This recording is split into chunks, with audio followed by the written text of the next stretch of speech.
पूर्णेन्दु सुंदर मखोदर विंद निद्रा कृष्णात् परम किमपि तत्त्वमहं न जाने। श्री बांके बिहारी तेरे आरती गाओ, श्री बांके बिहारी तेरी आरती गाओ। हे गिरधर तेरे आरती गाओ, हे गिरधर तेरी आरती गाओ। आरती गाओ प्यारे आपको रिझाओ, आरती गाओ प्यारे आपको रिझाओ। मैं आरती गाओ प्यारे आपको मनाओ, मैं आरती गाओ प्यारे आपको मनाओ। श्याम सुंदर तेरे आरती गाओ, श्याम सुंदर तेरी आरती गाओ। मोर मुकुट तेरे शीश पे सोहे, मोर मुकुट तेरे शीशे पे सोहे। प्यारी बंसी मेरो मन मोहे, प्यारी बंसी मेरो मन मोहे। देख छवे बलिहारी में जाऊं, देख छवि पली गाइए। बजाओ।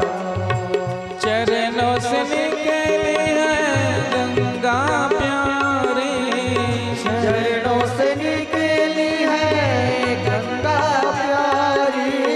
जिसने सारी दुनिया तारी, जिसने सारी दुनिया तारी। उन चरणों के मैं दर्शन पाऊं, उन चरणों के मैं दर्शन पाऊं। श्री हरिदास के प्यारे तुम हो, श्री हरिदास के प्यारे तुम हो। मेरे मोहन जीवन धन हो, मेरे मोहन जीवन धन हो। प्यारी छवि मैं तो मन में बसाऊं, प्यारी छवि मैं तो मन में बसाऊं। श्री बांके बिहारी तेरे आरती गाऊं, श्री बांके बिहारी तेरी आरती गाओ। हे गिरधर तेरे आरती गाऊं, हे गिरधर तेरी आरती गाओ। बाल कृष्ण तेरी आरती गाऊं, बाल कृष्ण तेरी आरती गाओ। श्री बांके बिहारी तेरी आरती गाऊं। श्री बांके बिहारी तेरी आरती गाओ। बोलिए बाल कृष्ण लाल की जय हो। श्री वृंदावन बिहारी लाल की जय हो। श्रीमद् भागवत महापुराण की जय हो। श्री हनुमान जी महाराज की जय हो। जय जय श्री राधे, जय जय श्री राधे। जय जय श्री राधे, जय जय श्री राधे। जय जय श्री राधे।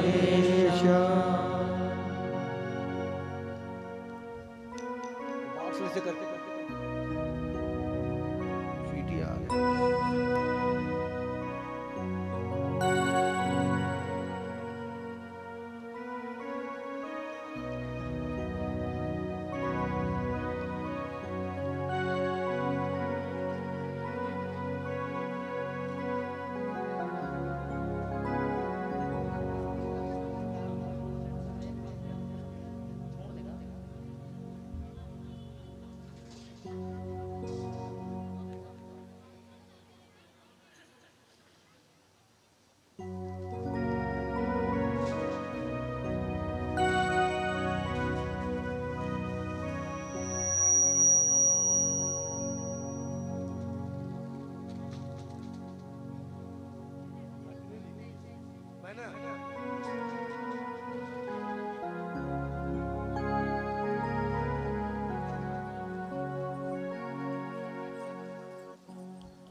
गुरुर्ब्रह्मा गुरुर्विष्णु गुरुर्देवो महेश्वर गुरु साक्षात् परब्रह्म तस्मै श्री गुरवे नमः।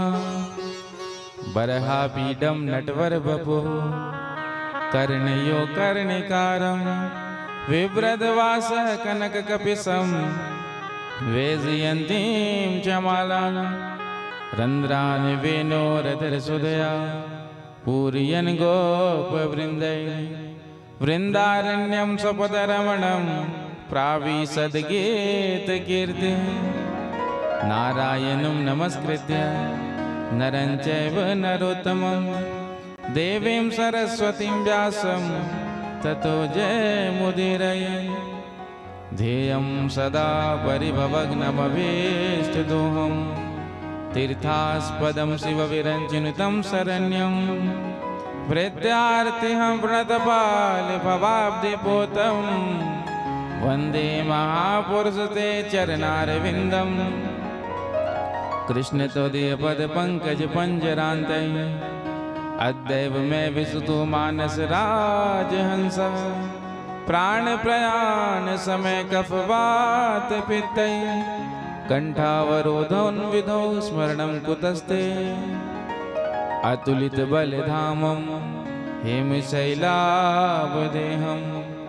धनुज्वन् कृशानं ज्ञानिनाम् अग्रगण्यं सकल गुण निधानं वानराणामधीशं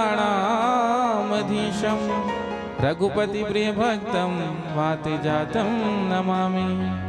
प्रणवौ पवन कुमार खलवन पावक ज्ञान गण जासु हृदयागार बसई राम सर चापधर श्री सीतानाथ समारंभा श्री रामानंदार मध्यमा अस्मदाचार्य पर्यंता वंदे श्री गुरु परंपरा। भक्ति भक्ति भगवंत गुरु चतुर्नाम बबुए इनके पद वंदन के तो नासत विघ्न अनेक। श्री राधे मेरी स्वामिनी मैं राधे जुको दास जन्म जन्म मोहे दीजियो श्री वृंदावन को वास। सब द्वारन को छाड़ के निमे आयो तेरे द्वार अहो वृषभानु की लाडली निक मेरी ओर निहार निक मेरी ओर निहार निक मेरी ओर निहार।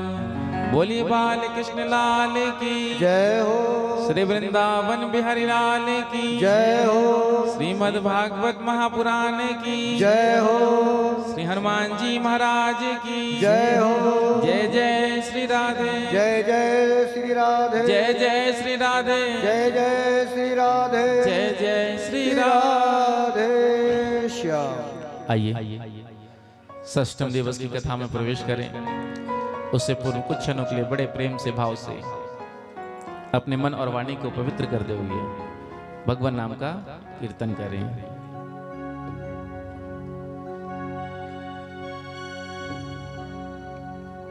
निताय गौर राधे श्याम हरे कृष्णा हरे राम निताय गौर राधे श्याम हरे कृष्णा हरे राम निताय गौर राधे श्याम हरे कृष्ण हरे राम निताय गौर राधे श्याम हरे कृष्णा हरे राम निताय गौर राधे श्याम हरे कृष्ण हरे राम निताय गौर राधे श्याम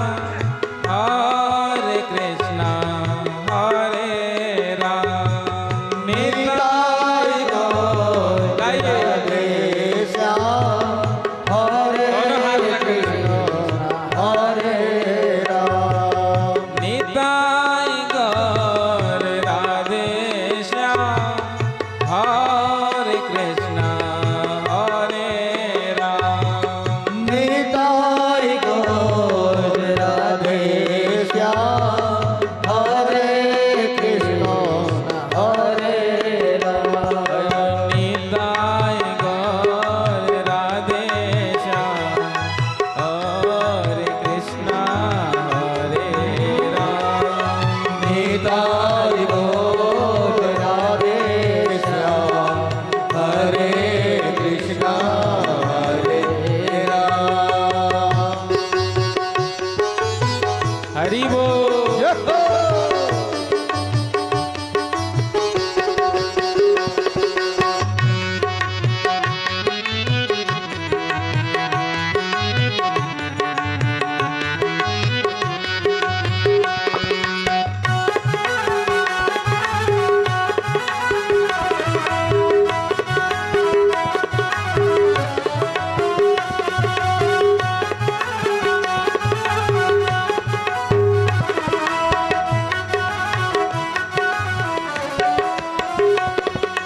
निताय गौर राधे श्याम हरे कृष्णा हरे राम गाइए निताय गौर राधे श्याम हरे कृष्ण हरे राम निताय गौर राधे श्याम हरे कृष्णा हरे राम निताय गौर राधे श्याम हरे कृष्ण हरे राम निताय गौर राधे श्याम हरे कृष्णा हरे राम निताय गौर राधे श्याम हरे कृष्ण हरे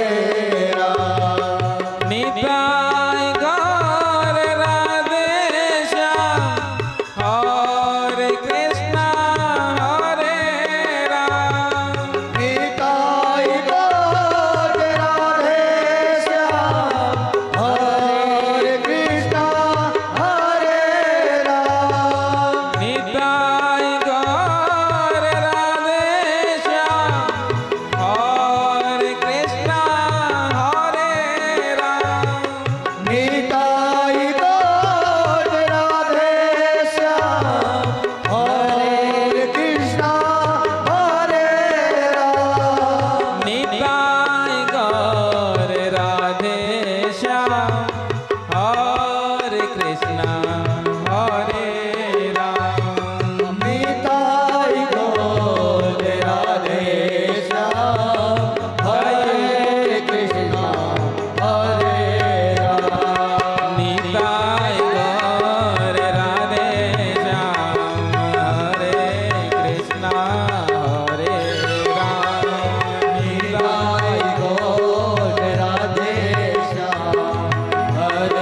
निताय गौर राधे श्याम हरे कृष्णा हरे राम निताय गौर राधे श्याम हरे कृष्णा हरे राम निताय गौर राधे श्याम हरे कृष्णा हरे राम निताय गौर राधे श्याम हरे कृष्णा हरे राम निताय गौर राधे श्याम हरे कृष्णा हरे राम निताय गौर राधे श्याम हरे कृष्णा हरे राम निताय गौर राधे श्याम हरे कृष्णा हरे राम निताय गौर राधे श्याम हरे कृष्णा हरे राम निताय गौर राधे श्याम कहो हरे निताय गौर राधे श्याम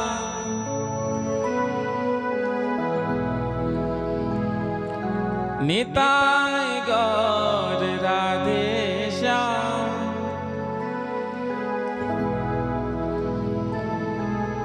तो दोनों हाथ उठा करके मेरे साथ निताय गौर राधे श्याम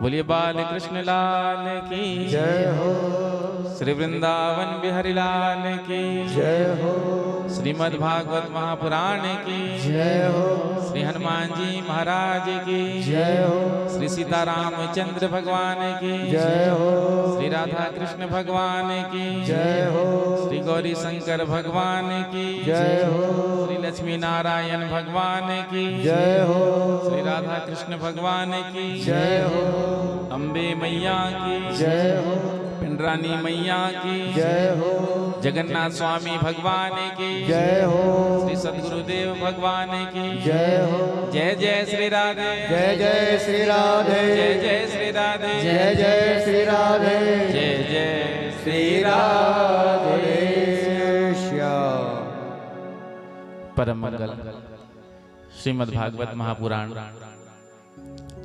परमहंस संगीता वैष्णव संतों का परम धन उन आनंद कंद अनंत कोटि ब्रह्मांड नायक सर्वेश्वर सर्वाधिपति कुंजन कुंजेश्वर श्री राधा रमण बादाहर चिदाधार केवल आधार निर्विकार निर्विकल्प निरीह अकारण करुणा वरुणालय भक्त वांछा कल्पतरु श्री वृंदावन बिहारी के उन युगल चरणों में ध्यान करते हुए आप सभी को प्रभु के पावन चरित्रों का वर्णन करने जा रहे हैं।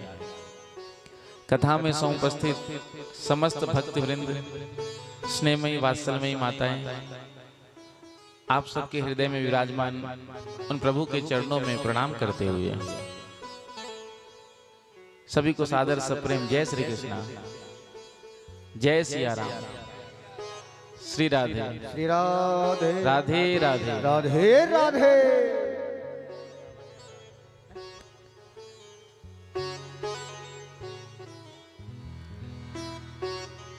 श्री बांके बिहारी जी महाराज की असीम अनुकंपा से मानव जीवन का सर्वोत्कृष्ट साधन फल सत्संग जो हम सबको श्रीमद् भागवत कथा के रूप में प्राप्त हो रहा है।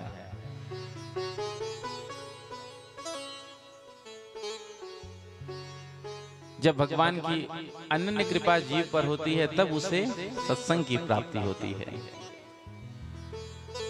सत्संग के सरोवर में सराबोर होने का सौभाग्य उन्हीं को मिलता है जिस पर राम जी की कृपा है, जिस पर श्याम जी की कृपा है। आवत यही सर अति कठिनाई, क्योंकि इस मार्ग पर पांव रखना बड़ा कठिन है।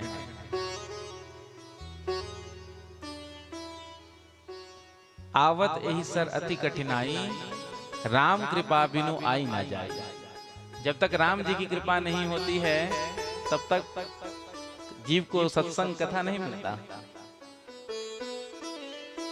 और जब तक सत्संग ही नहीं मिला तो फिर विवेक कैसे प्राप्त होगा? गोस्वामी जी ने कहा ना, बिनु सत्संग विवेक न होई, बिनु सत्संग विवेक न होई, बिनु सत्संग विवेक न होई, बिनु सत्संग विवेक न होई, राम कृपा बिनु सुलभ न सोई, राम कृपा बिनु सुलभ न सोई, ओ राम कृपा बिनु सुलभ न सोई, राम कृपा बिनु सुलभ न सोई, आवत एहि सर अति कठिनाई, आवत एहि शरण कठिनाई, राम कृपा बिनु आई न जाई, राम कृपा बिनु आई न जाई, ओ राम कृपा बिनु आई न जाई, राम कृपा बिनु आई न जाई। तो राम कृपा बिनु सुलभ ना सोई। जब तक राम जी की कृपा नहीं होती है तब तक जीव को सत्संग नहीं मिलता, और जब तक सत्संग नहीं मिलता तब तक विवेक तो सबके अंदर होता है लेकिन सोया हुआ। जब सत्संग में बैठता है तो विवेक जागृत होता है, जागता है, और विवेक ही तो हमको बताता है क्या उचित क्या अनुचित, क्या सही क्या गलत, सत्कर्म और पाप कर्म के मध्य में जो एक सूक्ष्म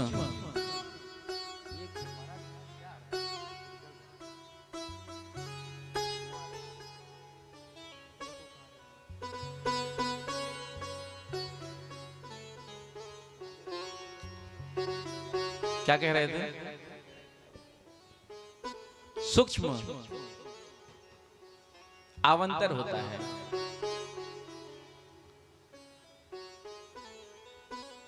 तो विवेक ही निर्णय करता है क्या सही क्या गलत। जिसके पास विवेक होता है तो बुद्धि से विचार करता है, और जिसका विवेक नष्ट हो जाता है, जैसे दुर्योधन का विवेक नष्ट हो गया था, भगवान श्री कृष्ण ने आकर समझाया फिर भी नहीं समझा। क्यों? विवेक ही समाप्त हो चुका था। यदि विवेक होता तो समझ में आ जाता। तो विवेक ही हमको बताता है क्या सही है और क्या गलत है। हम सबको पता है पुण्य करने से स्वर्ग मिलता है, पाप करने से नरक मिलता है। इसीलिए तो हम पुण्य कर्म करते हैं, सत्कर्म करते हैं। क्यों? स्वर्ग के लोभ से। शास्त्रों में, पुराणों में इसलिए तो लोभ दिया गया, क्योंकि बिना लोभ के व्यक्ति कोई काम नहीं करता। कोई भी काम किसी से कह दो, भैया ये काम थोड़ा कर लेना, तो सामने वाला क्या कहता है, इससे हमारा क्या फायदा होगा, हमको क्या मिलेगा। अब उसको फायदा बताओ, इसमें तुम्हारा इतना प्रॉफिट होगा, इतना तुमको लाभ होगा। तो देखो फिर लाभ, उसके लाभ की बात होगी तो तुरंत कर लेगा, और उसको लगेगा करने से हमको क्या फायदा, हमको तो कुछ मिलना नहीं है, तो फिर कुछ करेगा नहीं। तो इसलिए स्वर्ग का लोभ दिखाया गया, जिसके चलते ही ये मानव पुण्य कर्म करने में प्रवृत्त हो। नरक का भय दिखाया गया, जिससे जीव डरे पाप कर्म करने में। यदि मुझसे पाप हो जाएगा, पाप बन जाएगा, तो मुझे नरक में जाना पड़ेगा। नरक में कोई जाना नहीं चाहता। बताओ, कोई जाना चाहता है? भले कितना भी बड़ा पापी क्यों ना हो, कितना भी पाप क्यों ना किया हो जीवन में, लेकिन उससे भी कहो, पूछो भैया कहाँ जाना चाहते हो, तो कहेगा महाराज हमको तो स्वर्ग ही जाना है। तो नरक कोई नहीं जाना चाहता है। क्यों? क्योंकि पता है नरक में क्या होता है, नरक में यमदूतों के द्वारा जो जीव पाप करता है, जैसा पाप करता है उसके अनुसार उसको दंड दिया जाता है। तो दंड भोगना कौन चाहता है? कोई नहीं चाहता है। तो नरक जाना कोई नहीं चाहता। हम सब स्वर्ग जाना चाहते हैं, और स्वर्ग जाने के लिए ही तो कथा सुनते हैं, पुण्य कर्म करते हैं, सत्कर्म करते हैं। अच्छे कर्म करेंगे, कथा सुनेंगे, दान करेंगे, पाठ करेंगे, जप करेंगे, तो हमको स्वर्ग की प्राप्ति होगी। इसलिए तो लिखते हैं ना, जैसे कोई चला गया तो उसके चित्रपट पर क्या लिखते हैं? स्वर्गीय, स्वर्गवासी। आज तक आपने कहीं किसी के चित्रपट पर लिखा देखा नरकवासी? हाँ बताइए। लेकिन जानते हैं लोग कि ये नरक ही गया होगा, पता चल जाता है। आचरण देख करके पता चल जाता है कि ये कहां जाने वाला है। पूत के पांव पालने में नजर आ जाते हैं, तो देख के पता चल जाता है हाँ भैया ये व्यक्ति तो स्वर्ग ही जाएगा। आचरण, उसके संस्कार, उसका जीवन चरित्र, इसी से तो हम जज करते हैं। तो हाँ ये व्यक्ति स्वर्ग ही जाएगा, स्वर्ग मिलेगा।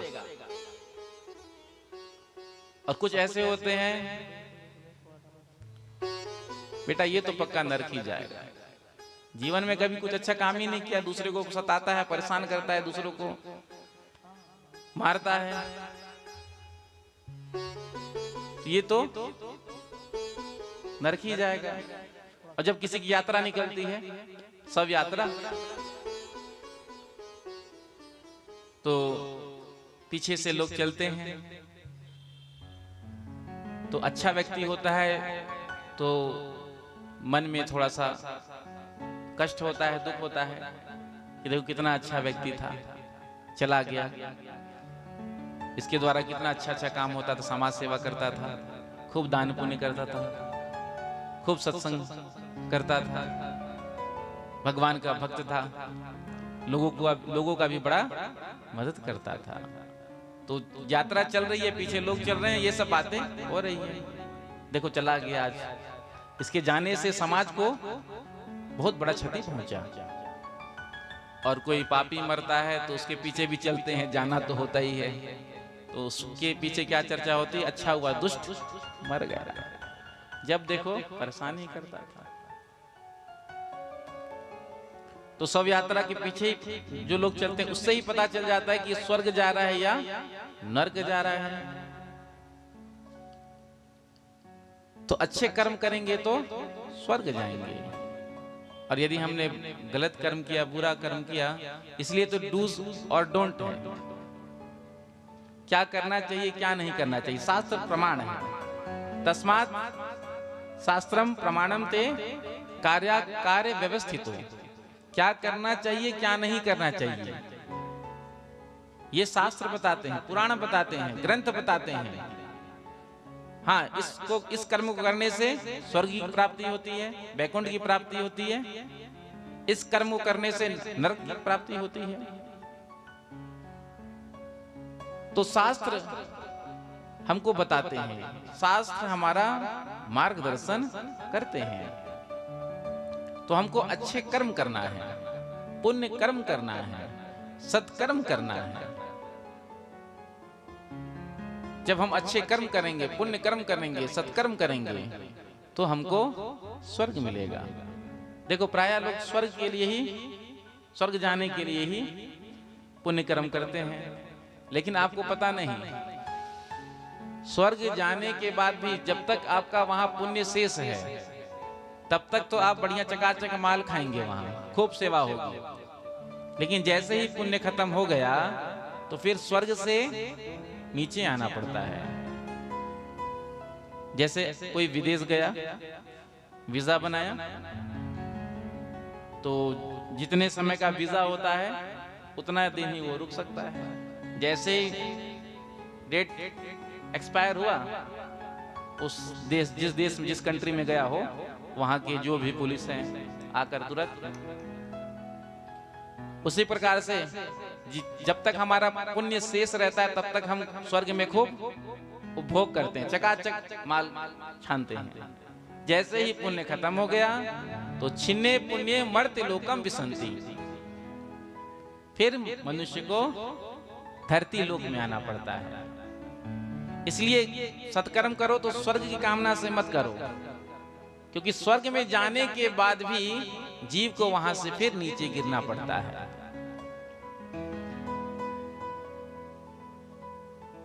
तो सत्कर्म किसके लिए करो? मोक्ष के लिए। एक बार जीव का जब मोक्ष हो जाता है तो ये जन्म मरण का जो बंधन है वो हमेशा के लिए समाप्त हो जाता है। आदि गुरु भगवान शंकराचार्य जी ने कहा ना, पुनरपि जननम पुनरपि मरणम पुनरपि जननी जठरे शयनम भज गोविंदम गोविंदम भज मूढ़मते इह संसारे खल दुस्तारे कृपया पाहि मुरारी भज गोविंदम गोविंदम भज मूढ़मते इह संसारे खल दुस्तारे कृपया पाहि मुरारी। तो पुनरपि जननम पुनरपि मरणम, बार बार इस जीव का जन्म होता है, बार बार इसकी मृत्यु होती है। ये जो आवागमन का जो चक्कर है ये चलता ही रहता है। बार बार जीव की मृत्यु होती है, बार बार इसका जन्म भी होता है, लेकिन ये कोई ऐसा सत्कर्म पुण्य कर्म नहीं करता है जिससे इसका मोक्ष हो जाए। एक बार जीव को जब मोक्ष की प्राप्ति हो जाती है तो जन्म मरण का बंधन हमेशा के लिए समाप्त हो जाता है। तो उस जन्म मरण के बंधन को समाप्त करने के लिए सत्कर्म करना चाहिए कि हमें मोक्ष मिल जाए। मोक्ष के दरवाजे पर, मोक्ष का जो द्वार है उसके दरवाजे पर एक ताला लगा है, और ताला में कौन सी चाबी फिट होती है?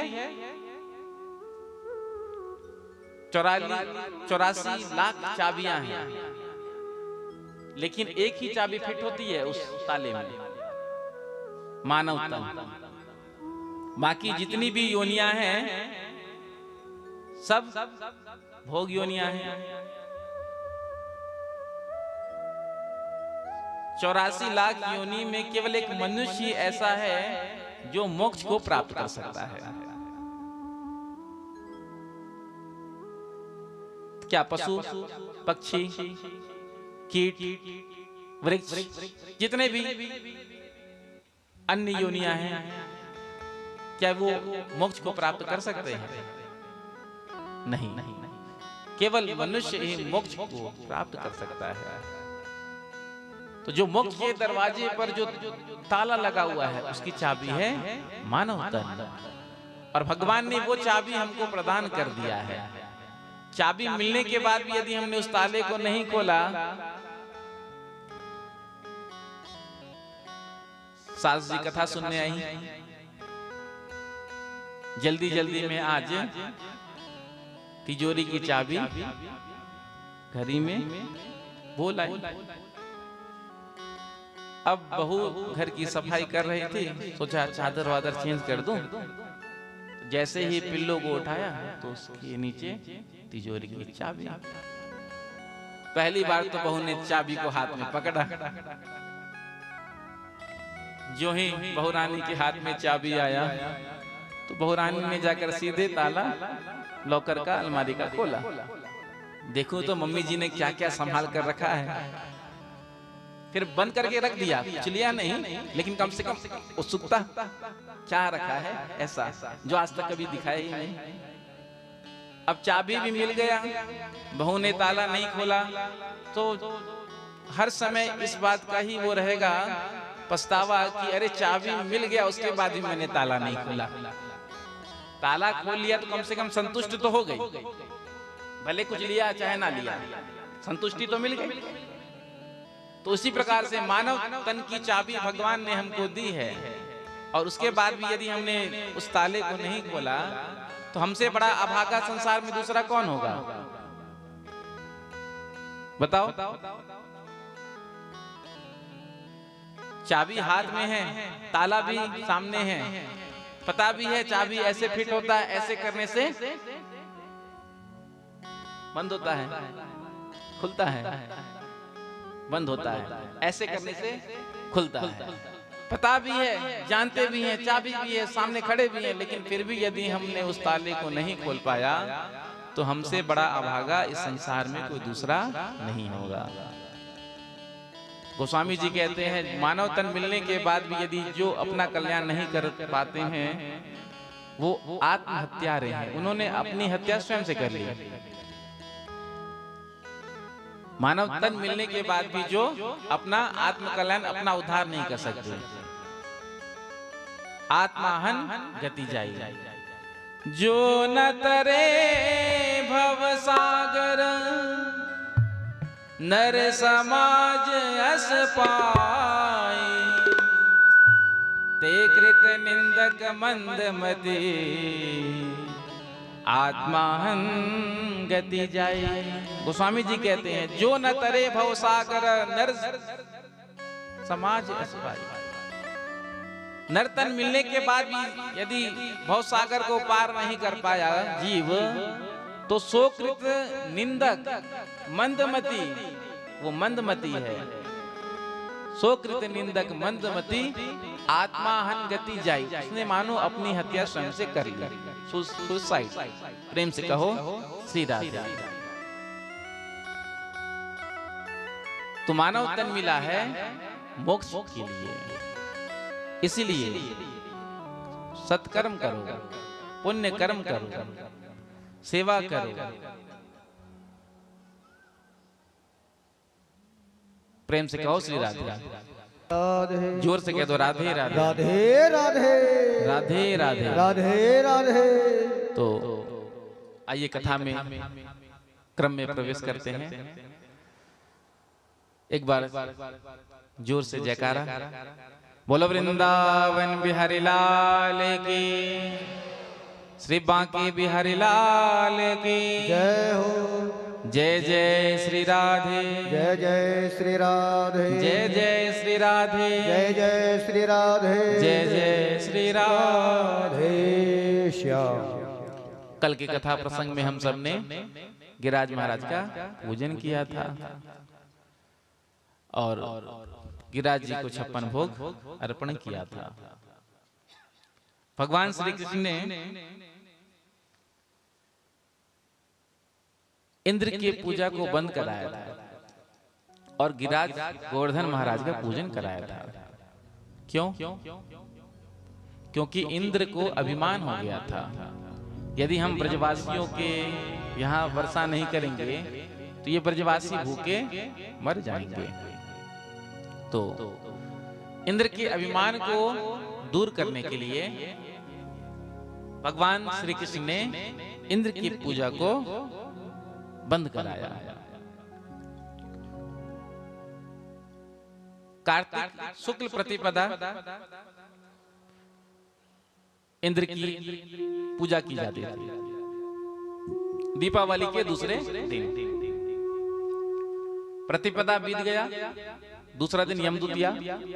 ब्रजवासियों ने यमदूतिया में यमुना जी में स्नान खूब किया।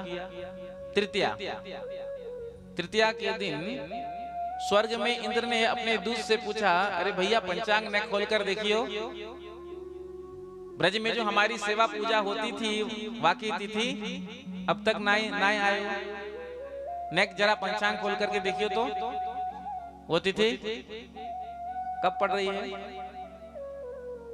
दूत ने पंचांग खोल करके देखा, महाराज आज तो तृतीया है और आपकी पूजा तो प्रतिपदा को होती थी।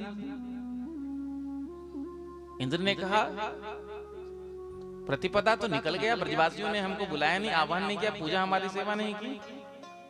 तो दूत से कहा जाओ देख कर आओ ब्रज में चल क्या रहा है। दूत ने आकर के देखा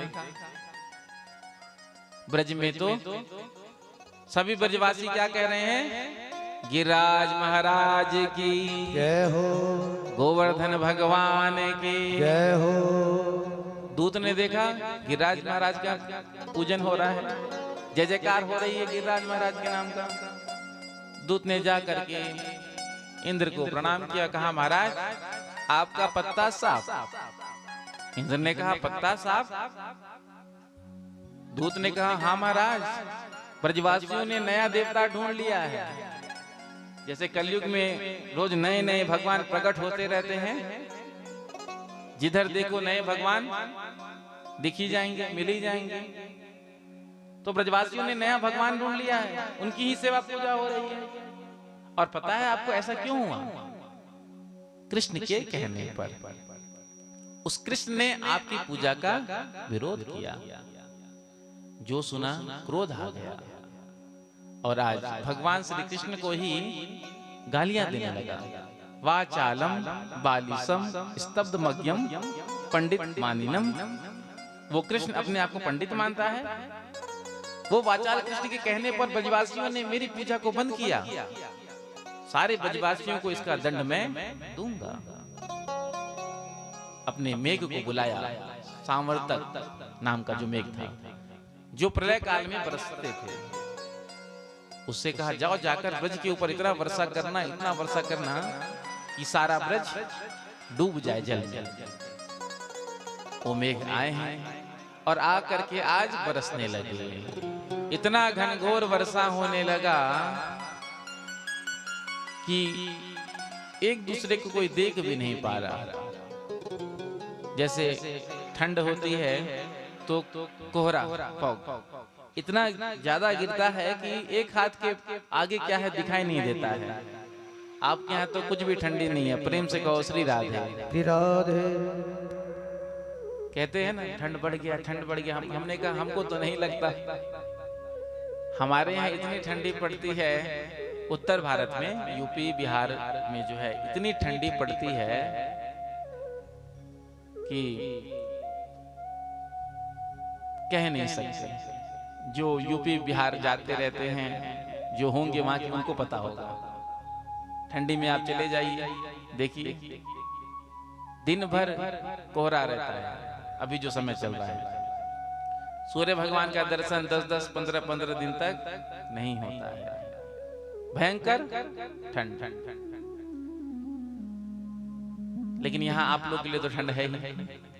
इतनी ठंड में भी अब उड़ीसा में कथा का समय ही शाम को होता है 6 बजे से 7 बजे से। इतनी ठंड में भी आप सब कथा सुनने के लिए आते हैं, तो ये भी एक त्याग है, तपस्या है। तप इसे ही तो कहते हैं। तप और क्या है? जो साधना में कष्ट होता है। इसलिए तो जैसे अभी कुंभ का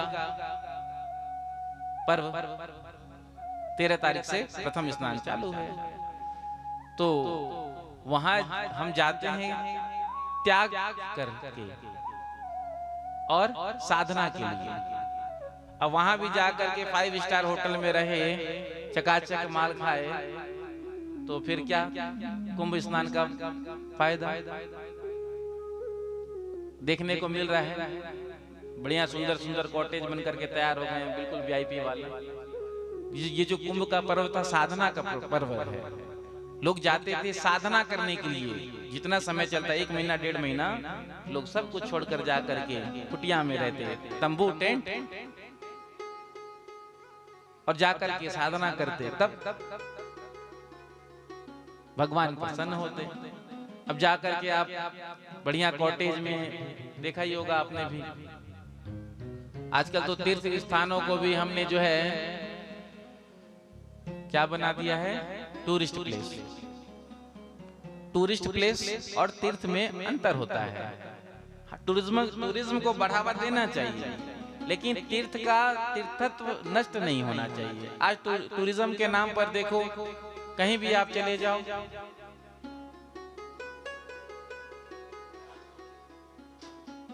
लोग तीर्थों में धाम में जाते हैं। क्यों जाते हैं? त्याग, तप, साधना।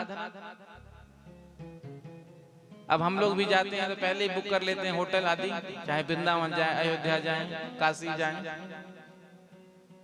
पहले ही होटल बुक कर लिया, कैब बुक कर लिया। अरे धाम में जाते हो तो कम से कम आश्रम में रहो, संतों का सानिध्य मिलेगा, सत्संग मिलेगा, आश्रम के वातावरण को आप देखेंगे, समझेंगे।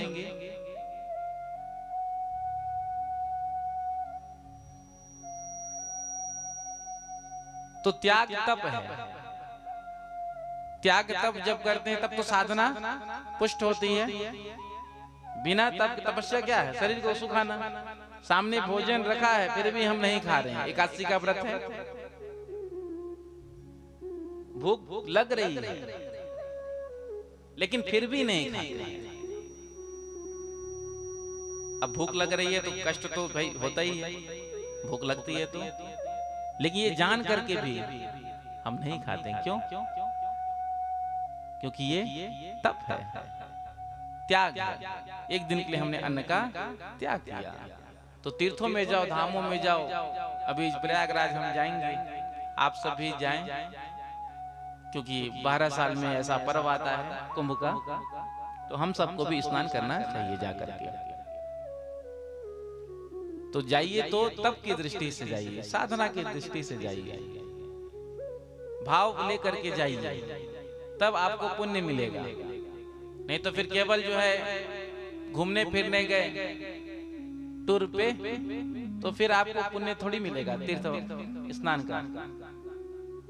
एक गांव का व्यक्ति जाता है, भाव लेकर ही जाता है, यदि कंफर्म सीट नहीं मिला तो जनरल में ही लटक कर चला जाता है और जाकर के भाव से त्रिवेणी संगम में डुबकी लगाता है। तो उसको जो पुण्य की प्राप्ति होगी, तो वही एक बड़े सेठ जी जाते हैं, कॉटेज में रहते हैं, होटल में रहते हैं, जाकर के त्रिवेणी संगम में वो भी स्नान करते हैं, तो क्या उनको वो पुण्य मिलेगा? भैया, जिसका जितना त्याग होता है उतना उसको पुण्य मिलता है। प्रेम से कहो श्री राधे राधे, जोर से कह दो राधे राधे राधे राधे राधे राधे राधे राधे। तो क्या कह रहे थे? कौन सा प्रसंग चल रहा था?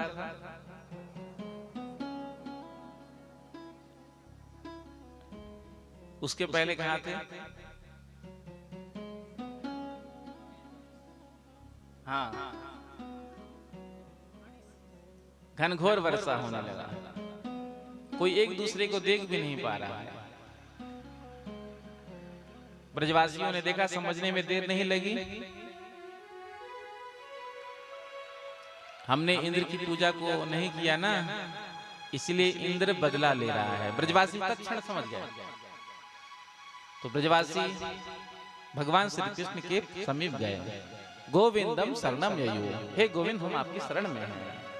सभी ब्रजवासियों ने प्रार्थना किया, कृष्ण कृष्ण महाभाग त्वन्नाथम गोकुलम प्रभो, त्रातुमर्हसि देवानः, कुपिताद भक्त वत्सलः। हे महाभाग कृष्ण, आप उस कुपित इंद्र से हम सबकी रक्षा करिए। कृष्ण कृष्ण महाभाग त्वन्नाथम गोकुलम प्रभु, गोकुल के नाथ केवल आप हैं। त्रातुमर्हसि देवानः, कुपिताद भक्त वत्सल, उस कुपित इंद्र से हे भक्त वत्सल प्रभु हमारी रक्षा करें। भगवान ने कहा, देखो ब्रजवासियों, कल हम सब ने किसकी पूजा की थी? गिरिराज महाराज की। तो जिस देवता ने अपनी पूजा कराई है वही हम सबकी रक्षा भी करेगा। तो सारे ब्रजवासियों को लेकर भगवान गिरिराज जी की तलहटी पर आए और आकर के कहा, नाम संकीर्तन करो, मेरे प्रभु को नाम जब बड़ा प्रिय है। आज एक फोन आया, प्रेम से कहो श्री राधे। किसका था ये तो पता नहीं। तो गाड़ी में हम लोग आ रहे थे जब, तो कहा नाम जब से भी भवसागर पार हो जाएंगे।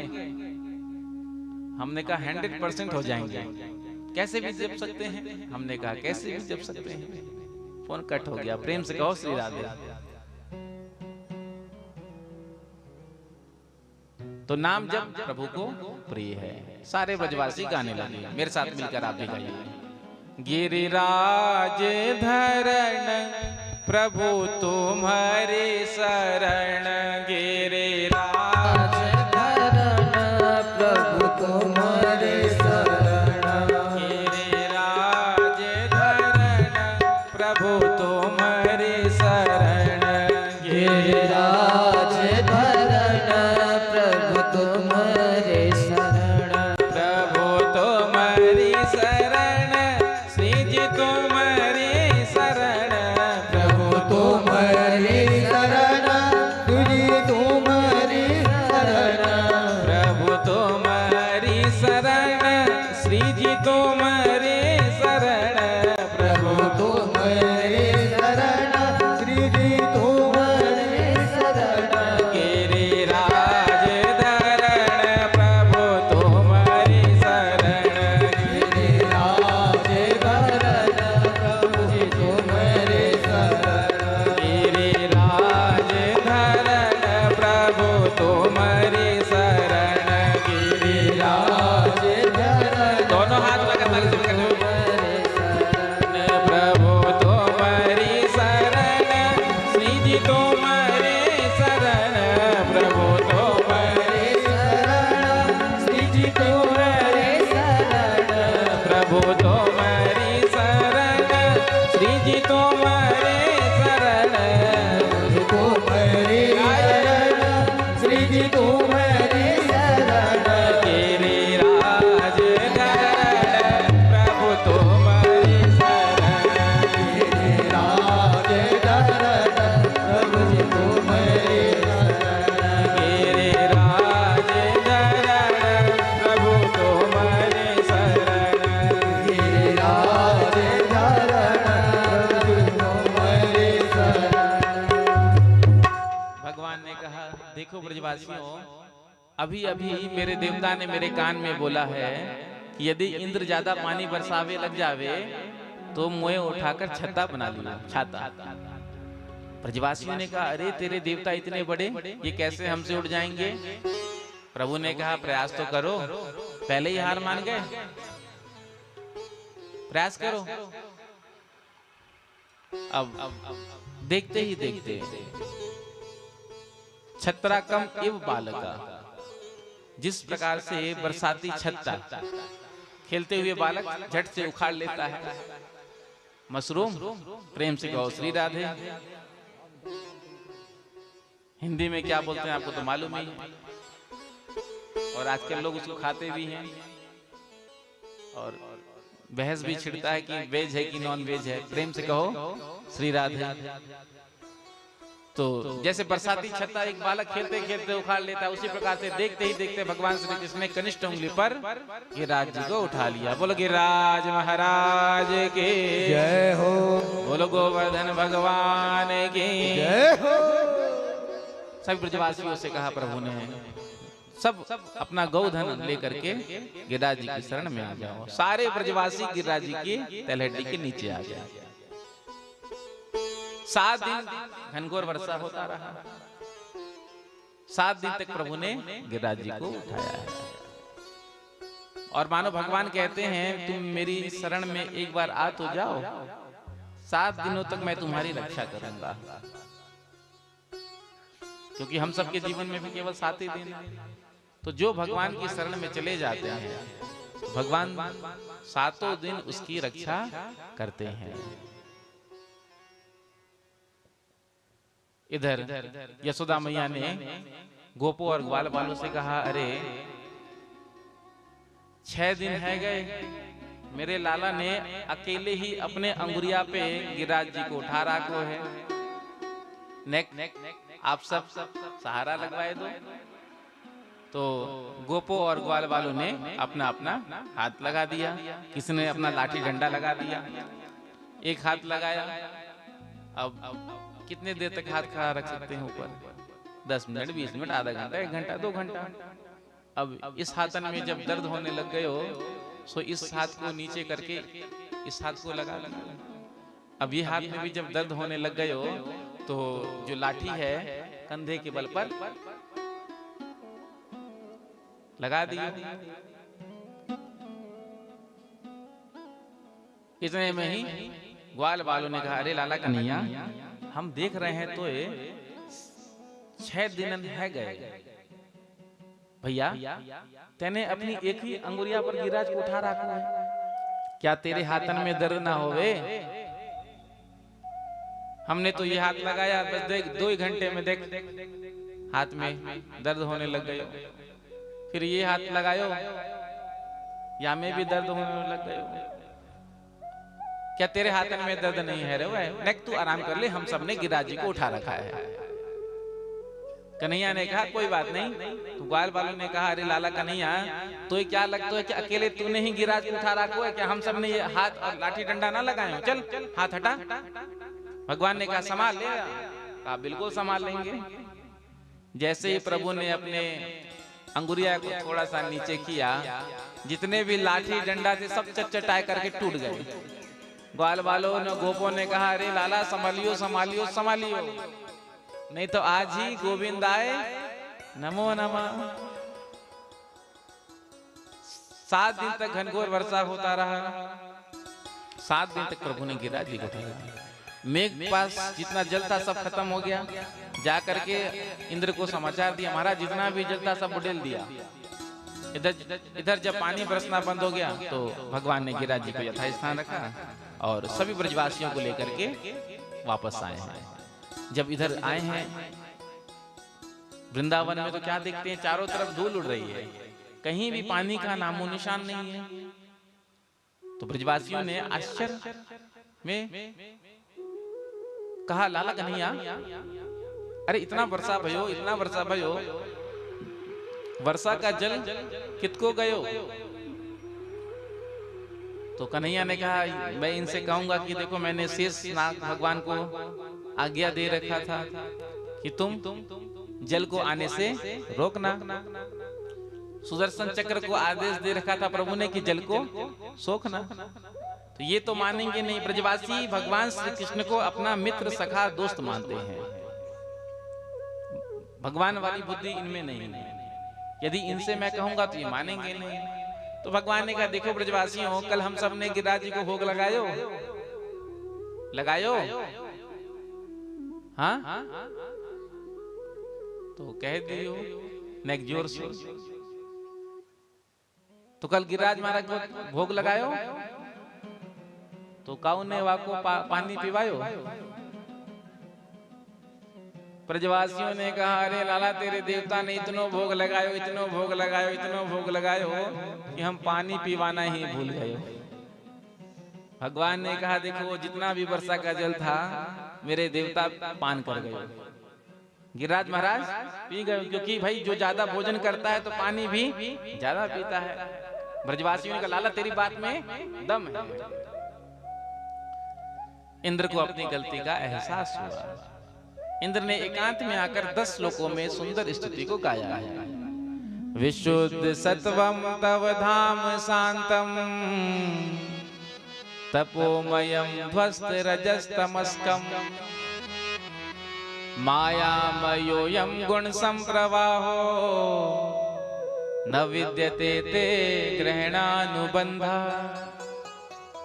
प्रभु, मैं आपके स्वरूप को भूल गया था, मुझसे बहुत बड़ा अपराध हो गया।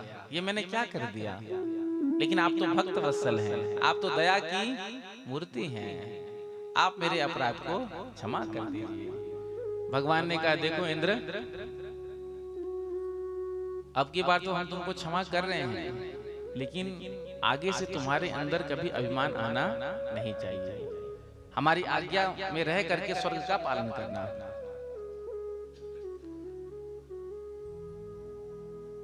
इंद्र ने एक आकाश गंगा का जल लाया था ऐरावत के द्वारा, तो उससे भगवान का अभिषेक किया। वहीं कामधेनु मैया प्रकट हो गई और अपने दुग्ध से लाला का अभिषेक किया, और वो जल वो दूध जिस स्थान पर गिरा उसका नाम पड़ा गोविंद कुंड। गिरिराज जी की परिक्रमा जब हम करते हैं तो गोविंद कुंड पड़ता है। प्रेम से कहो श्री राधे। जब आप वृंदावन धाम जाएं, ब्रज दर्शन करने जाएं, तो गिरिराज महाराज का परिक्रमा जरूर देवें, क्योंकि गिरिराज महाराज साक्षात भगवान हैं। कलयुग में हमारी कोई भी मनोकामना है, उस मनोकामना को लेकर यदि हमने पैदल गिरिराज महाराज का परिक्रमा दे दिया, वो मनोकामना यथाशीघ्र हमारा पूर्ण हो जाता है। बोलो गिरिराज महाराज की जय। श्री सुखदेव जी कहते हैं, एकादश्याम निराहारः संभ्यर्चे जनार्दनम स्नातुं नंदस्तु कालिंद्या द्वादश्याम जलमाविशत। नंद बाबा के नियम था एकादशी का व्रत करते थे। और कैसा करते थे? निराहार व्रत हम भी करते हैं, लेकिन हमारा व्रत कैसा होता है? हाँ, हमारा व्रत होता है जिस दिन घर में सबसे ज्यादा माल छने, ज्यादा पकवान बने, तो उसी दिन कोई ना कोई व्रत होता है। एक हफ्ते पहले से ही मेनू तैयार कर लेते हैं, इस बार एकादशी में ये फलाहार बनाएंगे। कुट्टू का पकोड़ा, साबूदाना का बड़ा और टमाटर धनिया पत्ती की चटनी के साथ, और उसमें भी चटनी में थोड़ा नमक कम गिर गया तो ऊपर से नहीं करके, अरे इसमें तो नमक ही नहीं गिरा। तो क्या ये व्रत का स्वरूप है? कई लोग तो 56 भोग बना लेते सेंधा नमक डाल करके। हमारे वकील साहब सेंधा ही नमक 365 दिन यूज करते हैं। तो मानो ये तो 365 दिन व्रत ही कर रहे हैं।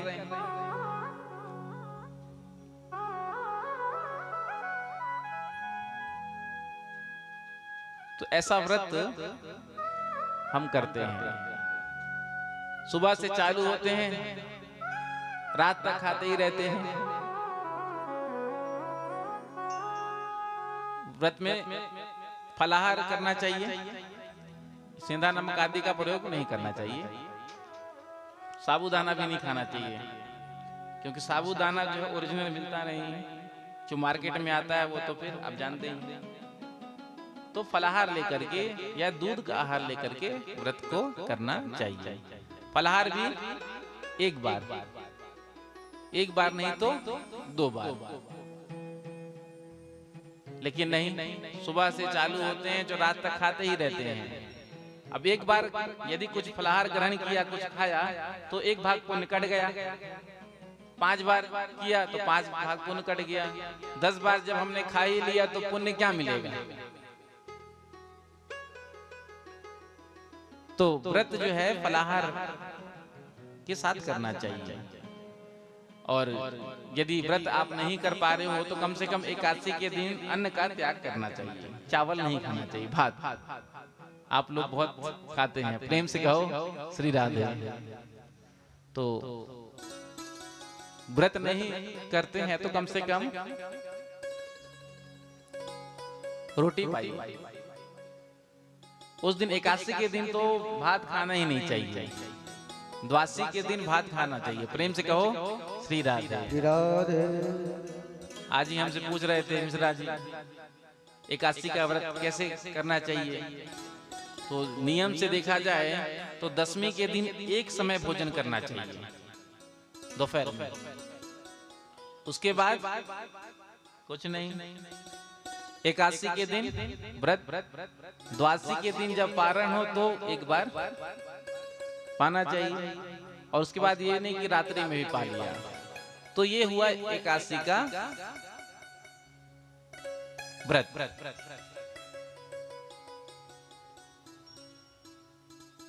तो एकादशी का व्रत हम सबको भी करना चाहिए। ज्यादा नहीं तो कम से कम 108 व्रत तो जीवन में कर ही लेना चाहिए। एकादशी का व्रत करने से क्या मिलता है बताओ? हाँ, वैकुंठ, भगवान नारायण जो एकादशी का व्रत करते हैं उनको वैकुंठ देते हैं। इसलिए एकादशी का व्रत करना चाहिए। और द्वादशी के दिन किसी ब्राह्मण को भोजन करा करके, दान दक्षिणा दे करके तब पारण करना चाहिए। ब्राह्मण देवता को भोजन नहीं करा पा रहे हैं तो सीधा सूखा सामग्री जाकर के ब्राह्मण देवता को दे करके दक्षिणा के साथ प्रणाम करके उसके बाद व्रत का पारण करना चाहिए। एकादशी के व्रत का पारण द्वादशी तिथि में ही होना चाहिए। कभी कभी होता है ना, समय बहुत, द्वादशी तिथि घड़ी दो घड़ी के लिए पड़ती है, तो एकादशी का व्रत जो है उसका पारण द्वादशी में ही होना चाहिए। तो एकादशी व्रत का पूरा पुण्य मिलता है। प्रेम से कहो श्री राधे। तो नंद बाबा ने एकादशी का व्रत किया। आज 12 बजे लगभग रात्रि के नींद खुल गया। उस समय घड़ियां तो होती नहीं थी। सोचा कि ब्रह्म बेला हो गई होगी तो जाकर के यमुना जी में स्नान करने के लिए डुबकी लगाया। अब बजा था 12। रात्रि में सरोवर में जलाशय में स्नान करना नहीं चाहिए, क्योंकि जल के जो देवता वरुण है उनका अपमान होता है। जल के जो देवता है वो उस समय शयन करते हैं। तो कुंभ आदि पर्वों में ये मान्य नहीं होता है। प्रेम से कहो श्री राधे। लेकिन ऐसे कहीं भी आप जाओ तीर्थों में, धामों में, तो रात्रि 12 बजे से लेकर 3 बजे तक स्नान करना नहीं चाहिए। नंद बाबा ने डुबकी लगाया तो वरुण के दूत आए और नंद बाबा को पकड़ कर ले गए और ले जाकर के वरुण लोक में कारागार में बंद कर दिया। नंद बाबा के साथ जो गोप गए थे उन्होंने भगवान श्री कृष्ण से आकर कहा, लाला कन्हैया, अरे नंद बाबा ने यमुना जी में डुबकी लगायो, लेकिन वहां से निकलकर वापस ना आए। कन्हैया आए हैं और आकर के सीधे छलांग लगा दिया यमुना जी में। वरुण लोग पहुंचे।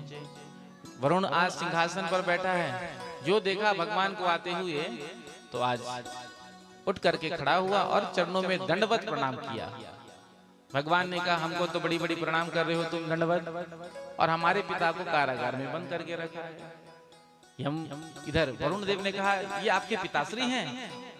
प्रभु ने कहा, हाँ, क्षमा मांगा, मेरे दूध से गलती हो गया, पहचान नहीं पाए। आज नंद बाबा को वरुण देव ने ला करके वापस किया। भगवान श्री कृष्ण ने लेकर के बाबा को आए हैं। नंद बाबा ने गोपों से चर्चा की, जब मेरा लाला मुझे छुड़ाने के लिए दिव्य लोक में आयो, सो बड़ो बड़ो देवता 4-4 मुख, 5-5 मुख वाले, 4-4 हाथ वाले मेरे लाला के चरणों में गिर पड़े। गोपों ने कहा, हमने तो पहले ही कहा था तेरे लाला को लाला नहीं, ये तो साक्षात भगवान ही है। अरे 6 दिन की आयु में यानी पूतना को मार दियो, गाड़ी उल्टाए दियो।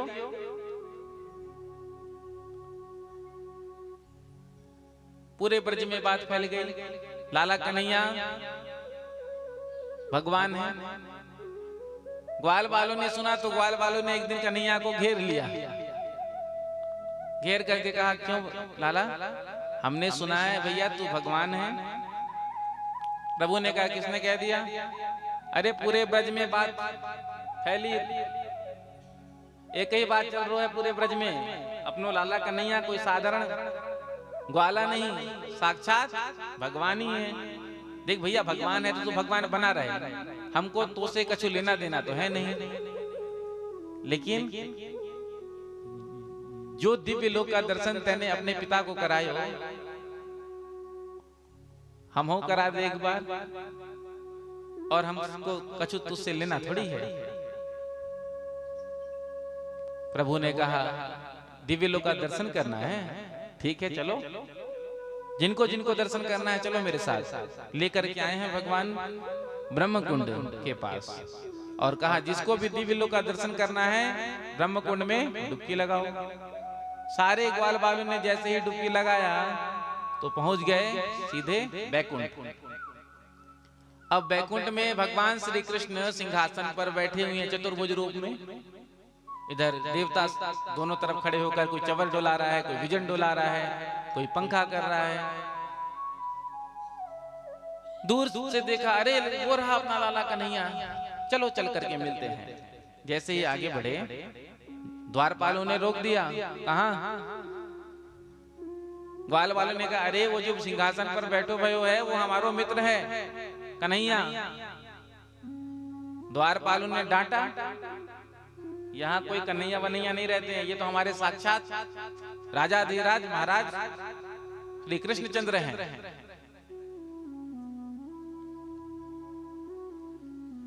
ग्वाल वालों ने कहा, अरे भैया ये हमारे मित्र हैं, जाओ जाकर एक बार पूछ तो लो। डांट करके दूत ने भगा दिया, जाओ यहां से। भगवान वापस लेकर के आए वृंदावन। पूछा, कहो कैसा लगा मेरा बैकुंठ लोक? तो कहा, लाला तेरे बैकुंठ से तो अच्छा हमारा वृंदावन धाम है।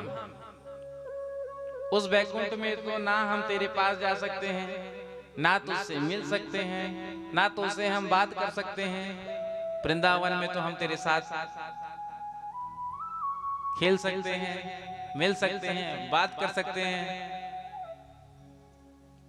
तो बैकुंठ से श्रेष्ठ तो हमको वृंदावन धाम लगता है। इसलिए तो कहा ना, भारते ब्रज भूमिश्च तत्र वृंदावनम परम। संपूर्ण विश्व में जो भारतवर्ष है ये सर्वश्रेष्ठ भूमि है, क्योंकि विश्व में और जितना भी भूमि है वो सब भोग भूमि है, और भारतवर्ष जो है ये योग भूमि है, तपोभूमि है। इसलिए तो धर्म का प्रचार प्रसार कहां से होता है? भारतवर्ष में। भगवान का अवतार कहां होता है? संपूर्ण विश्व भगवान का ही वपु है, लेकिन अवतार कहां होता है भगवान का? भारत छोड़कर आपने कहीं सुना कि और अन्यत्र कहीं अमेरिका इंग्लैंड में भगवान का अवतार हुआ? तो भारतवर्ष जो है वो विराट भगवान का हृदय है, और भारतवर्ष से ही धर्म की धड़कन बजती है, और भारत से ही विदेशों में भी पहुंचती है। प्रेम से कहो श्री राधे। तो संपूर्ण विश्व में जो सबसे श्रेष्ठ भूमि है वो है भारत भूमि, भारत वर्ष। और भारत में भी जो सर्वश्रेष्ठ भूमि है वो है ब्रज 84 कोस। वृंदावन हम जाते हैं तो वृंदावन जो है 84 कोस के ब्रज में आता है। 84 कोस की यात्रा भी होती है। प्रेम से कहो श्री राधे। ब्रज मंडल जो है वो 84 कोस में फैला हुआ है, लगभग 252 किलोमीटर, एक कोस में 3 किलोमीटर। तो 84 कोस की यात्रा भी होती है, और जीवन में ब्रज 84 कोस की यात्रा एक बार जरूर करना चाहिए। जिसने 84 कोस की यात्रा एक बार कर ली तो फिर 84 का चक्कर खत्म हो जाता है। प्रेम से कहो श्री राधे। 84 का चक्कर यानी 84 लाख योनियों में जो हम भटक रहे हैं वो समाप्त हो जाता है। तो 84 कोस का जो ब्रज है वो सर्वश्रेष्ठ है, और 84 कोस के ब्रज में भी जो श्रेष्ठ भूमि है उसका नाम है वृंदावन। तत्र वृंदावन परम, क्योंकि वृंदावन में सारे तीर्थ विराजमान हैं। राधा रानी के पग पग में प्रयाग जहां, केशव केली कुंज कोटि कोसी काशी है। रेणुका में रामेश्वरम, तरु तरु में पड़े रहत अयोध्या निवासी है। गोपिन के द्वार पर हरिद्वार बसत जहां, बद्री केदारनाथ फिरत दास दासी हैं। स्वर्ग अपवर्ग लेकर करेंगे क्या हम, जान लो हमें हम वृंदावन वासी हैं। राधा रानी के पग पग में प्रयाग जहां, राधा रानी एक बार जहां चरण रख देती है वहीं प्रयागराज प्रकट हो जाता है। केशव के केली कुंज कोटि कोटि काशी है, जो वृंदावन में कुंज आदि हैं वही काशी है। रेणुका में रामेश्वर भगवान यमुना जी, और आगे कहते हैं तरु तरु में पड़े रहत अयोध्या निवासी हैं। ये अयोध्या निवासी कौन है? बताओ। हाँ, तरु तरु तरु किसको कहते हैं? वृक्ष, पेड़। तरु तरु में पड़े रहत अयोध्या निवासी। जब जब वृंदावन जाते तो अयोध्या निवासियों को भी देखते होंगे, नहीं पता? बंदर। जैसे ही आप जाते हैं वृंदावन तो बिहारी जी का दर्शन करने के लिए जा रहे हैं तो सीधे आता है बंदर और चश्मा निकाल कर ले जाता है। उसके बाद चश्मा तो ले गया, कैसे वापस ले? तो फ्रूटी पिलाया जाता है। बंदर ये भी नहीं देखता कि सर्दी के समय चल रहा है तो कुछ चेंज कर लूं। 12 महीने फ्रूटी ही चाहिए। जैसे ही आपने फ्रूटी टपकाया दिया तो एक हाथ से कैच करेगा, दूसरे हाथ से फेंकेगा। पहले तो ईमानदार होते थे, लेने के बाद फ्रूटी छोड़ देते थे। अब तो उनमें भी थोड़ी सी भ्रष्टता बढ़ गई है। फ्रूटी लेने के बाद ही हमारा चश्मा नहीं छोड़ते हैं। आजकल तो मोबाइल, पर्स, ठंडी का समय चल रहा है, आप बढ़िया आराम से टोपा लगा करके जा रहे हैं, आता है और टोपा ही खींच के ले जाता है। इसलिए वृंदावन जाओ तो सावधान रहो। ये जो मोबाइल है, पर्स है, चश्मा है, ठंड में जाओ तो टोपा है, तो इसका ध्यान रखो। ऐसे ही वाले जो टोपा रहता है उसको तो निकाल कर ले जाता है। एक मंकी कैप आता है ना, तो वृंदावन जाओ तो मंकी कैप लगा करके जाओ।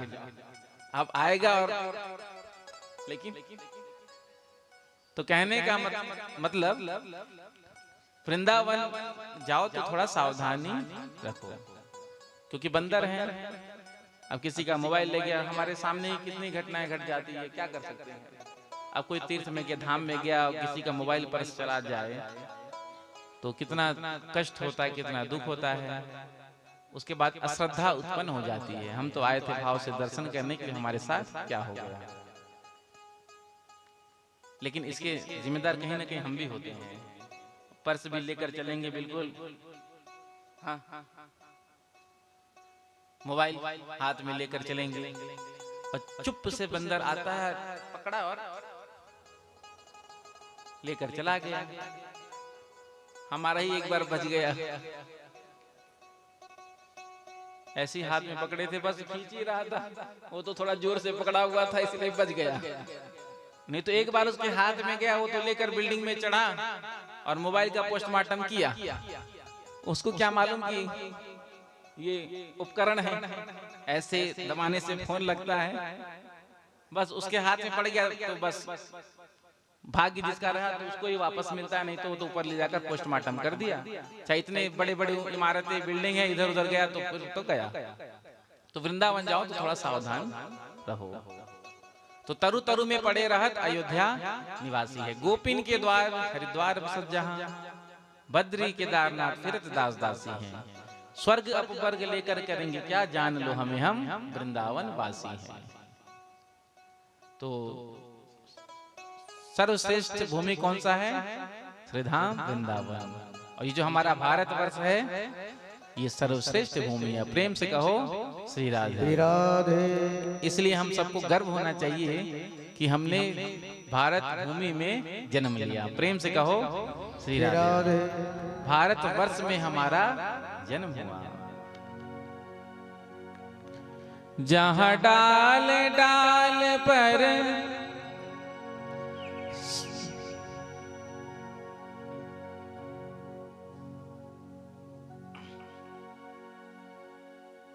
आइए मेरे साथ मिलकर के।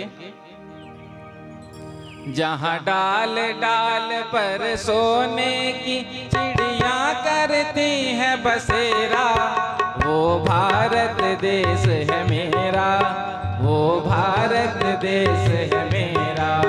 जहाँ डाल डाल पर सोने की चिड़िया करती है बसेरा, वो भारत देश है मेरा, वो भारत देश है मेरा। जहाँ डाल डाल पर सोने की चिड़िया करती है बसेरा, वो भारत देश है मेरा, वो भारत देश है मेरा।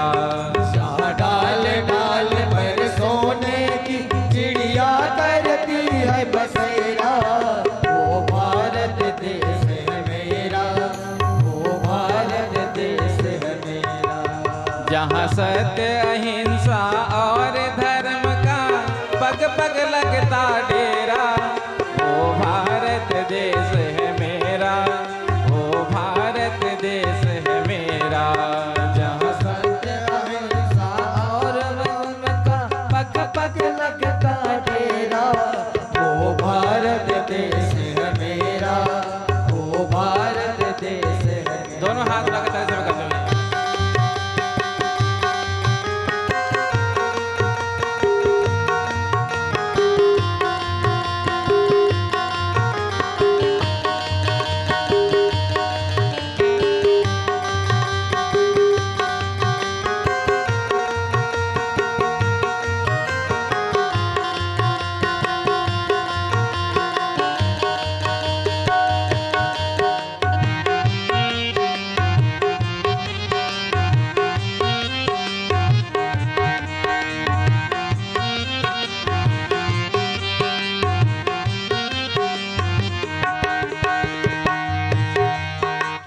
धरती वो जहाँ ऋषि मुनि जपते हरि नाम की माला।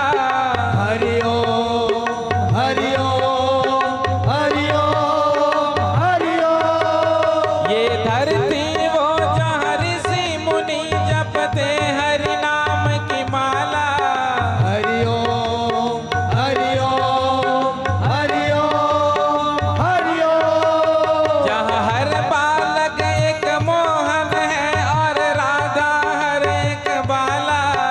हरि ओम हरि ओम हरि ओम हरि ओम। जहाँ सूरज सबसे पहले आकर डाले अपना डेरा, वो भारत देश है मेरा, ये भारत देश है मेरा। जहाँ डाल डाल पर सोने की चिड़िया करती है बसेरा, वो भारत देश है मेरा, वो भारत देश है मेरा।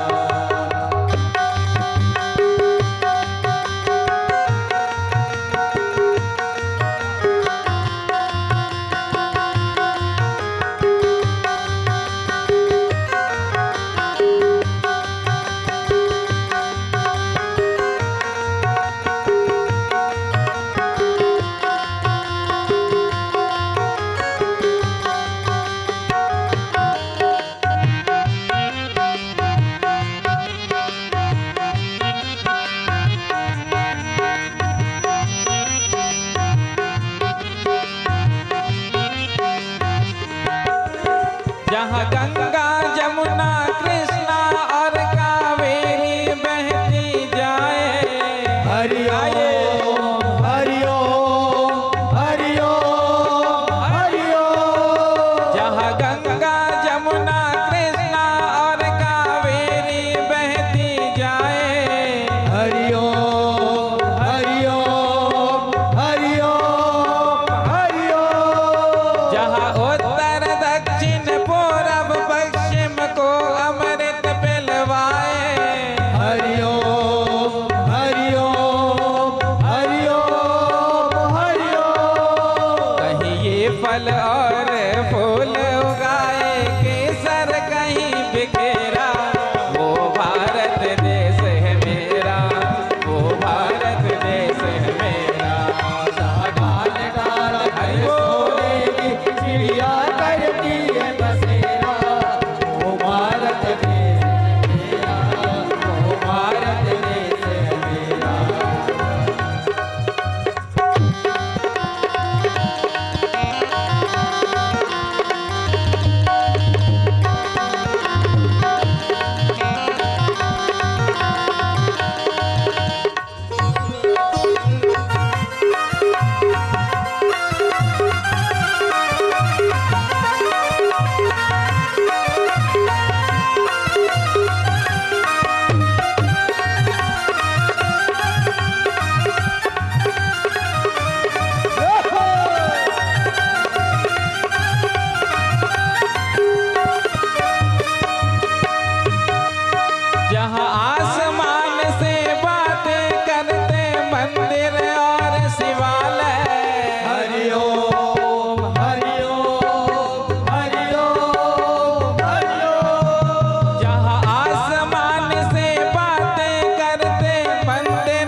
जहाँ डाल डाल पर सोने की चिड़िया करते हैं बसेरा, वो भारत देश है मेरा, वो भारत देश है मेरा।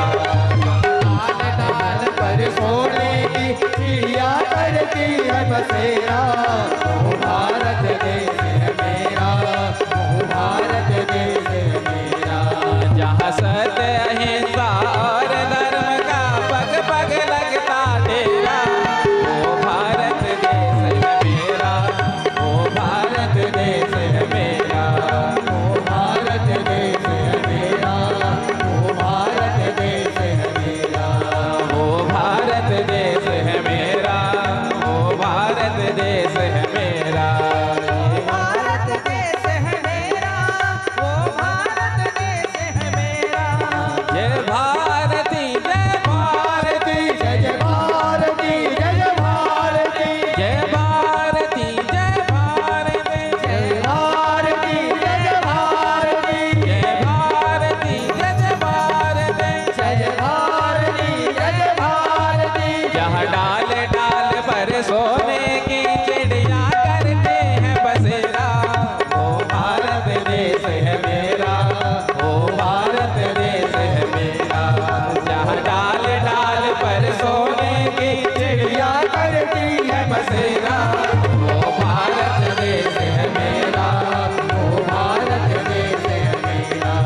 जहाँ सत्य अहिंसा और धर्म का पग पग लगता डेरा, वो भारत देश है मेरा, वो भारत देश है मेरा, वो भारत देश है मेरा, वो भारत देश है मेरा।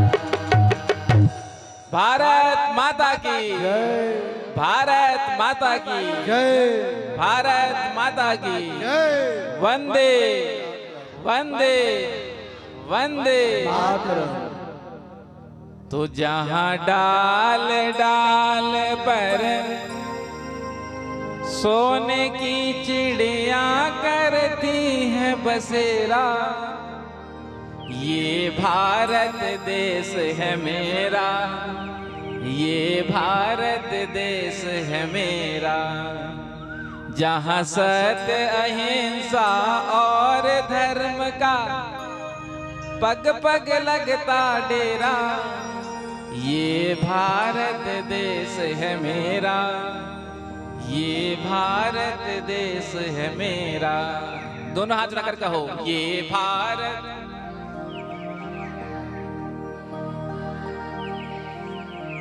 ये भारत देश है मेरा, ये भारत देश है मेरा, ये भारत देश है मेरा।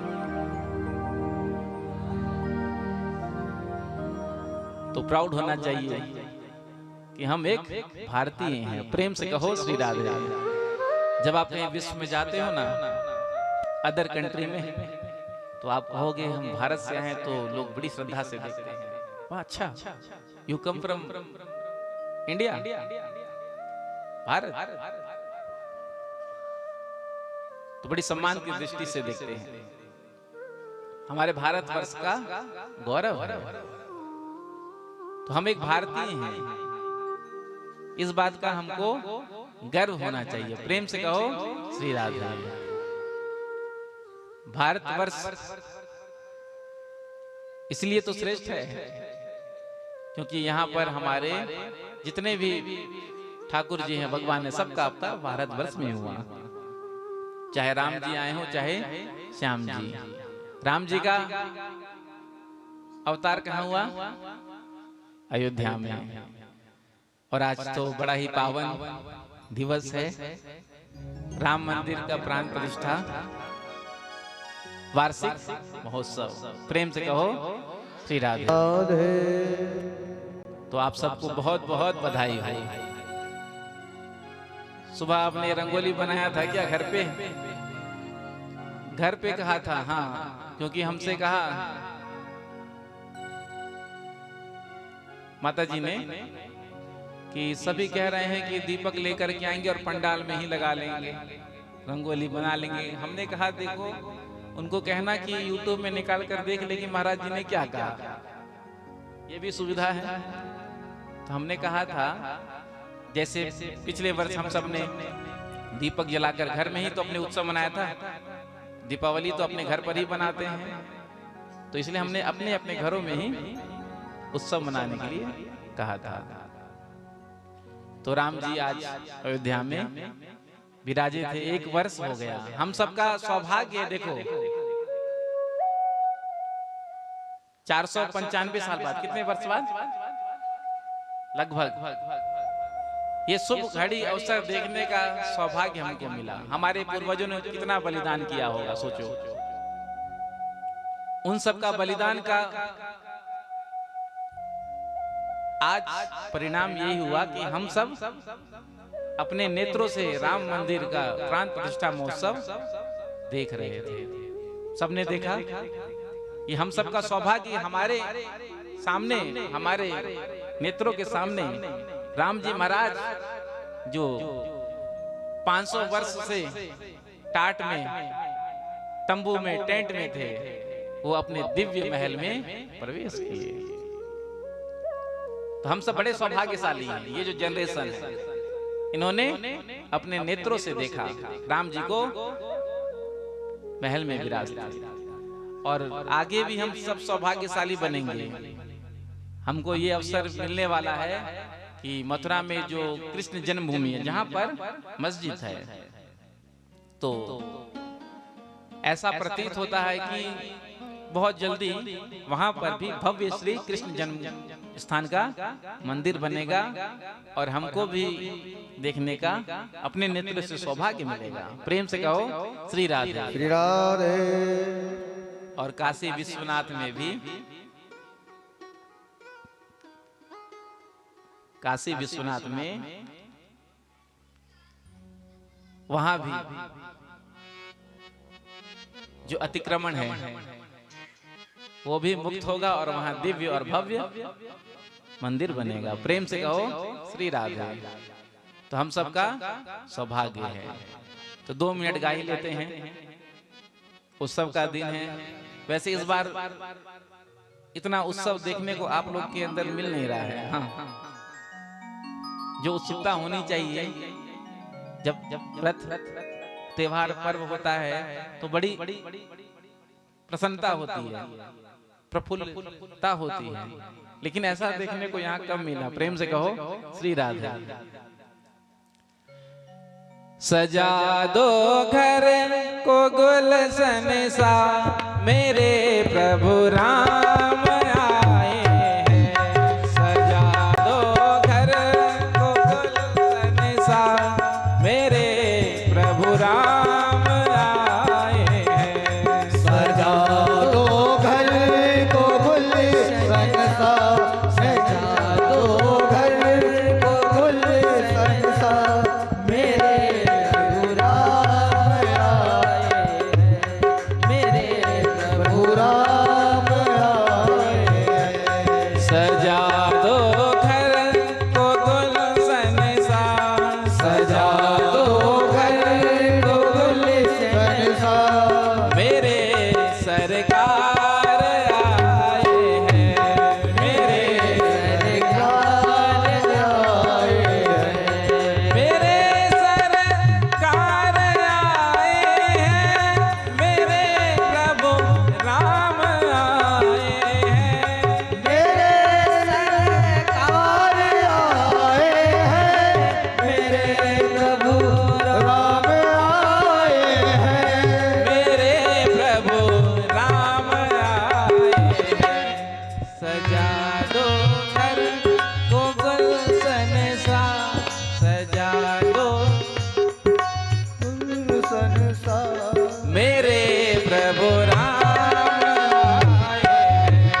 मेरे प्रभु राम आए हैं, मेरे प्रभु राम आए हैं। मेरे प्रभु राम आए हैं। बोलो राजा रामचंद्र भगवान की जय। श्री राम, जय जय श्री राम, जय जय श्री राम, जय जय श्री राम, जय जय श्री राम। जय जय श्री राम। पुनः एक बार आप सबको बहुत बहुत बधाई हो। प्रेम से कहो श्री राम। श्री राम।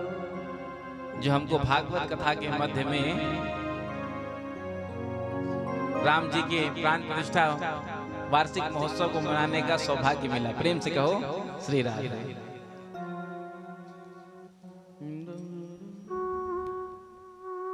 आगे श्री सुखदेव जी महाराज सुंदर महाराज का वर्णन करते हैं। महाराज का जब प्रारंभ कर रहे हैं तो कहते हैं, भगवान पिता रात्रि शरदोत्फुल्ल मल्लिका विक्षरन्तुं मनश्चक्रे योग माया उपाश्रिता।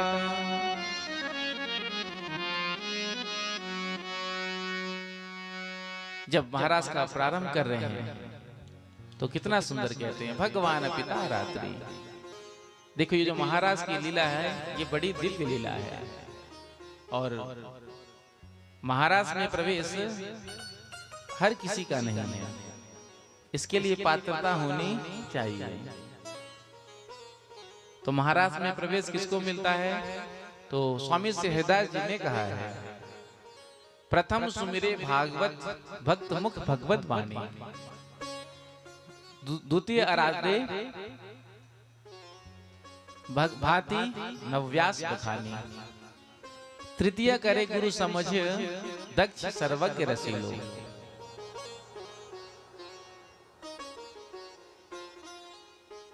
चौथे बसे बनराज वसीले, पांचे भूले देह सुध तब छठे भावना रास की। 5 सोपान को पार करने के बाद 6वां सोपान पे जब हम पहुंचेंगे तो महाराज का दर्शन और उसको सुनने का हमको सौभाग्य मिलेगा। सबसे पहले क्या कहा? प्रथम सुमिरे भागवत, सबसे पहले भागवत की कथा को सुनो। किससे? किसी भक्त के मुखारविंद से। उसके बाद दूसरा, व्यास जी ने जो नवधा भक्ति का उपदेश किया है, श्रवणम कीर्तनम विष्णु स्मरण पाद सेवनम, तद अनुसार जीवन हो, समर्पण पूरा भगवान के चरणों में हो। तृतीय करे गुरु समझे, तीसरा जो गुरु बनाए तो बहुत सोच समझकर बनाए।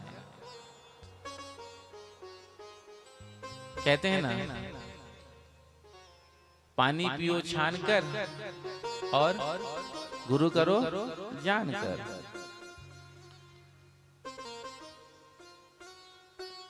लेकिन हम सब क्या करते हैं? जहां देखी भीड़ हो रही है, पूछा, अरे भैया यहाँ क्या चल रहा है, क्या हो रहा है? मंत्र दान मिल रहा है। जो देखा इतनी भीड़, हजारों की भीड़, हम भी उस भीड़ में बैठ गए। अब बाबा जी मंत्र फूंक रहे हैं माइक पर, हजारों की भीड़ है, एक एक करके कहां तक किसको मंत्र देंगे। तो बाबा जी ने माइक में ही मंत्र फूंक दिया 2 4 5 और कहा, जिसको जो अच्छा लगे छांट के रख लेना। अब उनके पास तो इतना समय ही नहीं कि एक एक के कान में एक एक व्यक्ति को मंत्र दीक्षा दे।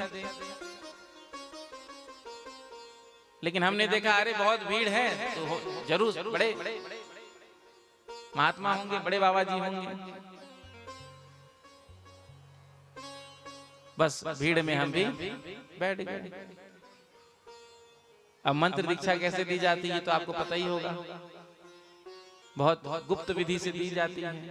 गुरुदेव मंत्र जब बोलते हैं शिष्य के कान में, तो दूसरे व्यक्ति के कान में वो मंत्र नहीं पड़ता, पास में ही निकट में ही क्यों ना बैठे हैं, इतने धीरे से कहते हैं कि बस शिष्य के ही कान में वो मंत्र सुनाई पड़ता है, और बगल वाला भी नहीं जान पाता कि क्या मंत्र गुरुदेव ने इनको दिया होगा। गुप्त रूप से देते हैं। लेकिन आजकल तो हाईटेक युग आ गया है, तो बस ले लिया दीक्षा।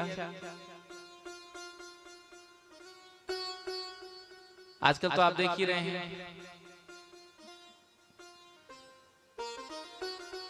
चाहे टीवी में कथा देखिए, चाहे लाइव जाकर कथा देखिए, तो नीचे पट्टी चलता ही, स्क्रॉल चलता ही रहता है। जिनको भी गुरु दीक्षा लेना हो संपर्क करें। गलियन गलियन गुरु फिरे, हमसे दीक्षा लो, स्वर्ग जाओ चाहे नरक में, धोती लिफाफा दो। शिष्य स्वर्ग में जाए नरक में जाए कोई मतलब नहीं, बस दे दिया मंत्र, धोती गमछा लिफाफा तो मिलेगा ही। शिष्य के कल्याण से कोई लेना देना नहीं। गुरु कौन? गोस्वामी जी कहते हैं, हरहि शिष्य धन शोक न हरहि, सो गुरु घोर नरक मुँह परहि। जो गुरु अपने शिष्य का केवल धन का ही हरण करते, शोक का हरण नहीं करते हैं, तो ऐसे गुरु नरक में जाते हैं। गुरु का काम क्या है? शिष्य को परमात्मा से मिलाना।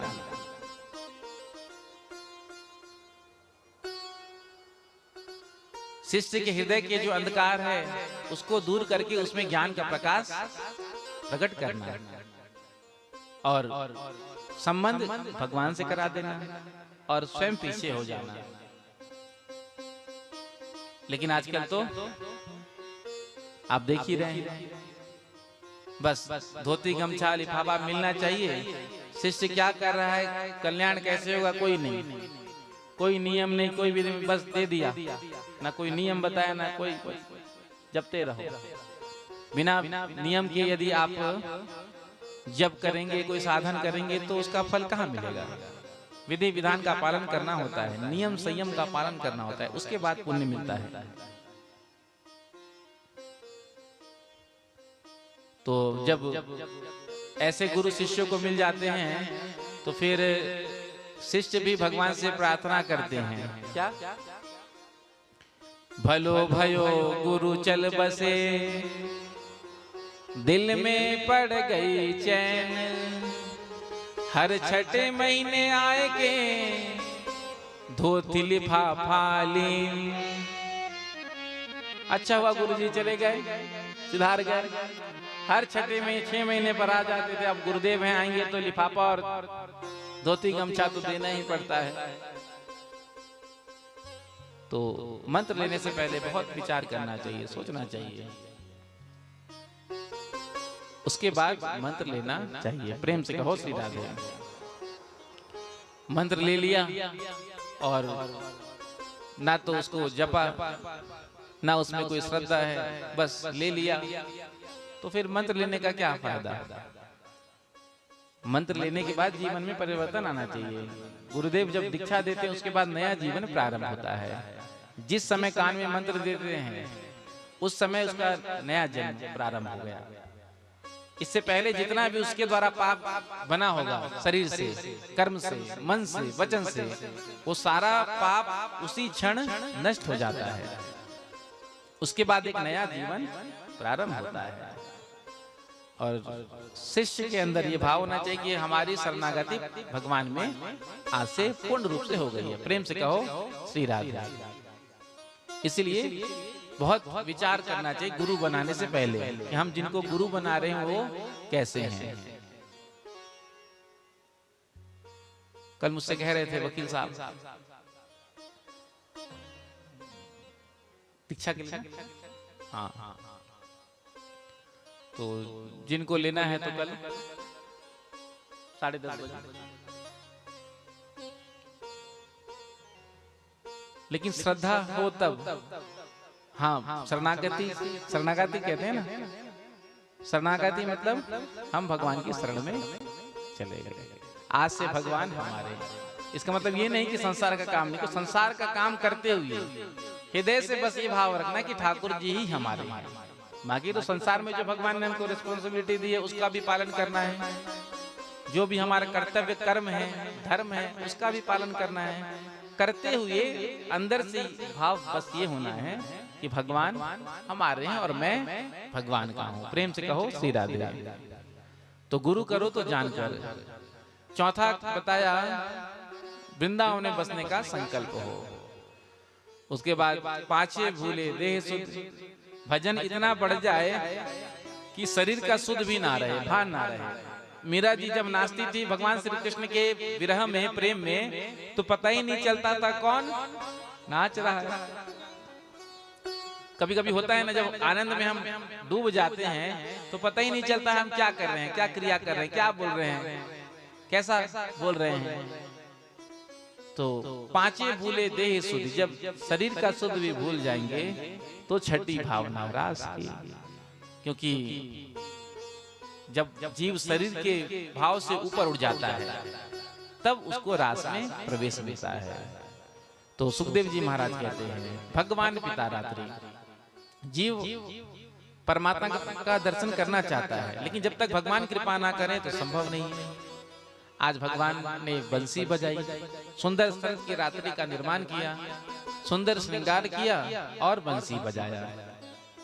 निशम्य गीतम तदनंग वर्धनम, व्रज स्त्रिया कृष्ण गृहीत मानसः, आजग्मुरन्योन्यमलक्षित उद्यमा, सयत्र कांतो जवलोल कुंडला। बंसी की ध्वनि को किसने सुना? पूरे ब्रज में बंसी की ध्वनि फैल गई, लेकिन उन्हीं गोपियों ने सुना जिनका मन भगवान श्री कृष्ण में आसक्त था। कृष्ण गृहीत मानसा, उन्हीं गोपियों ने सुना भगवान ने जिनके चीर को हरण किया था। कल आपने सुना था, समय अभाव था तो स्पर्श करके ही हम आगे बढ़ गए थे। भगवान ने चीर हरण करने के गोपियों को कहा था, क्योंकि जब तक आवरण का भंग नष्ट नहीं होता तब तक परमात्मा का दर्शन नहीं होता। जीवात्मा परमात्मा के बीच में एक घूंघट है, यही तो वस्त्र है। और जब तक वस्त्र का घूंघट रहता है तब तक परमात्मा का दर्शन कैसे होगा? जब वो वस्त्र ऊपर उठ जाता है तो परमात्मा का दर्शन होता है। तो उन्हीं गोपियों ने सुना। जैसे ही गोपियों ने सुना तो जो जो काम कर रही थी उसको छोड़कर सीधे भागी बंसीवट पर। एक गोपी गैया धो रही थी, दोइनी वहीं छोड़कर भागी। एक गोपी घर में हलवा बना रही थी, हाथ में करछली लेकर ही पहुंच गई। एक गोपी श्रृंगार कर रही थी, एक गाल में लगाया झाड़ू, प्रेम से कहो श्री राधे। जो भी कहते हो मुझे नहीं पता, मैंने कहीं बस ऐसा देखा है, आता है कुछ लगाने वाला। तो एक गाल में झाड़ू लगाया था, इतने में ही बंसी की ध्वनि सुनाई पड़ गई, सीधे भागी। एक गोपी अलंकार धारण कर रही थी, एक कान में लटकाया कान का, बंसी की ध्वनि सुनकर भागी। एक गोपी वस्त्र पहन रही थी, सुना, उल्टे सीधे वस्त्र पहनकर भागी। किसी ने किसी से नहीं कहा कि मैं जा रही हूं, जिसने जैसे सुना वैसे ही अकेले भागी। सबके सब पहुंच गई बंसीवट पर।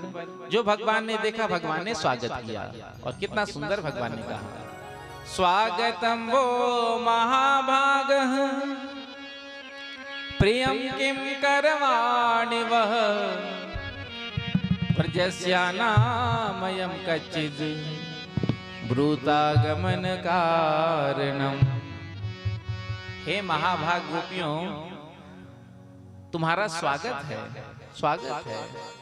गोपियां बड़ी प्रसन्न हो गई, देखो हमारा स्वागत कर रहे हैं। क्योंकि गोपियों ने क्या विचार बनाया था कि आज हम जाने ही हमको भगवान का दर्शन मिलेगा, ये भाव लेकर के आई थी। जो स्वागत किया भगवान ने तो गोपियां प्रसन्न हो गई। लेकिन फिर भगवान ने कहा, भ्रूतागमन कारणम, तुम यहाँ क्यों आई हो? तो मानो गोपियों का सारा मनोरथ भंग हो गया। हम तो मिलने के लिए आई थी ठाकुर जी से, आज परमात्मा का मिलन होता, दर्शन होता, लेकिन ये कह रहे हैं कि तुम यहाँ क्यों आई हो? गोपियों का मुंह लटक गया। अच्छा, शरद की रात्रि का दर्शन करने के लिए आई हो? देख लिया कितना सुंदर रात्रि है, सुंदर सुंदर चंपा चमेली जूही के पुष्प खिल रहे हैं, कितना सुंदर वातावरण बना है। देख लिया, दर्शन कर लिया, अब लौट जाओ, चली जाओ। देखो गोपियों, रात्रि का समय है और रात्रि में स्त्रियों को घर से बाहर ज्यादा देर नहीं रहना चाहिए। और वैसे भी ये जंगल वाली बात है, अनेक हिंसक पशु यहाँ विचरण करते हैं, तो लौट जाओ। गोपियों ने सिर हिला दिया।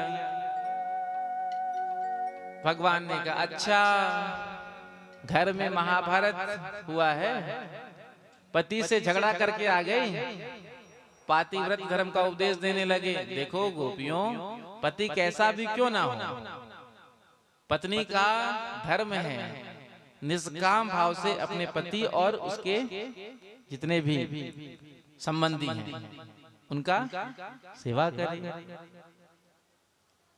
कैसे? निष्काम भाव से, प्रेम से कहो श्री राधे। ये नहीं कि आज कोई नई साड़ी खरीदवानी हो, चाहे कोई नया ज्वेलरी खरीदवाना हो तो पति के पैर दबाए जा रहे हैं, होता है ना। यदि कोई डिमांड होता है तो पत्नी पति की खूब सेवा करती है, पति भी समझ जाता है कोई ना कोई डिमांड आने ही वाला है। तो ऐसे नहीं, निष्काम भाव से सेवा करनी चाहिए। गोपी ने सिर हिला दिया ना, पति से भी झंझट नहीं हुआ, घर छोड़कर नहीं भाग कर आई। तो भगवान ने कहा अच्छा, मुझसे मिलने के लिए आई हो। भगवान गोपियों के मुख से उनका प्रेम प्रकट कराना चाहते थे। देख लिया, दर्शन कर लिया मेरा, मिल लिया, अब वापस लौट जाओ। देखो तुम्हारे घर वाले तुम्हारी प्रतीक्षा कर रहे होंगे। गोपियां अपने चरण के अंगूठे से पृथ्वी को कुरेदने लगी। आपस में एक दूसरे से कहती हैं, देखो जब से हम यहाँ आई हैं तब से ये प्रवचन दिए जा रही हैं, क्यों आई, लौट जाओ, वापस चले जाओ। यदि हमने इनको उत्तर नहीं दिया तो ऐसे ही ये बोलते रहेंगे। तो 10 श्लोक में भगवान ने प्रश्न किया, गोपियां तुम यहाँ क्यों आई हो? 11 श्लोक में गोपियों ने उत्तर दिया प्रणय गीत गा करके। गोपियां कहती है, मैवं विभोरहति भवान गदितुं निसंसं संत्यज सर्वविषयांस्तव पादमूलम्। हे विभो, आज हम सब कुछ छोड़ करके आपकी शरण में आ गए हैं। घर परिवार, पिता पुत्र, सब कुछ छोड़कर आपकी शरण में आ गए हैं। आप ही ने तो गीता में कहा है, जो मेरी शरण में आता है मैं उसको स्वीकार करता हूँ। क्या भूल गए अपने वचन को? आपने कहा कि चली जाओ, लौट जाओ। प्रभु, यदि हम घर वापस चली भी जाएंगी तो हमारा घर जाके क्या होगा बताओ? क्योंकि हमारा मन तो आप में लग गया है, हमारा शरीर चला जाएगा लेकिन मन तो आप में ही अटका हुआ है। बिना मन के शरीर कोई काम नहीं करता। तो हमारे मन को आप वापस कर दो, हम चली जाएंगे।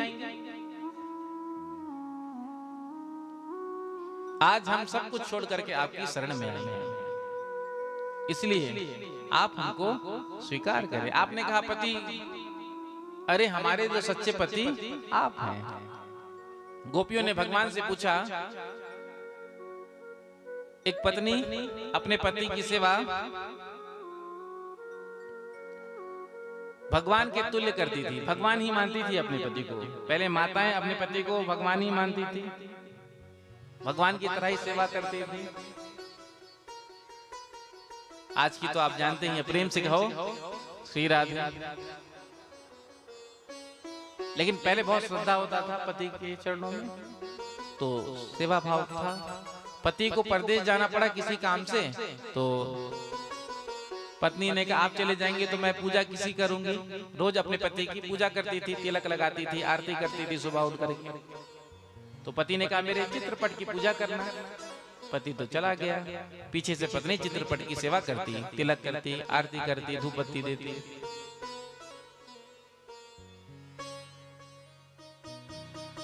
कुछ दिनों के बाद पति परदेश से वापस आया।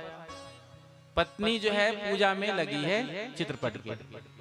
पति द्वार पर आकर खड़ा हो गया और कुंडी खटखटाने लगा। अब पत्नी जो है पूजा में बैठी है, कैसे उठेगी? तो गोपियों ने पूछा, आप बताइए कि उस देवी को क्या करना चाहिए? भगवान ने कहा, देखो जब सच्चा पति द्वार पर खड़ा है तो फिर चित्रपट की पूजा छोड़कर दरवाजा खोल करके उसको अंदर लाना चाहिए। तो गोपियों ने कहा, प्रभु ऐसे ही सच्चे पति आप हैं हमारे। प्रेम से कहो श्री राधे। श्री राधे। और संसार में जितने भी हैं वो तो प्रति हैं। प्रति कहते हैं किसको? फोटोकॉपी। प्रेम से कहो श्री राधे। सच्चे पति तो आप ही हैं। ऐसे बर को क्या बरूं, मीरा जी ने कहा, जो जन्मे और मर जाए, बरबरिए गोपाल को चुड़लो अमर है जाए। भगवान प्रसन्न हो गए, गोपियां सब कुछ छोड़ करके आई है। भगवान ने गोपियों के साथ किया रास। अब रास खेलते खेलते गोपियों को अपने सौंदर्य का अभिमान हो गया। देखो हम कितने सुंदर हैं, इसलिए हमारे साथ ही नृत्य कर रहे हैं। सभी गोपियों को लगता है कि केवल मेरे साथ ही कृष्ण नृत्य कर रहे हैं, नाच रहे हैं। तो सौंदर्य का अभिमान हो गया। कोई गोपी कहती है मैं थक गई, तो भगवान उसके चरण दबा रहे हैं। कोई गोपी कहती है मुझे गर्मी लग रही है, तो भगवान अपना पीतांबर से हवा कर रहे हैं। एक गोपी ने कहा रास खेलते खेलते हमारा जो नाक का नथ था वो कहीं गिर गया, तो भगवान उसको ढूंढ रहे हैं। भगवान तो गोपियों के प्रेम में वशीभूत थे। गोपियां जैसा कह रही हैं भगवान वैसा कर रहे हैं। जब भगवान ने देखा गोपियों के अंदर अपने सौभाग्य का मद आ गया है, तो भगवान वहां से अंतर ध्यान हो गए। क्योंकि जहां पर अभिमान आता है वहीं से भगवान चले जाते हैं। भगवान अंतर ध्यान हो गए एक गोपी को लेकर के। जो गोपियों ने नहीं देखा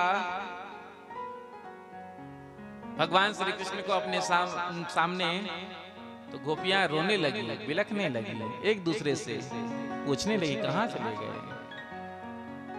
आज विरह में इतनी व्याकुल हो गई हैं, वृक्षों से पूछ रही हैं, हे पीपल, हे पाकर, क्या तुमने हमारे नंदन नंदन को देखा?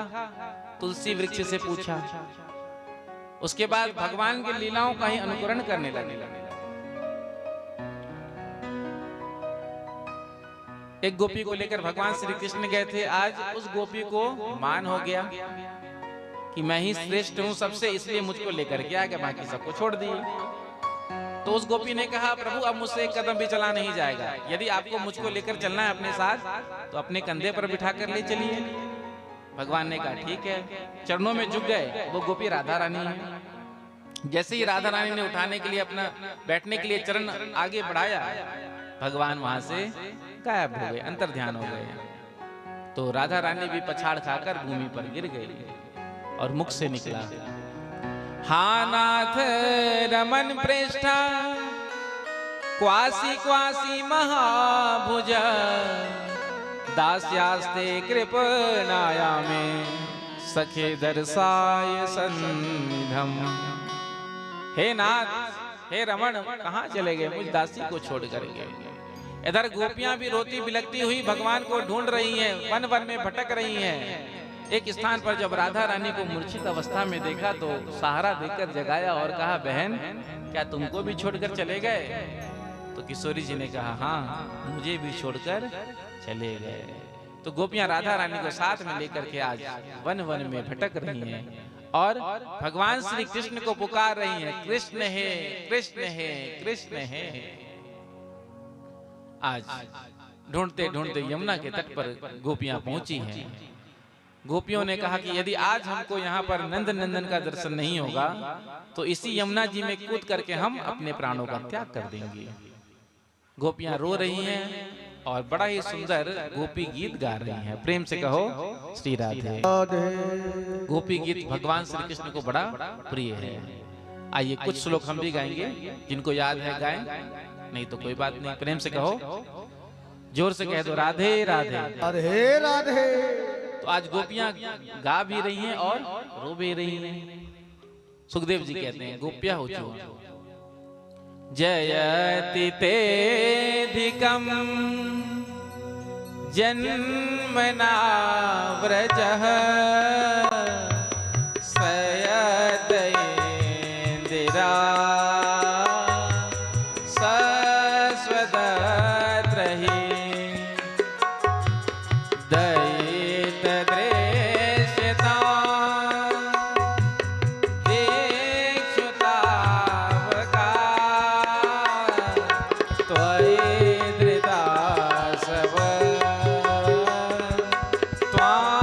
बेचे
कल्मषाप हम श्रवण मंगलम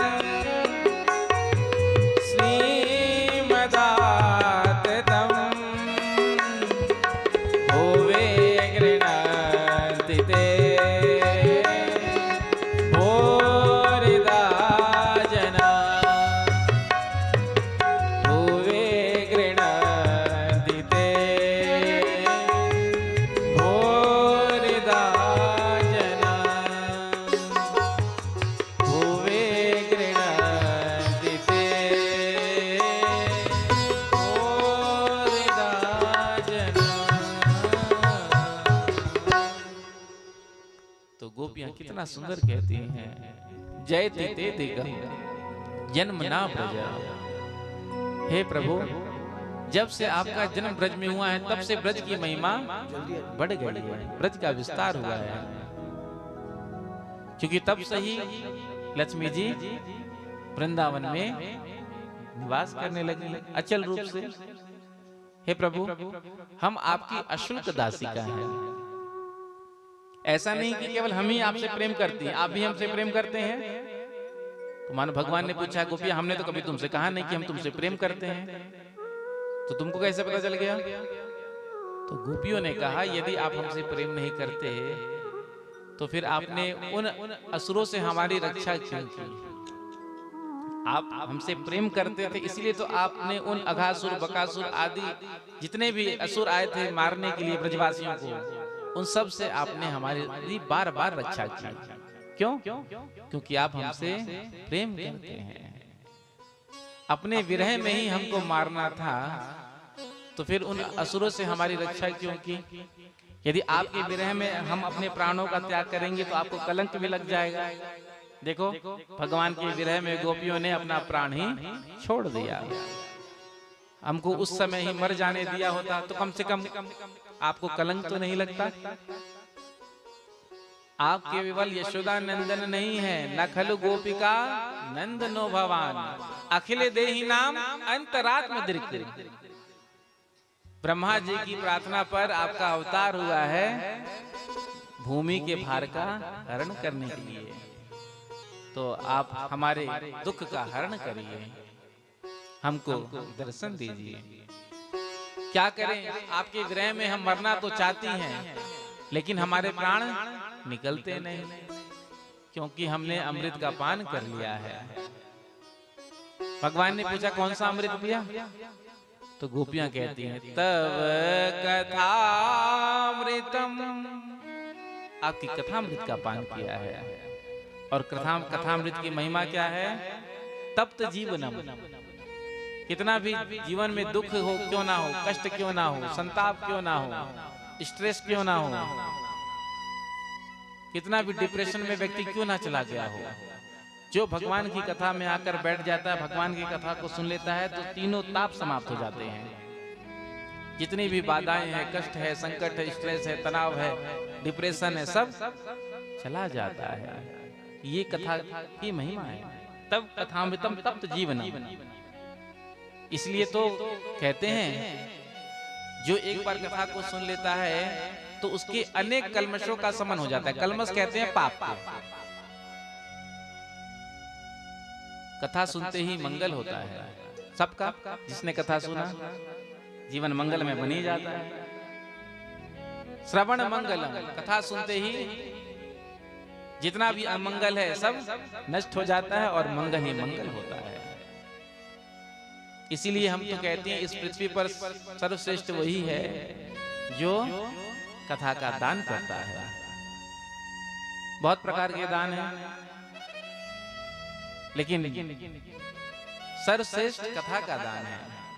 और दानों में तो विचार करना पड़ता है, दें कि नहीं दें, कितना दें, थोड़ा सोचना ही पड़ता है, बजट देखना पड़ता है कैसा है, कोई सा भी दान हो। लेकिन कथा दान में तो सोचना ही नहीं है। क्यों? क्योंकि इसमें कोई लिमिट ही नहीं है। हरि अनंत, हरि कथा अनंता। जितना कहो उतना कम है, जितना बांटो उतना बढ़ता है। तो इस भूमि पर सबसे श्रेष्ठ वही जो आपकी कथा का दान करते हैं। प्रभु दर्शन दीजिए, दर्शन दीजिए। आप बिना चरण पादुका पहने हुए जंगल में भटक रहे हैं, रात्रि का समय है, कोई कांटा कट गया तो, कंकड़ चुभ गया तो आपको कष्ट नहीं होगा, कष्ट हमको होगा। हे प्रभु दर्शन दीजिए। इति गोप्य प्रगायन्त्य प्रलपन्त्यश्च चित्रधा रुरुदोषो स्वरम राजन कृष्ण दर्शन लालिसा। जो गोपियों ने गोपी गीत गाया, भगवान ने सुना, तो आज गोपियों के मध्य भगवान प्रकट हो गए। तासाम आविर्भूचौरी स्मयमान मुखाम्बुजा पीतांबर धरा स्वर्गवे साक्षान मन मत मन मथा। आज पीतांबर ओढ़ करके भगवान गोपियों के मध्य में प्रकट हो गए। जो गोपियों ने देखा तो भगवान को देख करके आज गोपियां प्रसन्न हुई। कोई गोपी आंख दिखाती हैं, कोई गोपी जाकर चरणों में गिर जाती है, कोई जाकर अपनी भुजाओं से भगवान को बांध लेती है। गोपियों ने भगवान से प्रश्न पूछा। संसार में 3 प्रकार के लोग देखने को मिलते हैं। पहले जो जिनसे प्रेम करते हैं उनसे ही प्रेम करते हैं, दूसरे सबसे प्रेम करते हैं, तीसरे किसी से प्रेम नहीं करते। भगवान ने कहा देखो, जो प्रेम करने वाले से ही प्रेम करते हैं वहां प्रेम है ही नहीं, वहां तो केवल व्यवहार है। दूसरे प्रकार के लोग जो सबसे प्रेम करते हैं वो होते हैं माता पिता और गुरुजन। बच्चा या शिष्य माता पिता गुरुजन से प्रेम करे या ना करे, लेकिन माता पिता गुरुजन हमेशा बच्चों से और शिष्यों से प्रेम करते हैं। तीसरे प्रकार के जो किसी से प्रेम नहीं करते, उनके 4 प्रकार हैं। आत्माराम, पूर्णकाम, अकृतज्ञ, गुरुद्रोही। आत्माराम उन्हें कहते हैं जो अपनी आत्मा में रमण करते हैं। संत महात्मा संसार छोड़कर चले जाते हैं, भजन करते हैं, किसी से कोई लेना देना नहीं। पूर्ण काम, जिसकी कामनाएं पूर्ण हो जाती है, वो भी किसी से मतलब नहीं रखता है। तीसरा अकृतज्ञ, किए गए उपकार को नहीं मानता है, क्योंकि आज कृतज्ञता बढ़ गई है। किसी का 99 काम आप कर दो, बना दो, एक काम नहीं बनाया तो 99 काम भूल गया, बस उसको लेकर बैठा रहेगा कि देखो एक काम बोला वो भी नहीं करा पाया। इतना सारा काम जो कराया पहले वो सब भूल गया। तो अकृतज्ञ नहीं होना चाहिए, कृतज्ञता होनी चाहिए। जीवन में हमारे लिए जिसने भी कुछ भी किया है, थोड़ा भी किया है, कभी उसके उपकार को भूलना नहीं चाहिए। तो अकृतज्ञ जो किए गए उपकार को नहीं मानते। गुरुद्रोही जिसने उपकार किया, जिसने हमारा काम बनाया, उसी से हम द्वेष करते हैं, द्रोह करते हैं। तो गोपियों ने पूछा भगवान से, आप कौन से नंबर के हैं? भगवान ने कहा, गोपियों मैं तो तुम्हारा जन्म जन्म का ऋणिया हूं, तुमने अपने प्रेम से मुझे बांध लिया, तो इतना तड़पाया क्यों, इतना रुलाया क्यों? तो भगवान ने कहा, बिना विप्रलंब के संयोग पुष्ट नहीं होता है। मिलने का तो आनंद तभी आता है जब थोड़ी दूरियां हो। सूर्य की महिमा कब पता चलती है? अभी भयंकर ठंड पड़ रहा है हमारे यहाँ, 15-15 दिन तक सूर्योदय का होता ही नहीं है। सूर्योदय, सूर्य भगवान का दर्शन ही नहीं होता है। तो सूर्य की महिमा पता है। लोग कहते हैं, अरे प्रभु थोड़ा सा कृपा कर दो, वॉशिंग मशीन में कितने सुखाएं कपड़े, जब तक धूप नहीं लगता तब तक तो प्रार्थना करना पड़ता है। तो अंधकार जब आता है तो अंधकार के बाद ही तो सूर्य की महिमा प्रकट होती है। अब अंधकार ही ना हो तो सूर्य की महिमा कैसे आप जानोगे? उसी प्रकार से बिना विप्रलंब के, बिना दूरियां के, बिना जुदाई के मिलन का भी आनंद नहीं आता है। भगवान गोपियों पर आज प्रसन्न हुए और गोपियों के संग भगवान ने किया महाराज। एक एक गोपी एक एक कृष्ण, 2 गोपी एक कृष्ण, 4 गोपी एक कृष्ण और रास मंडल का निर्माण कराया। प्रेम से कहो श्री राधे। तो आइए हमारे बीच भी युगल सरकार आ रहे हैं, तो हम महाराज का दर्शन करें।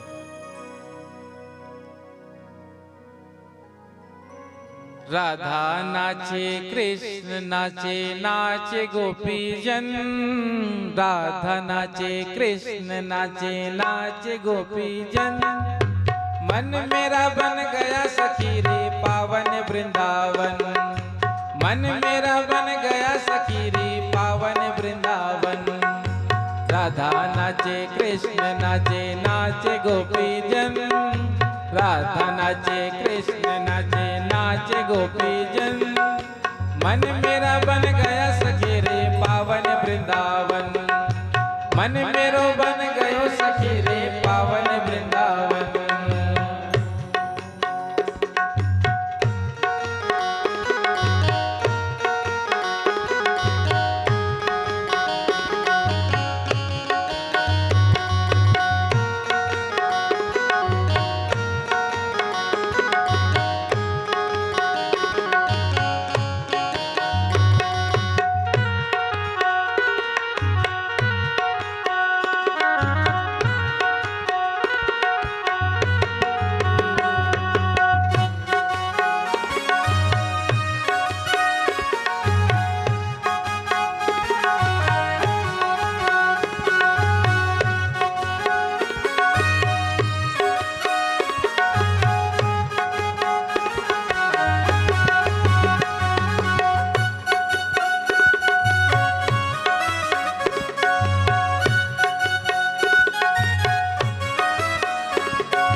सूरज नाचे चंदा नाचे, नाचे तारागण।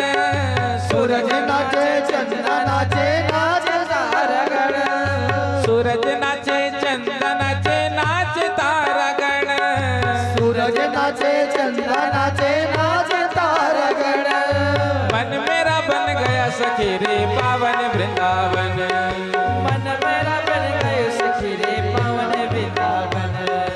मन मेरा बन गया सखी रे पावन वृंदावन।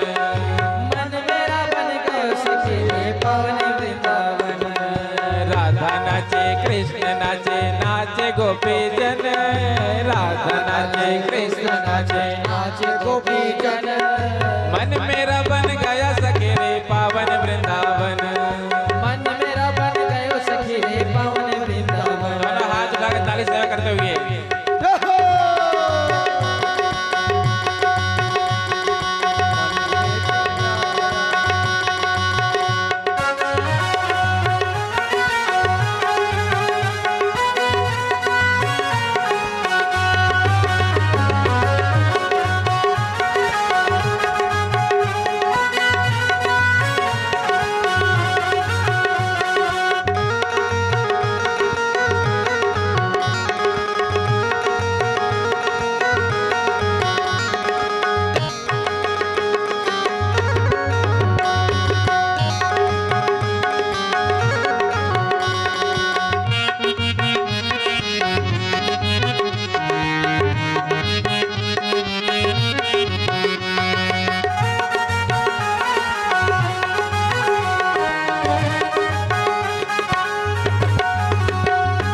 जमुना नाचे गंगा नाचे, नाचे सरयू संग। जमुना नाचे चंदा नाचे, नाचे सरयू संग। जमुना नाचे नाचे नाचे, जमुना नाचे। यमुना नाचे गंगा नाचे, नाचे सरयू संग।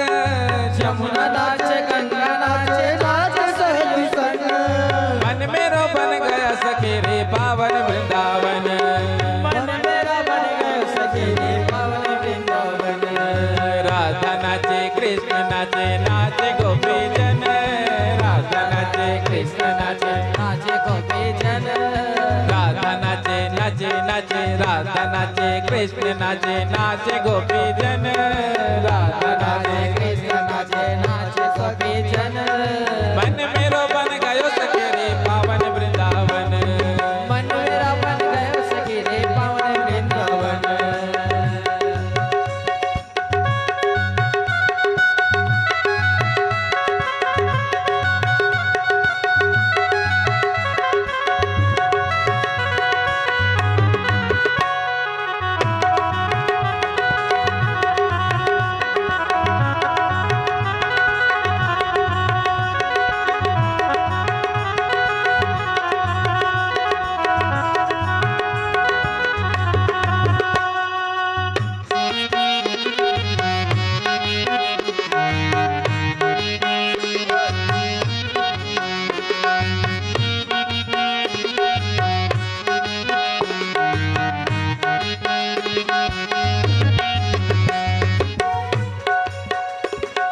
ब्रह्म नाचे शंकर नाचे नाचे नंदी संग ब्रह्मा नाचे शंकर नाचे नाचे नंद संग ब्रह्म नाचे नाचे नाचे ब्रह्म नाचे ब्रह्म नाचे शंकर नाचे नाचे नंदी संग ब्रह्मा नाचे शंकर नाचे नाचे नंद संग मन मेरा बन गया सखी रे पावन वृंदावन मन मेरा बन गया सखी रे पावन वृंदावन रास रचो है रास रचो है रास रचो है रास रचो है जमुना किनारे का ना रास रचो है रास रचो है रास रचो है यमुना किनारे राधा रास रचो है रास रचो है रास रचो है रास रचो है रास रचो है जमुना किनारे का ना रास रचो है रास रचो है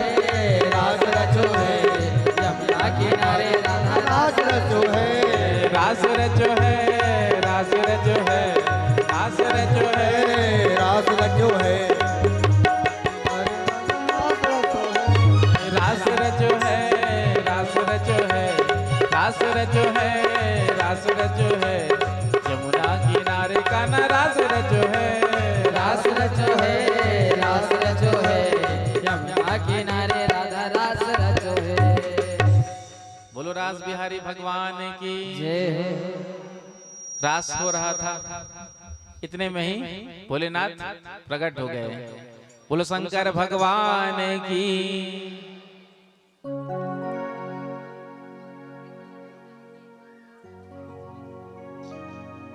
भगवान शंकर ने गोपी रूप बनाया पार्वती जी से कहा मुझे भी गोपी बना दे तो लहंगा फरिया ओढ़ करके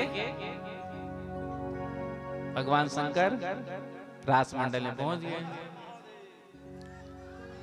तो भगवान तो समझ ही गए कि आज गोपेश्वर नाथ हमारा दर्शन करने आए हैं तो रास तो चल ही रहा था तो सोचा कि थोड़ा परिहास भी हो जाए रास खेलते खेलते खेलते भगवान ने कहा देखो गोपियों इतनी देर से तुम मेरे संग रास खेल रही हो लेकिन अभी तक मैंने काऊ को मोड़ो ना देखो अभी तक मैंने किसी का मुख ही नहीं देखा तो गोपी देखो अब हम एक एक गोपी का मुख देखेंगे शंकर जी सोच में पड़ गए काम से सारी पोल पट्टी खुल जाएगी तो सब लाइन से खड़ी हो गई गोपियां भगवान शंकर पहले ही नंबर पे थे अब भोलेनाथ ने सोचा पहला नंबर तो हमारा ही लग गया तो भोलेनाथ ने सोचा कि क्यों ना मैं लास्ट में खड़ा हो जाऊं तो भोलेनाथ हट्टे तगड़े तो थे ही तो भागते हुए छम छम करते हुए जो है अंतिम लाइन में पहुंच गए भगवान कृष्ण ने कहा देखो गोपियों बाद में मैं किसी और गोपी का मुख देखूंगा सबसे पहले मैं इस चंचल गोपी का मुख देखूंगा और भगवान भोलेनाथ के सामने ही जाकर खड़े हो गए भोलेनाथ ने सोचा आज तो गए काम से जैसे ही प्रभु ने घूंघट उठाया तो भोलेनाथ का दर्शन हुआ भगवान ने कहा आओ गोपेश्वरनाथ आपकी जय हो प्रेम से कहो श्री राधे जोर से कह दो राधे राधे। हे राधे। तो भगवान शंकर भी अपने आप को रोक नहीं पाए थे। तो सुंदर महाराज का वर्णन किया। प्रेम से कहो श्री राधे। जोर से कह दो राधे राधे। राधे राधे। तो रास में आपका भी मन कर रहा होगा कि हम भी ठाकुर जी के संग नृत्य करें। हाँ कर रहा है। प्रेम से कहो श्री राधे। ऐसो रास रचो वृंदावन बज रही पायल के जनकार। ऐसो रास रचो वृंदावन बज रही पायल के जनकार। बज रही पायल की झनकार। पायल की झनकार मेरे पायल की झनकार हो। पायल की झनकार बज रही पायल की झनकार हो। पायल की झनकार मेरे पायल की झनकार हो। पायल की झनकार बज रही पायल की झनकार। ऐसो रास रचो वृंदावन बज रहे पायल की झनकार। ऐसो रास रचे वृंदावन बज रही पायल की झनकार। हरि बोल।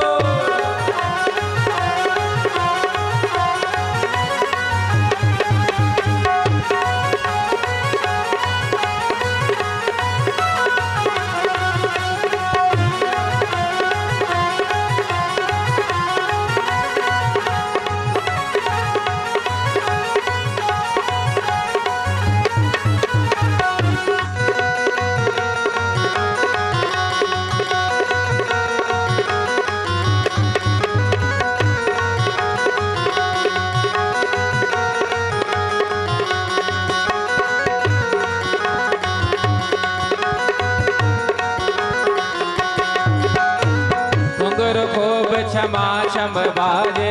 घुंघरू खूब क्षमा क्षम बाजे। भजन बिछुआ बहुते बाजे। भजन बिछुआ बहुते बाजे। रवा कौंधनी के हो बाजे। रावा कौंधनी के हो बाजे।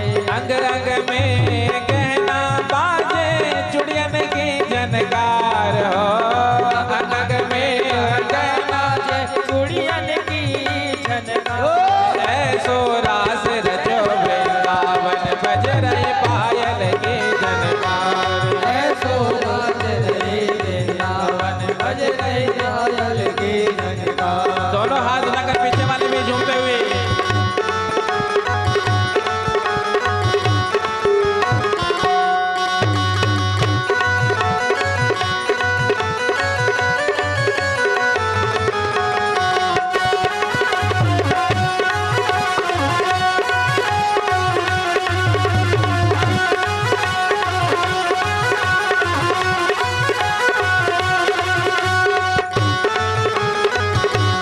हाँ भैया।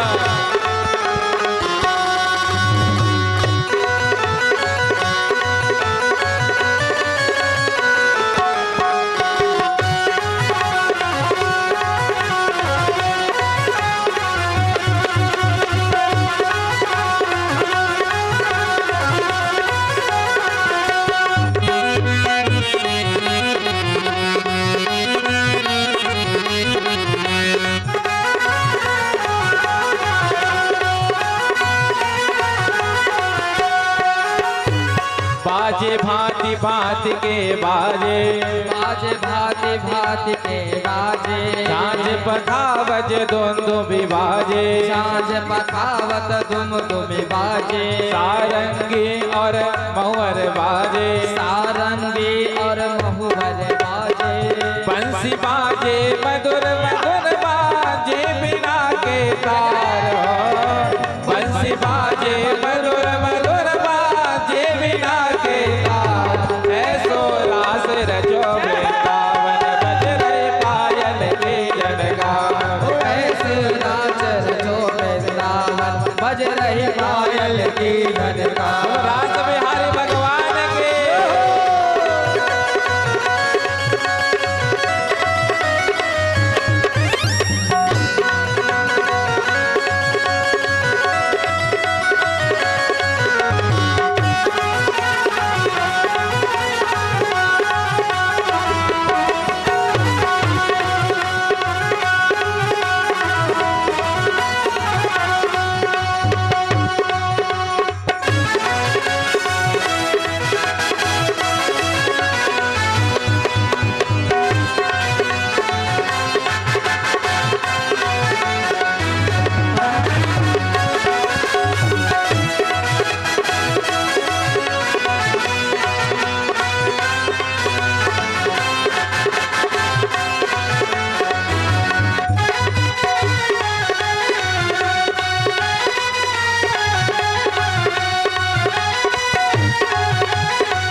राधा मोहन देगल भैया राधा मोहन गगन दासी राधा मोहन देगल भैया राधा मोहन देगल भैया नाचे संग संग ले फिर कैया नाचे संग संग ले फिर कैया नाचे संग संग ले फिर कैया नाचे संग संग ले फिर कैया प्यार चले शीतल सुख दैया माल से संग सीतर नगरैया प्यार चले शीतल सुख दैया प्यार चले शीतल सुख दैया जामा पटुका लहंगा भरिया कर सनन सरकार हो जामा पटुका लहंगा भरिया कर सनन सरकार ऐसो राज रचो वृंदावन बज रहे पायल की झनकार ऐसो राज रचो वृंदावन बज रही पायल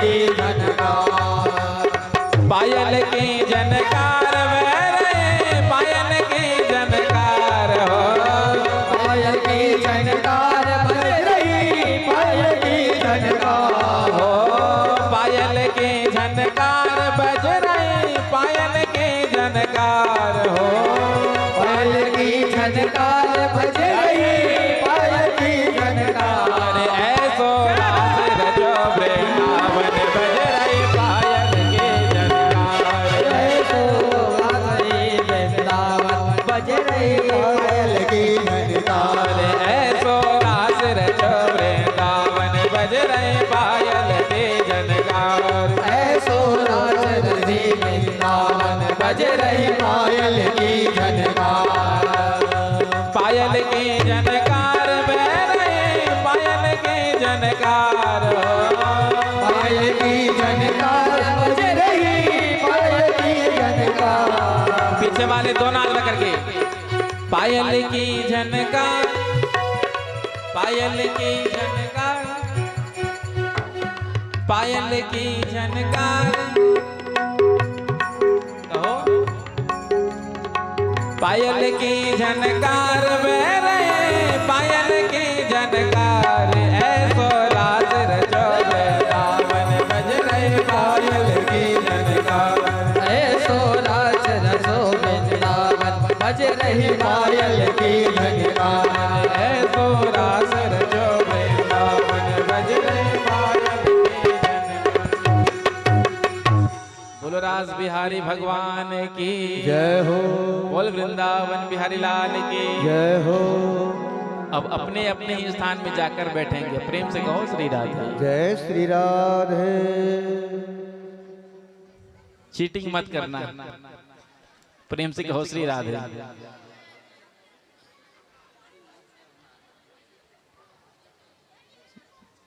प्रेम से कहो श्री राधे जोर से कह दो राधे राधे राधे राधे राधे राधे राधे तो 6 महीने तक ठाकुर जी ने गोपियों के साथ महाराज किया था। महाराज लीला की फलश्रुति कहते हुए सुखदेव जी कहते हैं जो महाराज लीला का दर्शन करते हैं श्रवण करते हैं तो उनके हृदय का रोग काम रोग समाप्त हो जाता है। श्री सुखदेव जी कहते हैं एकदा देव यात्रायाम गोपाला जात कौतुका। एक बार भगवान सभी ब्रजवासियों को लेकर के अंबिका वन में आए थे और भगवान गौरी शंकर का पूजन किया, ब्राह्मणों को भोजन कराया, दक्षिणा दिया और संध्या का समय हो गया तो सब वहीं सो गए। रात्रि में एक अजगर आया और अजगर ने नंद बाबा के पैर को मुख से दबा लिया। जो नंद बाबा ने देखा जोर से आवाज लगाई तो भगवान कृष्ण आए हैं और आकर जैसे ही अजगर के स्पर्श किया तो आज वो दिव्य रूप में प्रकट हो गया। भगवान ने पूछा कि तुम कौन हो, तो अपना परिचय दिया। अहम विद्याधरा कश्चिद सुदर्शन इति श्रुता श्रिया स्वरूप संपत्त्या विमाने नाचरम दिशा। पूर्व जन्म में मैं विद्याधर नाम का गंधर्व था। एक कुरूप ऋषि को देख करके मैंने उनका अपमान कर दिया था, तो उन्होंने मुझे शाप दे दिया था।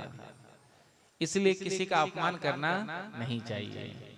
किसी के स्वरूप को देख करके, भगवान ने देखो जिसको जैसा बनाया है, ये भगवान की कला कृति है।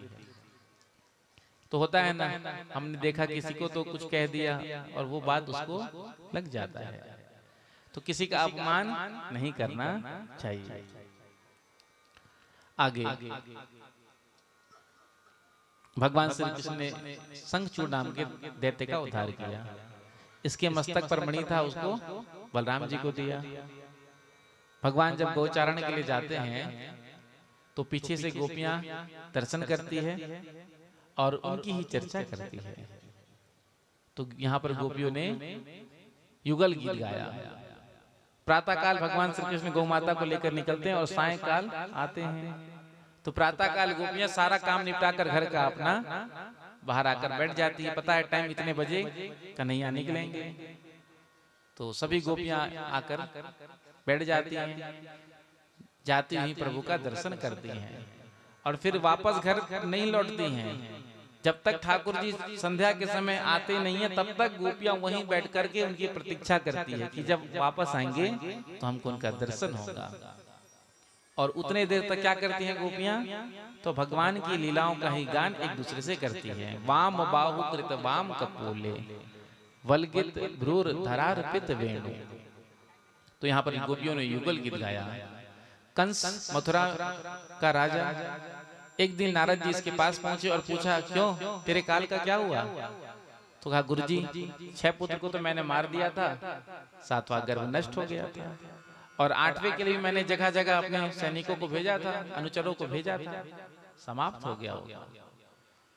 नारद जी ने कहा, देख तुझे नहीं पता, नंद बाबा के जो पुत्र कृष्ण है, कन्हैया है, वही देवकी का 8वां लाल है और तेरा काल है। जो रोहिणी जी का पुत्र बलराम है, वही देवकी का 7वां गर्भ है। कंस को क्रोध आ गया। तो क्या वसुदेव जी ने मुझे झूठ कहा, मिथ्या कहा? तो नारद जी ने कहा, हाँ वसुदेव जी ने तुझसे मिथ्या कहा। तो क्रोध आ गया और कहा, आज ही मैं वसुदेव को मार दूंगा। भगवान ने कहा, ऐसा तू करेगा तो फिर वो कृष्ण बलराम कभी तेरे हाथ नहीं लगेंगे। अब तक तूने क्या किया? अपने अनुचरों को भेजा एक एक करके, तो दोनों भाइयों ने मिलकर सबको ठिकाने लगा दिया। अब तू कुछ ऐसा कर, उन दोनों को यहीं मथुरा बुला और अपने आंख के सामने ही मरवा।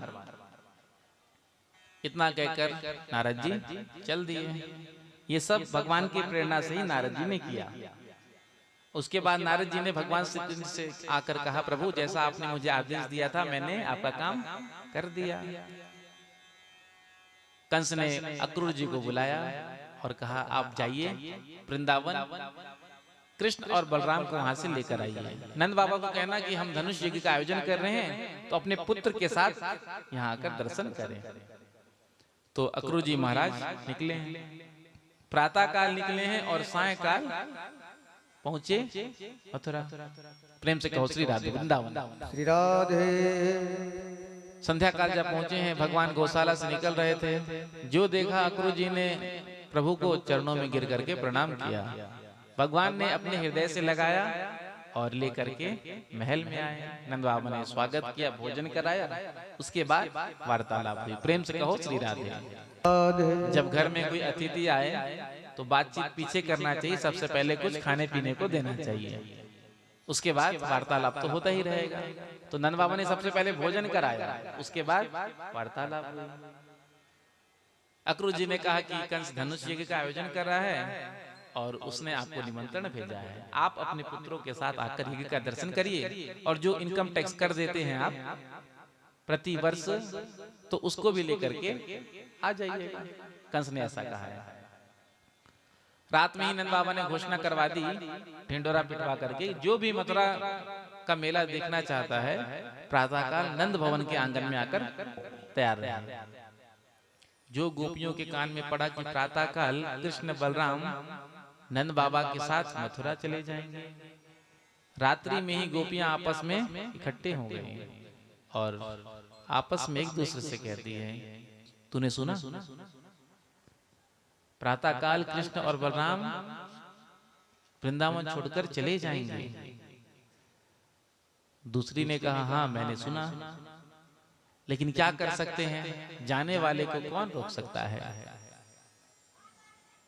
एक गोपी कहती है, देखो ये विधाता ही बड़ा क्रूर है, ये हम सबको खिलौना की तरह खेलता है। दो प्रेमियों का मिलन क्यों कराता है जब उसे दूर ही करना होता है। तो आज गोपियां विधाता को गालियां देने लगी। अहो विधातस्तव क्वचित न दया, अरे विधाता तेरे अंदर भी तनिक दया नहीं है। अहो विधातस्तव क्वचित न दया, संयोज्य मैत्र्या प्रणयेन देहिना, तांशा कृतार्थान व्युनं च पार्थकम, विक्रीडितम तेर भक्तिष्ठितम यथा। तेरा भी स्वभाव बिल्कुल बच्चों की तरह, बालकों की तरह है। बच्चे जब जाते हैं नदी के किनारे तो बालू रेती जो होता है उसी से घर बनाते हैं, मंदिर बनाते हैं, जो भी बनाते हैं, खेलते हैं, और जब मन भर जाता है तो लात मारकर तोड़कर वापस घर चले जाते हैं। उसी प्रकार से तुम हमको खिलौना बनाकर तोड़ खेल रहे हो, और जब मन भर जाता है तो एक गोपी कहती है, देखो मुझे तो ये अक्रूर जो यही महाक्रूर लग रहा है। आज ये नहीं आता तो कृष्ण बलराम हमसे दूर नहीं जाते हैं। तो गोपी कहती है, ये अक्रूर नहीं, ये महाक्रूर है। क्रूर किसे कहते हैं, जिसे प्राण लेने में तनिक भी संकोच ना हो। कुछ लोग ऐसे होते हैं जो सर तन से जुदा, तनिक भी उनको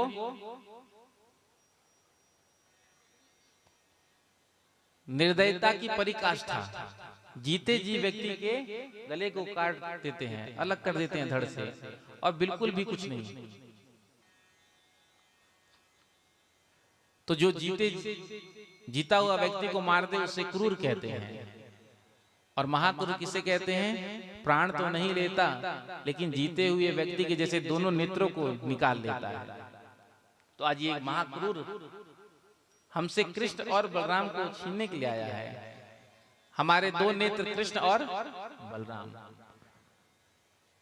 एक गोपी ने कहा, यदि चले जाएंगे कृष्ण और बलराम तो हम कैसे रहेंगे।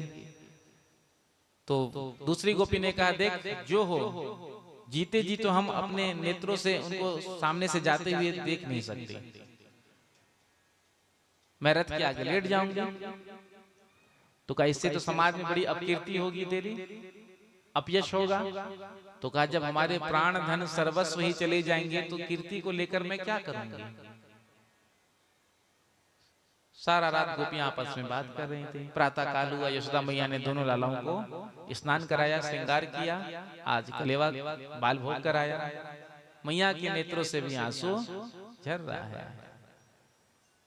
कन्हैया ने मैया से कहा, मैया रोती क्यों है, आज हम जा रहे हैं, कल मेला देखेंगे, परसों हम आ जाएंगे। आज तक मैया से दूर कभी कन्हैया गए नहीं थे, एक दिन के लिए भी नहीं गए थे। पहली बार, प्रथम बार माँ से दूर जा रहे हैं। तो जब माँ से दूर बच्चा जाता है तो माँ को बड़ा कष्ट होता है, और उस कष्ट को वो वही जानती है, दूसरा कोई नहीं महसूस कर सकता। जाकर कृष्ण बलराम रथ पर बैठे, ग्वाल बाल भी इकट्ठा हो ही गए थे। गोपियां आकर के खड़ी हो गई और गोपियों ने कहा कि प्रभु आप ऐसे नहीं जा सकते हमको छोड़ करके। भगवान ने गोपियों को समझाया, देखो गोपियों मैं परसों आ जाऊंगा। गोपियों ने कहा, नहीं, आज गोपी रथ के आगे लेट गई। भगवान ने समझाया, देखो गोपियों हम शीघ्र आयास में, मैं जल्दी आ जाऊंगा। लेकिन गोपियों ने कहा, नहीं, हम आपको जाते हुए नहीं देख सकते। जब तुम्हें जाना ही था तो क्यों लिया आने का नाम, जान दे देंगी जो तूने लिया अब जाने का नाम। नंद बाबा ने आकर के समझाया तो गोपियों ने मार्ग से हटकर रास्ता दे दिया।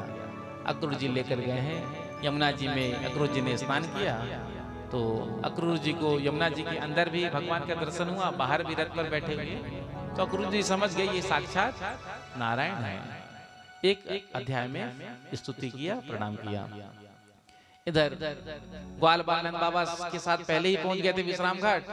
भगवान श्री कृष्ण पहुंचे जब एक पहर से था दिन का। भगवान श्री कृष्ण से अक्रूर जी ने कहा, प्रभु हमारे घर चल करके थोड़ा सेवा का सौभाग्य दीजिए।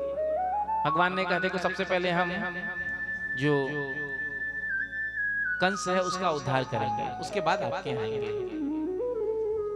भगवान श्री कृष्ण ने नंद बाबा से कहा, बाबा बाबा आपकी यदि आज्ञा हो तो हम मथुरा का मेला देखना चाहते हैं। हमने सुना है मथुरा बड़ी सुंदर नगरी है, तो आपकी आज्ञा हो तो हम मथुरा दर्शन करके आए। नंद बाबा ने स्पष्ट मना कर दिया, नहीं लाला कन्हैया, ये अपनो वृंदावन आए हैं, ये राजा कंस को नगरी मथुरा है। मना कर दिया। बलराम जी ने कहा, बाबा कन्हैया की कछु ज्यादा इच्छा है, यदि आपकी आज्ञा है तो मैं कन्हैया को मथुरा का दर्शन करा लाऊं। तो भगवान ने कहा, ठीक है बलराम, मुझको तो पर पूरा भरोसा है। कन्हैया थोड़े चंचल हैं और बलराम जी समझदार हैं।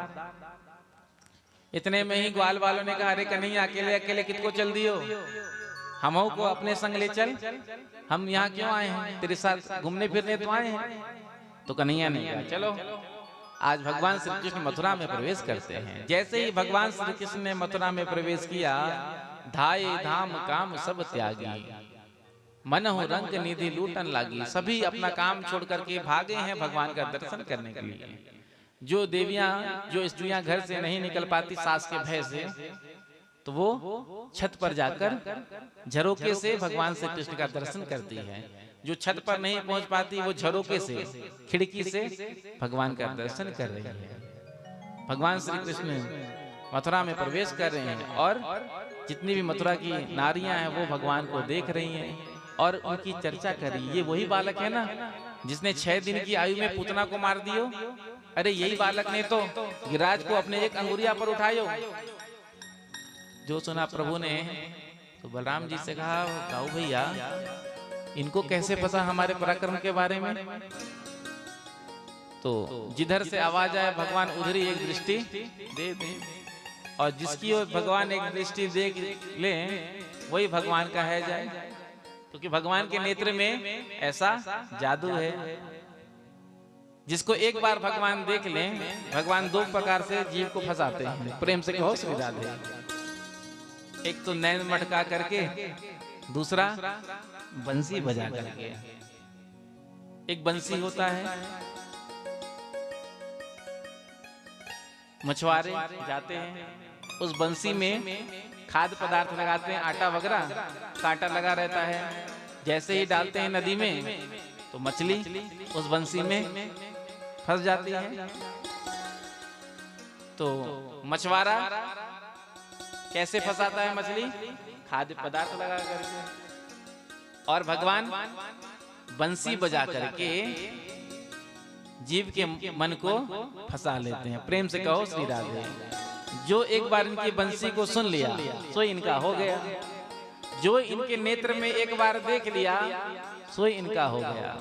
पागल। इसलिए तो भगवान श्री कृष्ण नैन मटका करके तिरछी चितवन से चित चुरा लेते हैं।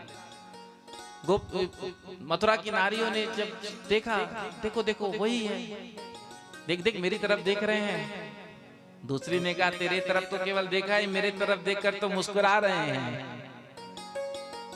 पुष्पों की वृष्टि ऊपर से होने लगी।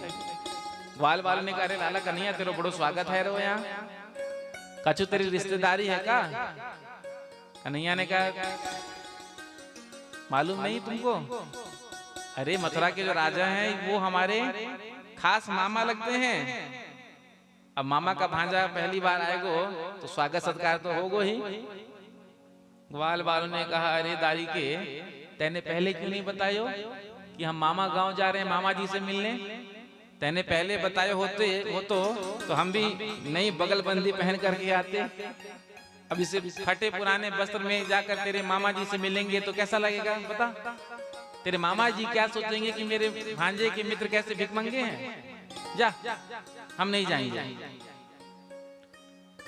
प्रभु ने कहा अरे चिंता क्यों करते हो, बस तो नहीं चाहिए ना, अभी दिलवा देंगे। कंस का धोबी कपड़े का गट्ठर उठाकर लेकर जा रहा था। इतने में भगवान ने ससम्मान उससे कहा अरे भैया इसमें से कुछ वस्त्र हमारे सखाओं को दे दो। कंस का धोबी अभिमान में भरा हुआ, अरे तुमने ऐसे वस्त्रों को जीवन में कभी देखा है? ये महाराज कंस के वस्त्र हैं। नदी पोखरा में, नदी जंगल में रहने वाले जंगली लोग, नदी पोखरा का पानी पीने वाले, जो इतना का भगवान को क्रोध आया, भगवान ने एक झापड़ मारा, सोई सर धड़ से अलग हो गया। सर जाकर दुकानदार के तराजू में गिरा।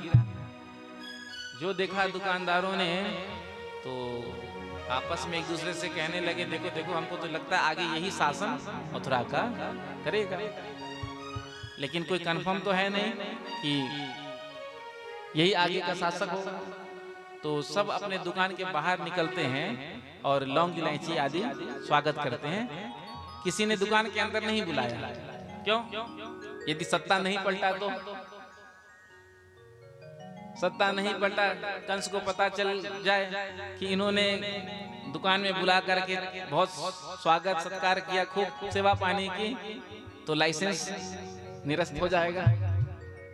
तो बाहर निकल करके केवल लौंग इलायची खिलाया बस। इधर भगवान ने कहा देखो छांट लो कपड़े, जो अच्छे लगे पहन लो। जब ग्वाल वाल छांट करके निकाल करके पहने तो था किसका वस्त्र? कंस का। कंस विशाल शरीर उसका और बच्चे ग्वाल वाल छोटे छोटे। अब जब पहन कर चलने लगे तो रास्ता साफ होने लगा। स्वच्छ भारत अभियान। ग्वाल वालों ने कहा कन्हैया इसमें तो हम एक नंबर के भिख मंगे लग रहे हैं, या से तो अच्छो पुरानो भलो। कन्हैया ने कहा कोई बात नहीं, नीचे से बड़ा हो रहा है थोड़ा ऊपर करके पहन लो। अब जब थोड़ा ऊपर करके ऐसे हाथ लगाकर पहने तो दूर से एक दर्जी ने देखा, जो देखा सोच में पड़ गए हो कि ये नया फैशन कहां से आ गए। आज का फैशन तो आप जानते ही हो, फैशन के नाम पर हम फटे वस्त्र पहनते हैं। फटा हुआ कपड़ा कौन पहनता है? दरिद्र। आजकल भिखारी भी फटे हुए नहीं पहनते हैं। हाँ, हम भिखारियों से भी बदतर हो गए। हाँ, फैशन के नाम पे ना जाने क्या क्या करते हैं। दूर से दर्जी ने देखा, भगवान से आकर कहा प्रभु यदि आपकी आज्ञा हो तो सबके अनुरूप सिल कर दे दूं वस्त्र। भगवान ने कहा यदि तुमने हमारे सखाओं को प्रसन्न कर दिया तो मुंह मांगा इनाम देंगे। दर्जी ने कहा कछु नहीं चाहिए इनाम, क्योंकि धोबी को क्या इनाम मिला था देखा ही था। तो कहा आपकी कृपा बस बनी रहे, बस कछु नहीं चाहिए। सबके अनुरूप वस्त्र सीकर के दे दिया। तो भगवान ने उसको ऐहिक संपत्ति का वरदान दिया, जाओ खूब फलो और फूलो। सोई आप देख रहे हो आज कितने दर्जी फल फूल रहे हैं। जितने की कपड़े नहीं आती हैं उससे ज्यादा का तो सिलाई हो गया। प्रेम से कहो श्री राधा। उसमें भी दूल्हे राजा का हो तो भगवान ने आशीर्वाद दिया। अब ग्वाल वालों ने कहा ठीक लाला आप कछु बढ़िया लगो। थोड़ा दूर आगे बढ़े तो कहा देखो जब तक ब्रजवासियों के गले में माला नहीं आए तब तक ब्रजवासियों को संतुष्टि नहीं। तो सुदामा नाम के मालिक ने सबको माला पहनाई। ग्वाल वालों ने कहा कन्हैया बस एक कमी और रह गई, जब तक ब्रजवासियों के माथे पर थापक हुआ चंदन ना लगे तब तक ब्रजवासियों को मोड़ो सुनो सुनो लागे। तो कहा ठीक है अभी चंदन की व्यवस्था बनाते हैं। कुब्जा जो कंस के यहाँ कार्य करती थी, कंस को चंदन लगाने का, चंदन घिस करके कटोरा में ले जा रही थी। पीछे से भगवान ने कहा अरे देवी अरे सुंदरी न कि ये चंदन हमहू लगा दे। जो सुना सुंदरी सब पीछे पलट करके देखा तो देखते ही रह गए। भगवान को मुख से निकला इस चंदन को लगाने योग्य तो केवल आप ही हैं। आकर के भगवान को थापक हुआ चंदन लगाने लगी। इतने में ही ग्वाल वालों ने कन्हैया का कुर्ता खींच कर कहा अरे लाला सबरे चंदन तू ही समाप्त कर देगो तो हम सब क्या लगाएंगे। तो ग्वाल वाले ने कहा देवी जी सबरे चंदन समाप्त मत कर दियो, कछु इसको भी लगाइयो हम सबों को। तो कुब्जा ने सभी ग्वाल वालों को भी चंदन लगाया। ग्वाल वालों ने कहा नहीं है तूने सबको कुछ ना कुछ इनाम तो दिया, सबको तैने कछु ना कछु दियो, बैठ या को सारो चंदन तैने समाप्त कर दियो, बदले में देने लेने के नाम पर कछु ना दियो, या को कुछ दे दे। कन्हैया ने कहा तुम सबकी ज्यादा श्रद्धा है तो दे देते हैं। भगवान कुब्जा के दोनों चरण के ऊपर अपने दोनों चरणों को रखा और कुब्जा के ठोड़ी पर हाथ लगाया। इतने में ही बलराम जी ने कहा लाला कन्हैया ये अपने वृंदावन नहीं, ध्यान रखियो ये कंस को नगरी है। जैसे ही कुब्जा के ठोड़ी पर हाथ लगाया भगवान ने ग्वाल बाल खिलखिला करके हंसने लगे। लाला बन गई तेरी जोड़ी, तू भी 3 जगह से टेढ़ा, ये भी 3 जगह से टेढ़ी। ग्वाल बाल खिलखिला करके हंस रहे हैं। इतने में भगवान ने ऐसो झटका लगाया एक्यूप्रेशर का जो 3 जगह से कुब्जा थी टेढ़ी आज वो अप्सरा के रूप में प्रकट हो गई। भगवान से निवेदन किया घर चलने के लिए। भगवान ने कहा बाद में आएंगे। धनुष यज्ञ हो रहा था। भगवान उस धनुष के निकट पहुंचे और देखते ही देखते उस धनुष को उठा करके तोड़ दिया। जैसे ही टूटा भयंकर शब्द हुआ जिसको सुनकर कंस आज घबरा गया। दूसरे दिन धनुष यज्ञ प्रारंभ हुआ। ग्वाल बाल नंद बाबा के साथ पहले ही जाकर के वहां बैठे थे सभा में। भगवान पीछे से आए थे। कुबलिया पीढ़ हाथी था गेट पर, तो भगवान ने इसका उद्धार किया। 2 दांत एक भगवान श्री कृष्ण ने और एक बलराम जी ने अपने कंधे पर रखा और मलशाला भूमि में प्रवेश करते हैं। सभी ने अपने भावना के अनुरूप दर्शन किया है। इधर मुष्टिक और चाणूर युद्ध लड़ रहे थे, तो चाणूर ने भगवान से कहा अगर हमसे युद्ध लड़ो, तो भगवान ने चाणूर का, बलराम जी ने मुष्टिक का उद्धार किया। सल तो सलाए, बलराम जी ने सबका उद्धार किया। कंस ने जो इस दृश्य को देखा, कंस ने कहा मारो इसको, इसके पिता को कारागार में बंद कर दो, मार दो। भगवान ने देखा अब इसका इलाज करना ही पड़ेगा।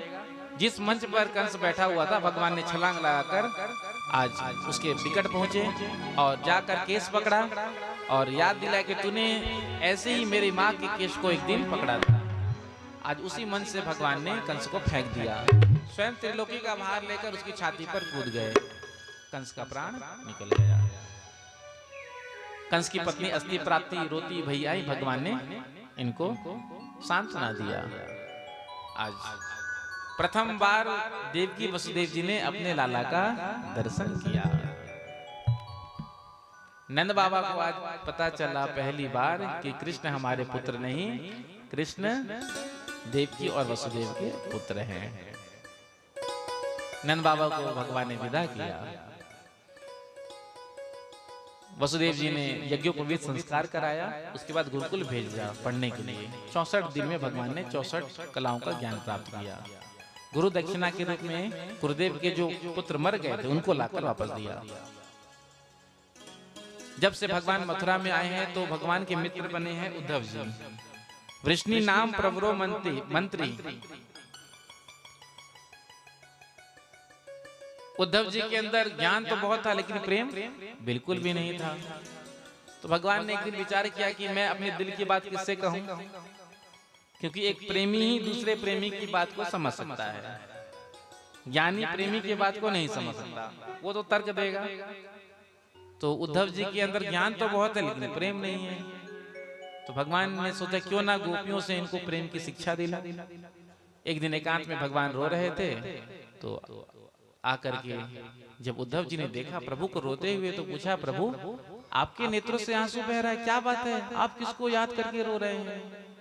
तो कहा देखो उद्धव, आज मुझे अपनी माँ और अपने बाबा की याद आ रही है, मैया बाबा की याद आ रही है, मैं जा नहीं सकता। उद्धव जी ने कहा आप नहीं जा सकते तो कोई बात नहीं, पत्र लिख कर दे दीजिए, हम पत्र पहुंचा देंगे। तो आज पत्र लिखा है भगवान ने। सबसे पहला पत्र लिखा माता पिता के लिए। और हम सबको शिक्षा दिया, क्योंकि वेद भगवान भी कहते हैं मातृ देवो भव पितृदेवो भव। जीव का सबसे बड़ा गुरु कौन होता है? माता और पिता। लेकिन आजकल संतान के हृदय से बच्चों के अंदर से माता पिता के लिए प्रेम समाप्त होता जा रहा है। जिन माता पिता ने हमको जन्म दिया, इस योग्य बनाया कि आज हम इस समाज में इतना प्रतिष्ठा प्राप्त कर रहे हैं, उन माता पिता को कभी भूलना नहीं चाहिए। माता पिता की त्याग और तपस्या का ही फल बच्चों को मिलता है। बच्चे के भविष्य को बनाने के लिए, कैरियर को बनाने के लिए माता पिता अपना सब कुछ लगा देते हैं, लेकिन वही बेटा जब बड़ा हो जाता है, अच्छे पोस्ट में पहुंच जाता है, तो माता पिता को ही भूल जाता है। और कहीं कहीं तो ऐसा होता है कि बहुत ज्यादा बड़े पद पर पहुंच गया और कभी पिताजी मिलने के लिए आ गए तो उसे इंट्रोड्यूस कराने में भी शर्म आता है कि ये हमारे पिता हैं। लोग क्या सोचेंगे? उस पिता के त्याग को, तपस्या को भूल गया। यदि पिता ने त्याग नहीं किया होता, तपस्या नहीं किया होता, तो क्या तुम इस पद पर आज बैठे होते? तो जीव के सबसे प्रथम गुरु माता पिता होते हैं। इसलिए हम सबको माता पिता की सेवा करनी चाहिए। माता पिता की आपने सेवा कर ली तो आपने सब कुछ प्राप्त कर लिया।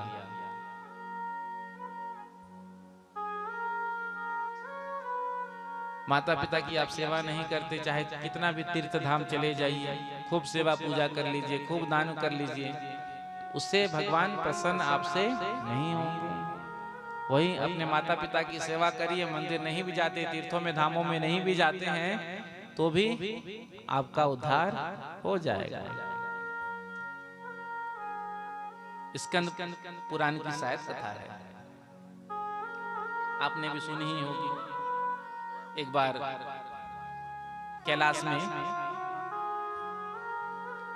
गणेश जी महाराज, कार्तिकेय जी महाराज, दोनों में विवाह की होड़ हो गई। सबसे पहले विवाह किसका होगा? कार्तिकेय जी ने कहा कि सबसे पहले विवाह हम करेंगे। गणेश जी ने कहा हम करेंगे। ऐसी है ना।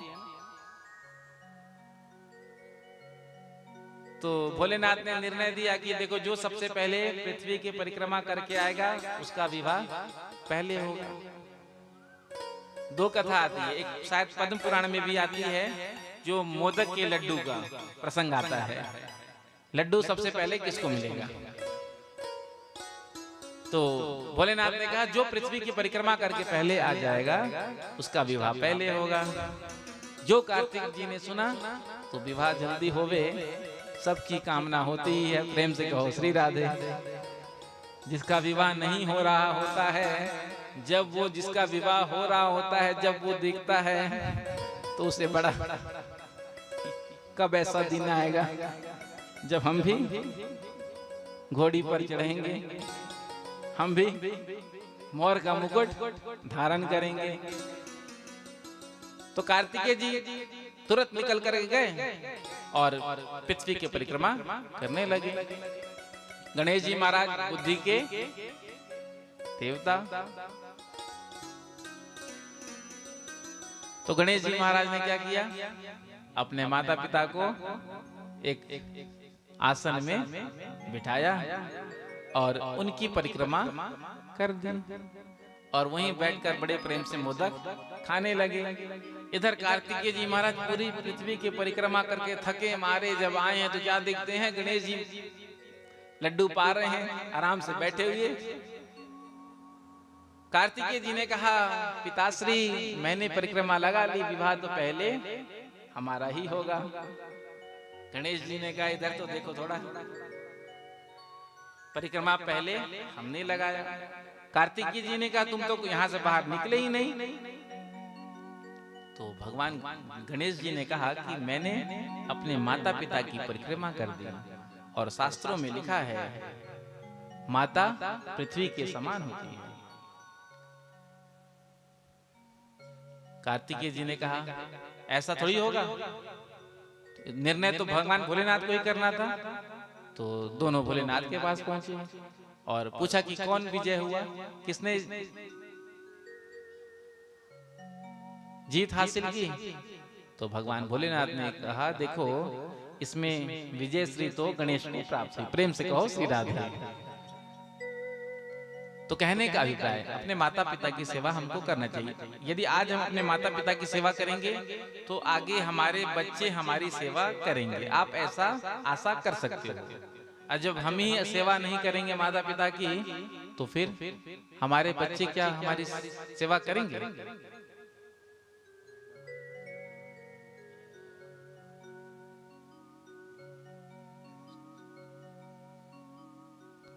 प्रेम से कहो श्री राधे। जोर से कह दो राधे राधे। पूर्वतन जिला सभापति एवं वर्तमान रायगड़ा जिला भाजपा प्रभारी श्री गोविंदजन गहन अच्छा से आशी बाबा को आशीर्वाद नि।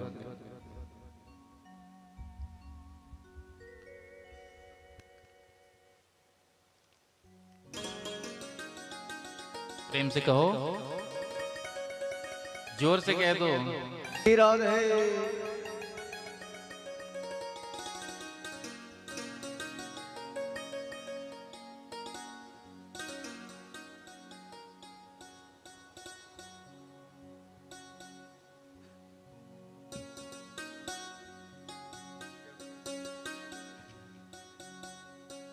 बोलो वृंदावन बिहारी लाल की जय हो। बांके बिहारी लाल की। श्रीमद् भागवत महापुराण की। सुदूर चंदाहांडी आसी से भागवत कथा शुणा को आसते भगवान कृपा उपरे संभव रही।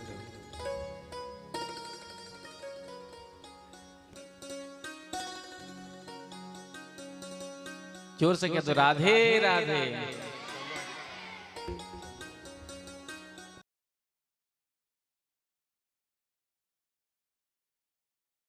जैन जी चंदना हांडी से, अच्छा अब चंदा हांडी, हाँ यहाँ हांडी हांडी फाफड़ा हांडी चंदना हांडी से आज कथा श्रवण करने के लिए आए हैं। तो आयोजन समिति की ओर से आपका अभिनंदन है। ठाकुर जी के चरणों में प्रार्थना करता हूँ स्वस्थ जीवन आपका हो, ठाकुर जी की कृपा आप पर बरसती रहे। राधे राधे।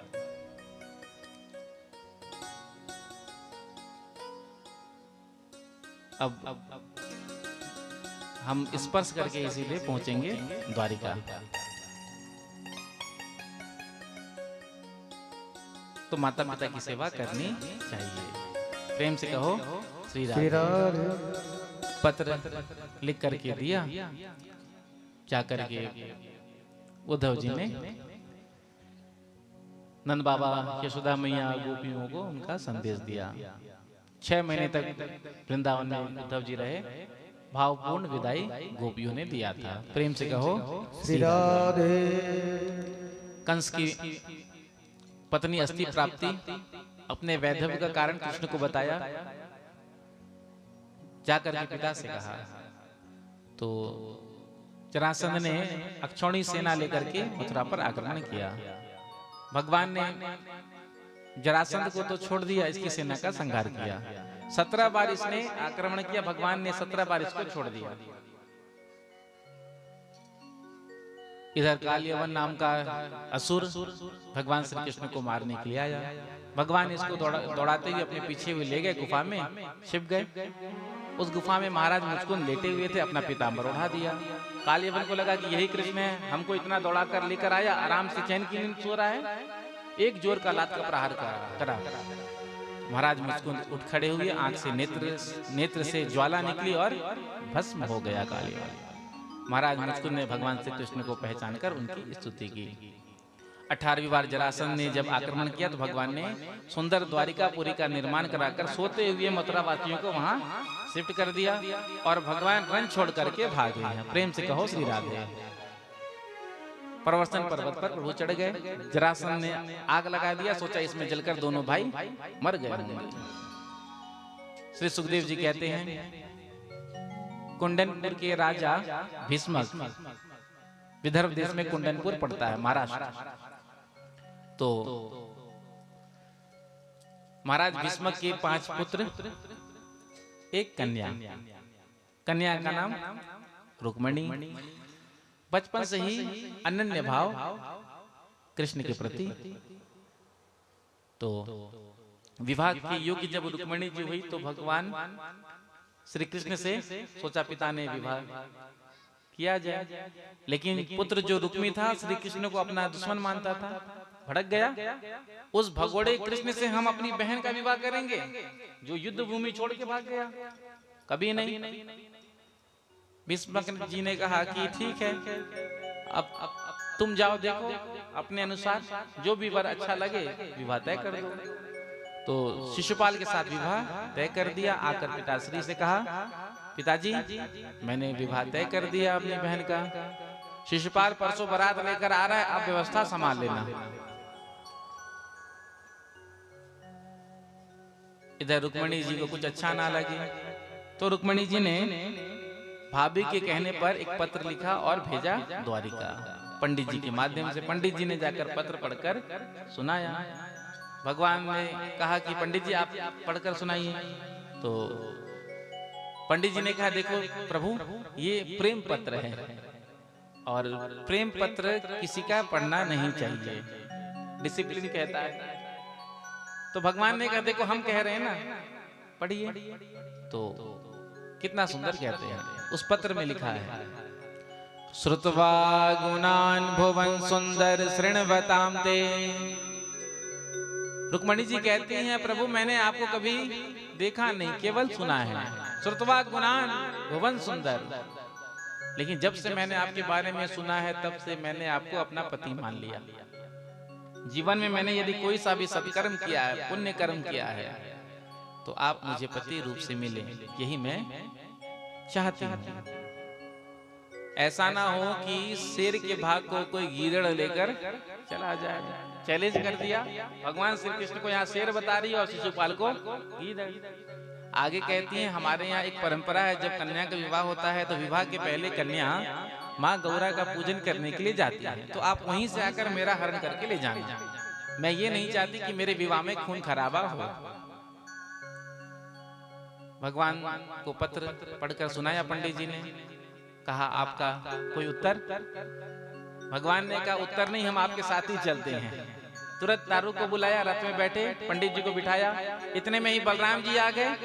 बलराम जी ने पूछा, अरे कन्हैया कहाँ चले? अब क्या कहेंगे कि विवाह करने जा रहे हैं। उड़ गए, जवाब ही नहीं दिया, सीधे पहुंचे कुंडनपुर। इधर जनवासे में शिशुपाल ठहरा था। जो भी है स्वागत की सामग्री, ठंडा गरम चाय, कॉफी, समोसा आदि लेकर के शिशुपाल के जनवासे में जा रहे थे। जैसे ही पता चला कि श्री कृष्ण आ गए हैं कुंडनपुर में, तो जितने भी सेवक लेकर स्वागत की सामग्री जा रहे थे, वो जनवासे शिशुपाल के में नहीं गए, सीधे कृष्ण के में चले गए। प्रेम से कहो श्री राधे। शिशुपाल ने सोचा, इतना देर हो गया आए हुए, किसी ने चाय पानी तक की नहीं पूछी, ठंडा गरम तो किसी ने पूछा ही नहीं। दामाद का ऐसे स्वागत होता है कि किसी ने आकर कह दिया कृष्ण आ गया, बेचारा घबराया। कृष्ण आया है, जरूर कोई ना कोई गड़बड़ तो करेगा ही। ये टेढ़ी टांग वाला है, जो टांग अड़ाएगा ही। तो शिशुपाल भी सतर्क हो गया। जब रुक्मणी जी माँ गौरा का पूजन करने के लिए जा रही हैं, तो चतुरंगनी सेना लगा दिया, जाओ धारा 144 लगा दो। प्रेम से कहो श्री राधे। अब रुक्मणी जी जा रही हैं माँ गौरा का पूजन करने के लिए, और सैनिक मंत्री शिशुपाल के सब चप्पे चप्पर पर खड़े हो गए हैं। माँ गौरा के मंदिर में पहुंची रुक्मणी जी और माँ गौरा को प्रणाम किया। नमस्ये त्वाम्बिके विष्णुम स्वसंतानयुतां शिवां भूयात् पतिर्मे भगवान कृष्णस्तज्नो मोदताम। हे माँ गौरा, आप श्री कृष्ण को मुझे पति रूप से प्रदान करें। खसी माल मूरत मुस्काने। आज माँ गौरा के गले में जो हार था वो टूटकर रुक्मणी जी के गले में पड़ गया। रुक्मणी जी बाहर आई, सोचा आए तो जरूर होंगे, लेकिन हर काम चोरी से करने का आदत है ना, तो कहीं चोरी से खड़े होंगे। तो रुक्मणी जी बड़ा ही सुंदर गा रही हैं। आइए मेरे साथ आप भी गाइए। हो मोहे अपनी दुल्हन बना ले, हो मोहे अपनी दुल्हन बना ले, शाम तेरी दीवानी होई मैं। मोहे अपनी दुल्हन बना ले, शाम तेरे दीवानी हुई मैं। मोहे अपनी दुल्हन बना ले, मोहे अपनी दुल्हन बना ले, शाम तेरी दीवानी हुई मैं। शाम तेरी दीवानी हुई मैं दीवानी, मैं दीवानी, मैं दीवानी, मैं दीवानी, मैं दीवानी, मैं दीवानी, मैं दीवानी, दीवानी, दीवानी। ओ मोहे अपनी दुल्हन बना ले, मोहे अपनी दुल्हन बना ले, शाम तेरी दीवानी होई मैं। शाम तेरी दीवानी हुई मैं। पीछे वाले भी दोनों हाथ लगातार सेवा करते हुए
अब हाथों में मेहंदी रचा दे, अब हाथों में मेहंदी रचा दे, शाम तेरी दीवानी होई मैं।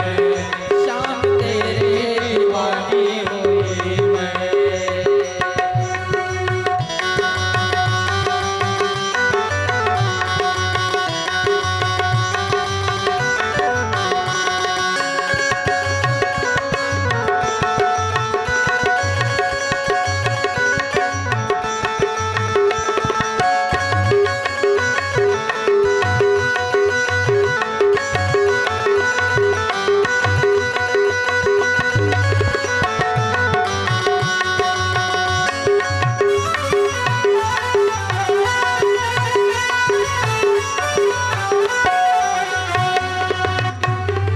बनवाई मैंने लाल चुनरिया, बनवाई मैंने ये लाल चुनरिया, जिसकी गोटा तार किनरिया, जिसके गोटा डाल किनरिया, ओ लग ना जाए किसी की नजरिया, लग ना जाए किसी की नजरिया। मोहे अपने ही हाथों उठा ले, मोहे अपने ही हाथों उठा ले, शाम तेरी दीवानी होई मैं। मुझे अपनी दुल्हन बना ले, शाम तेरी दीवानी हुई मैं।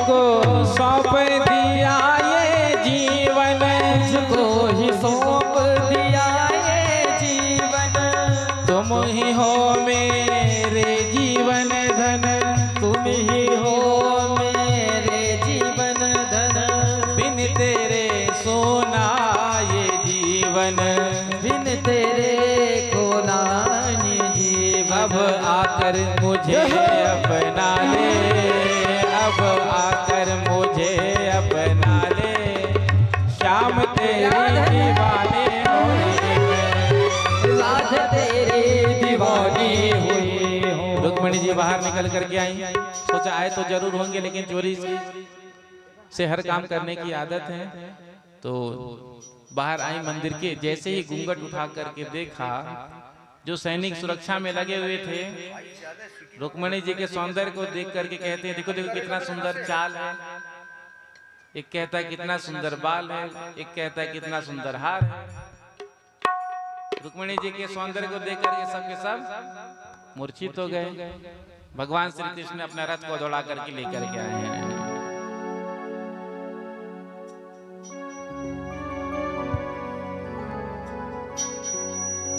रुक्मिणी जी के हाथ का स्पर्श किया और हाथ पकड़ करके रथ में बिठाया और बंसी बजाई, शंख बजाया और लेकर भागे। ले गयो ले गयो ले गयो।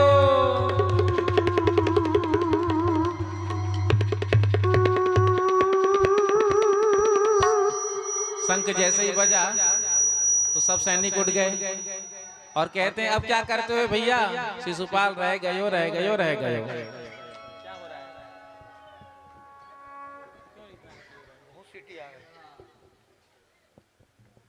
बोलो रुक्मिणी रमन भगवान की जय हो।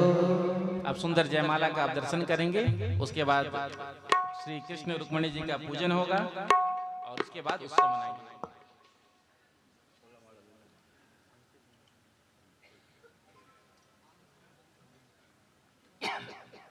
आ जाइए जजमान आज के और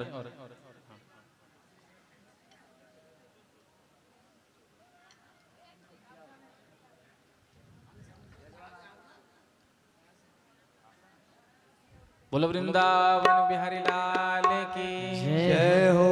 बांके बिहारी लाल की जय हो। जय जय श्री राधे जय जय श्री राधे। जय जय श्री राधे जय जय श्री राधे।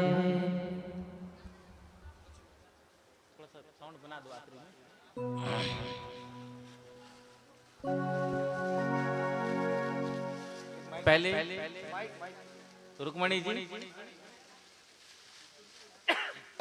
भगवान श्री कृष्ण के गले में माल्यार्पण करेंगे। हाँ तैयार, बिल्कुल रेडी। मंगलम भगवान विष्णु मंगलम गरुड़ध्वज मंगलम पुंडरीकाक्ष मंगलाय तनोहरि।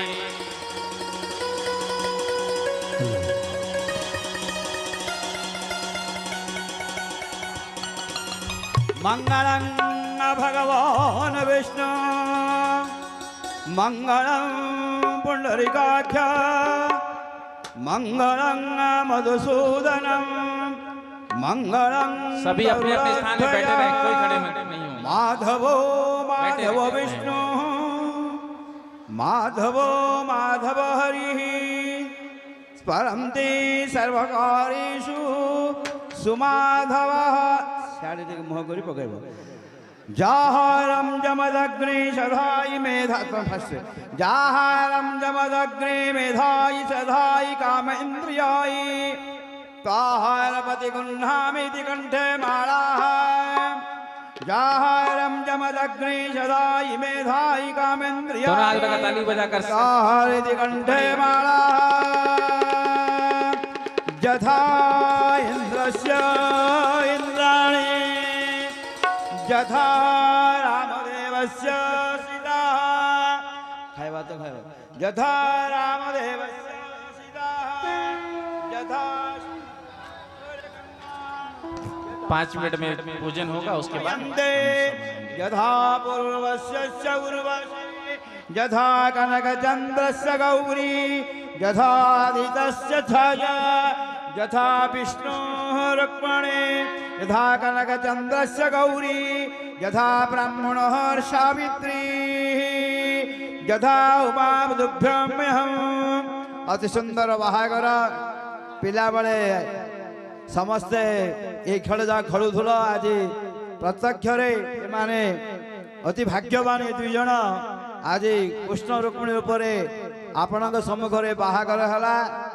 यह गोटे अति सुंदर वर्तमान आमर बर पार्टी कन्या पार्टी अनुरोध करुछि दुई साइड आस जातु कन्या पार्टी पानी टिके देवे शंखरे कन्या पार्टी टिके पानी धरंतु फास्ट पानी टिके धरंतु एठी देखे दे दिंतु। कन्या कनक संपन्ना कनकाभरणे युक्ता दास्यामि विष्णुमेतुभ्यं ब्रह्मलोको जिगस्सया विश्वम्भरा सर्वभूता साक्षिणं सर्वदेवता इमां कन्या प्रदास्यामि पितृणा तारणाय च।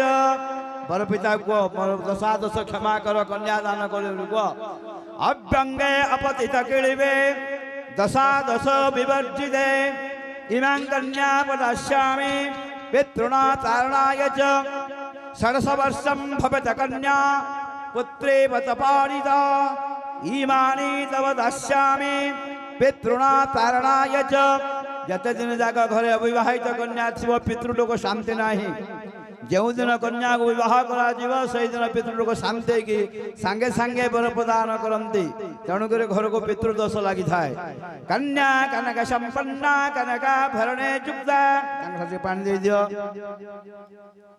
दक्षिणा दियो कन्या जेकोसी दान कले दक्षिणा देवाक पड़िबो जेकोसी दान कले दियो गाड़ी यौतुक सुना अलंकार अभाव किछि किछि मानसिक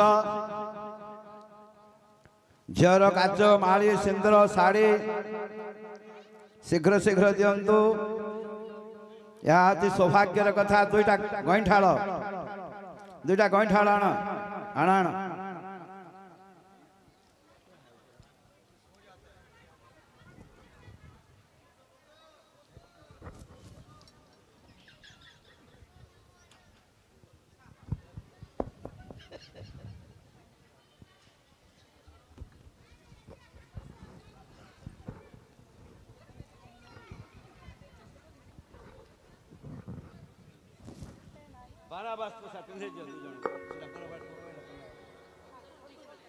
बारावस्त्र केश्वरस्य कन्या वस्त्रं तथा दवे गुबाकदे संयुक्तं पत्न्यातं बदराख्यतम्।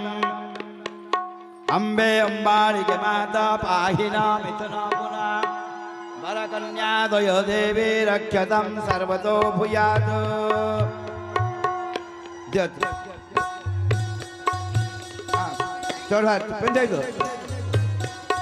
वर्तमान कन्यार पाउंजी पिंधा मामो घर आसिया पाउंजी पिंधा होचे झोटे अब दे रख दो ना और कुछ है वर्तमान आउ कौन अच्छी दियो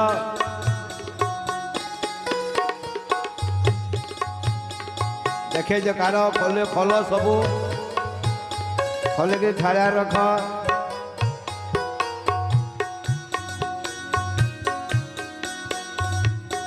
गाड़ी चाबी कहीं गाड़ी चाबी कहीं हौ चले देवा वर्तमान आमर गोटे बंधाण चढ़ुआ बोल बंधाण चढ़ुआ हाँ यह हूँ अति सुंदर प्रत्येक बाहाघरे कन्या घर गोटे पास्ता चाउल पठा जाए जोटी पानी भोजी भात आगुर अच्छे ठीक कर बास्या चाउल आओ वर्तमान आमर बरकन्यार बंधाण हम जन जन आसी ये पकईबे थालिया पकईदे कि रख बरकन्यांकर बंधाण राजाधिराज श्री रामचंद्र अवतार बाबा अभिषेक पाठक बसते यही सम्मुखें बाहागर हो दक्षिणां दक्षिणं चैव जोड़ा देवार अच्छी सांगे सांगे दे दो न विलंब कदाचन विलंब करिब नहीं एक दंड व्यतिक्रमते दक्षिणा द्विगुण भवेत 100 टका भाविले 200 टका देवा पड़ो तेणुक सांगे सांगे डिसिप्लिन आनी दियंतु परकन्या जदुछा दक्षिणां तुभ्यमहं सप्रदते टंकाटे आठणा पकांतु नहीं भिखारी के देला बेरी कालिंदी कनकं भुजंगौ शिखं काशी कुशंगौ तमे नहीं कन्या हर पकेबे काशी कुशंगौ स्तभं कंभू ककिल कुचितं कुबलयं कौमादके कंकुमं चावलो सीधंदा करन सब पकेबे कालिंदी कनकं भुजंगौ शिखं काशी कुशंगौ स्तभं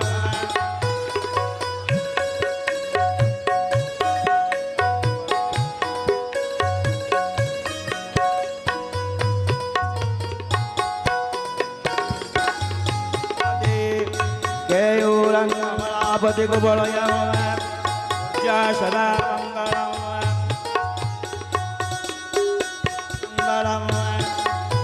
वच्छा प्रयुक्ता प्रसक चतुरगा दक्षिणावर्त चावला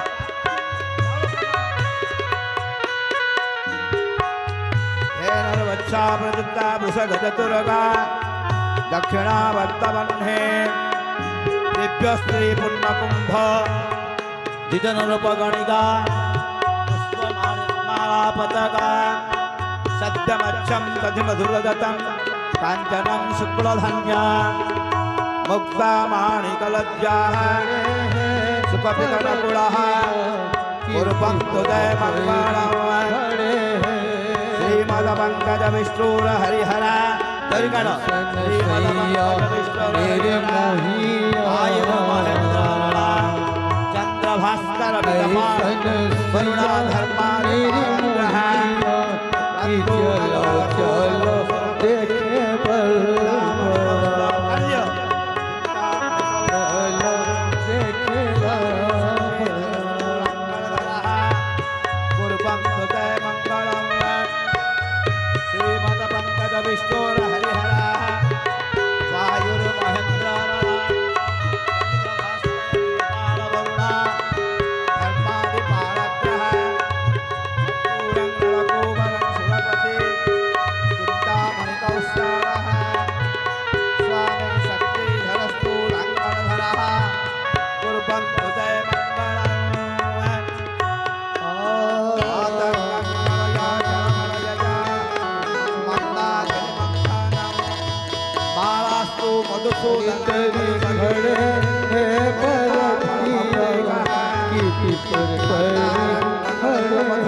आनंद ही आरोग्य आनंद ही संपद यही आनंद पाई भगवान सब लीला कर केवल मनुष्य आनंद टिके पाइबा पाई बार व्रत पूजा उपवास नाच गीत वाद्य सब भगवान रखिछन्ति आम आनंद पाई मनुष्य किपरि आनंद रहिबो आनंद ही स्वर्ग आनंद ही आरोग्य आनंद ही जीवन एपरि आनंद होबे कबे आउरी आसंता वर्ष हब।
आज मेरे श्याम की शादी है, आज मेरे श्याम की शादी है। आज मेरे श्याम की शादी है, आज मेरे श्याम की शादी है।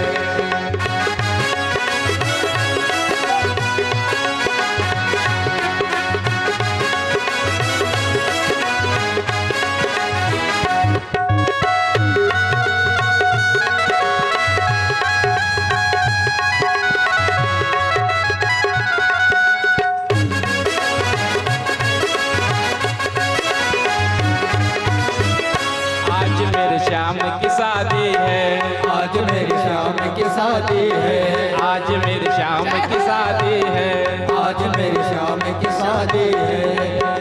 श्याम की शादी है, मेरे घन श्याम की शादी है, आज मेरे श्याम की शादी है, आज मेरे श्याम की शादी है। ऐसा लगता है पूरे ब्रह्मांड की शादी है, आज मेरे श्याम की शादी है, आज मेरे श्याम की शादी है।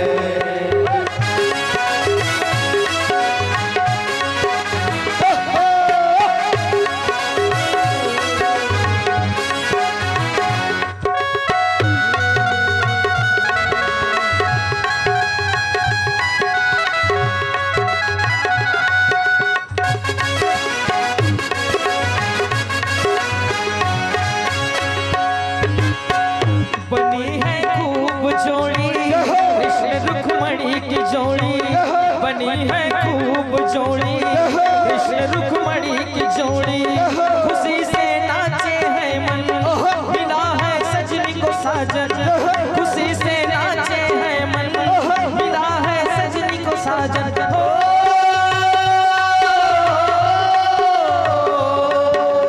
ऐसा लगता है जैसे ब्रह्मांड की शादी है, आज मेरी शाम की शादी है, आज मेरी शाम की शादी है। हो शाम की शादी है, मेरे घन श्याम की शादी है। हाँ शाम की शादी है, मेरे घन श्याम की शादी है, आज मेरी शाम की शादी है, आज मेरी शाम की शादी है।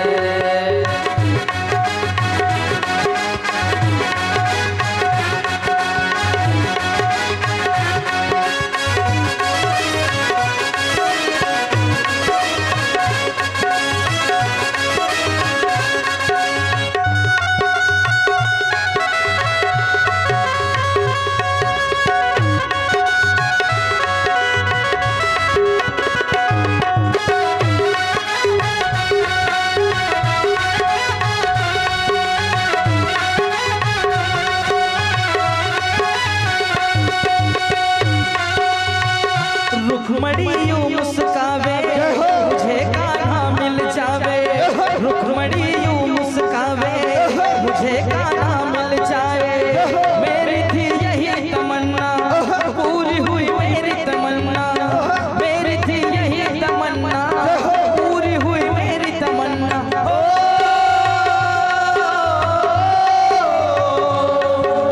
ऐसा लगता है जैसे ब्रह्मांड की शादी है, आज मेरी शाम की शादी है, आज मेरी शाम की शादी है। हो शाम की शादी है, मेरे घन श्याम की शादी है।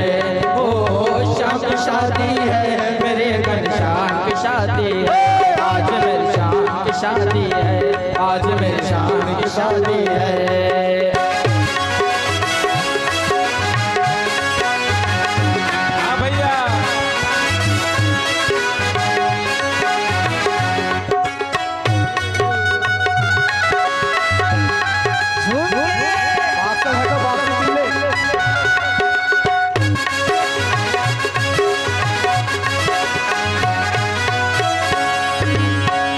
जगत के पालन करता, बने रुक्मणी के भरता, जगत के पालन करता, बने रुक्मणी की भरता।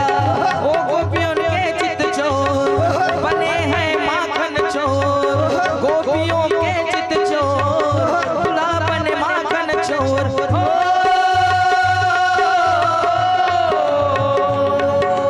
ऐसा लगता है जैसे ब्रह्मांड की शादी है, आज मेरी शाम की शादी है, आज मेरी शाम की शादी है। शादी है, मेरे घनश्याम की शादी है।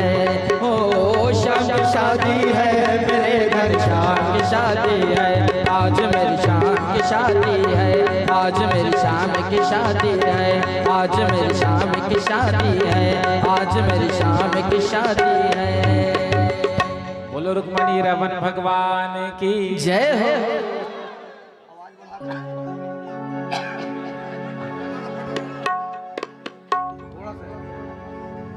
बोलो रुक्मणी रमन भगवान की जय हो।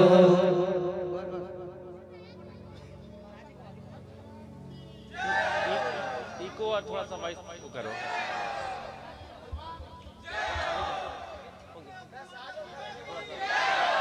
इनको बना दो।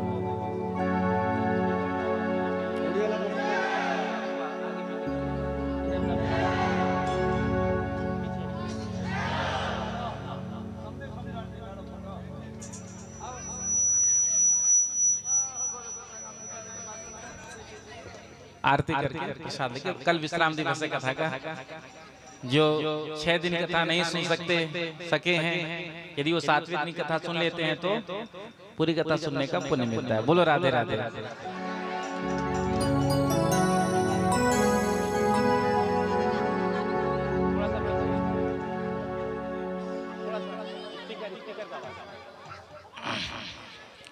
वृंदावन आर कानू वृंदावन आ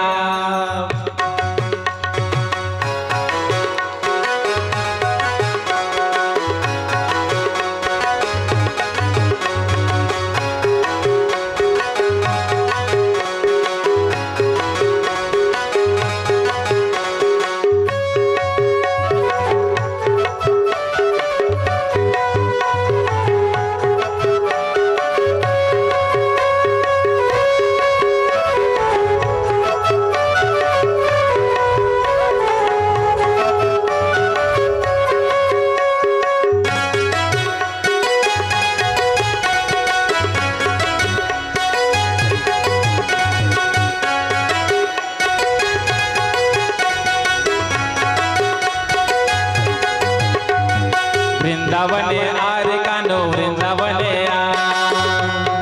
यार कानो वृंदावन वृंदावन आर कानो वृंदावन वृंदावन यार कानो वृंदावन लोके लोके आस करे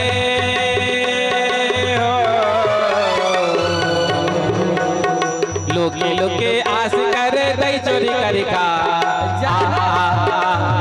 वृंदावन आर कानो वृंदावन आर कानो वृंदावन आर कानो रे कानो रे कानो आर कानो रे कानो रे कानो आर कानो रे कानो रे कानो आर कानो रे कानो वृंदावन आर कानो वृंदावन वृंदावन आर कानो वृंदावन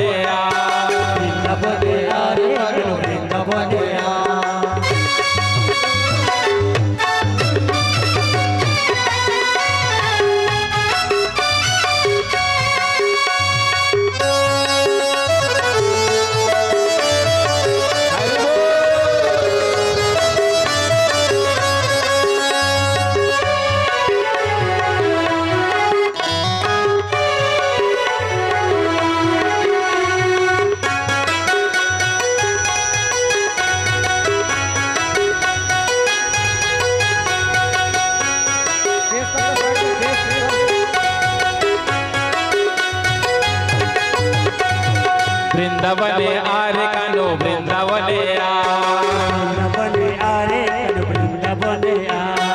आर कानो रे कानो रे कानो आर कानो रे कानो आर कानो रे कानो रे कानो आर कानो रे कानो रे कानो वृंदावन आर कानो वृंदावन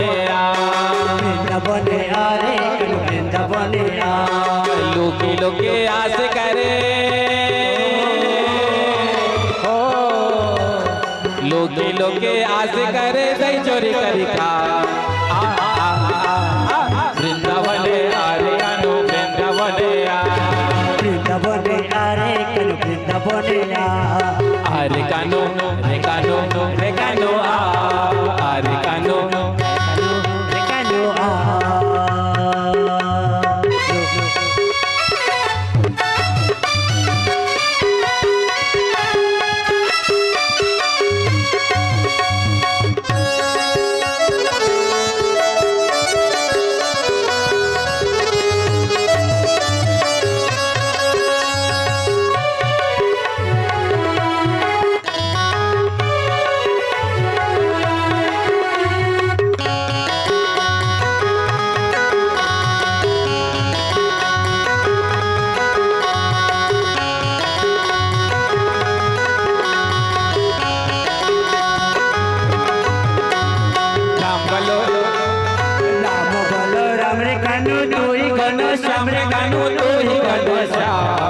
जुगे जुगे तोरी बड़ा रे कानो रे कानो रे कानो रे कानो द्रौपदी की तो के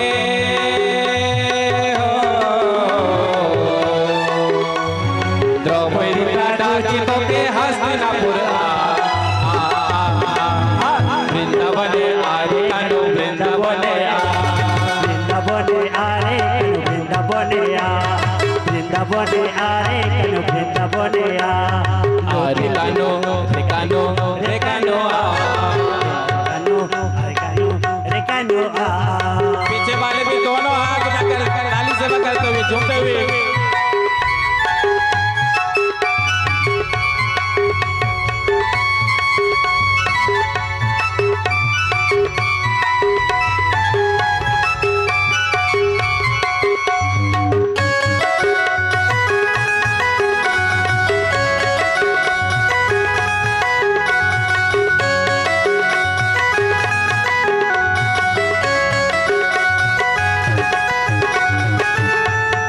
कूद लगे मरबा पाई चौल देनु चल रे कानू चौल देनु छाड़ कंस के कोई मार कर दे लो कमाल रे कानो रे कानो रे कानो रे कानो रे कानो गोप गोरी छाड़ करे गोप गोरी छाड़ करे मातुरा जा वृंदावन आरे कानो वृंदावन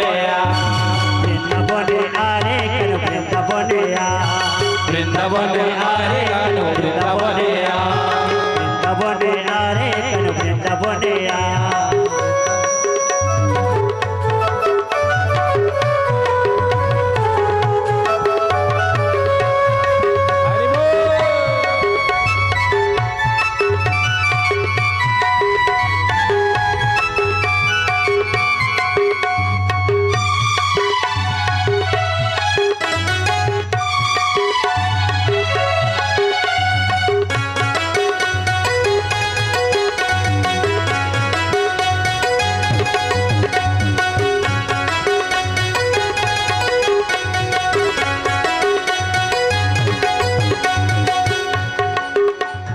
कली जुगे आस करी दरस दिया हो कानू दरस दिया भक्त जन दुख सब पाप के हरा रे कानो रे कानो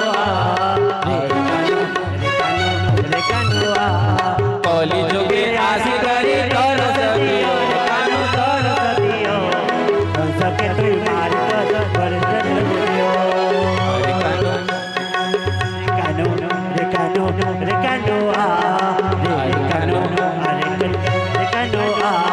सदा शिव डाकी तो के सदा शिव डाकी तो के नीला चल वृंदावन आरे कानो वृंदावन वृंदावन आरे वृंदावन वृंदावन आरे कानो वृंदावन वृंदावन आरे वृंदावन रे कानो रे कानो रे कानो रे कानो रे कानो रे कानो रे कानो रे कानो रे कानो रे कानो रे कानो रे कानो वृंदावन रे कानो वृंदावन वृंदावन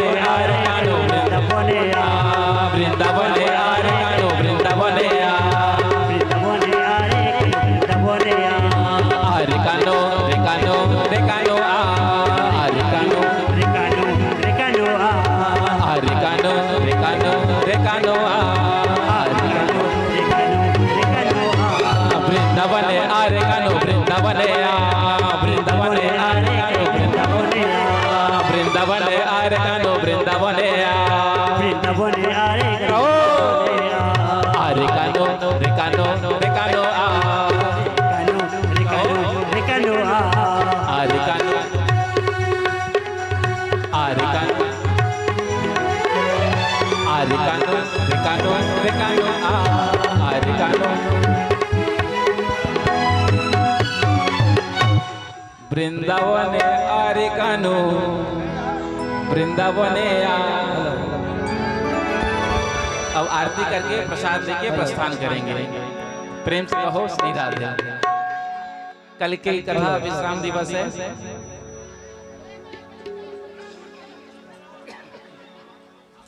श्री राधे। माइक की आवाज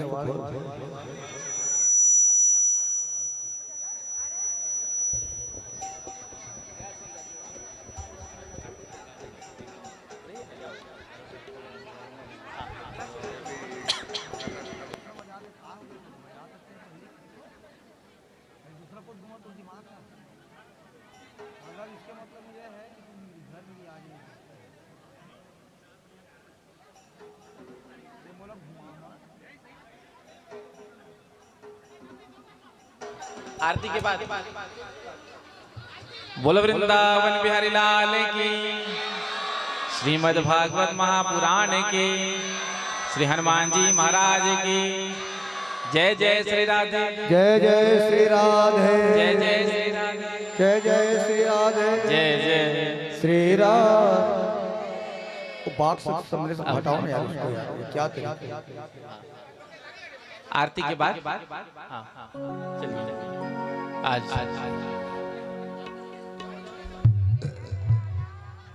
हमारे तपन जी तपन कल्याण मंडप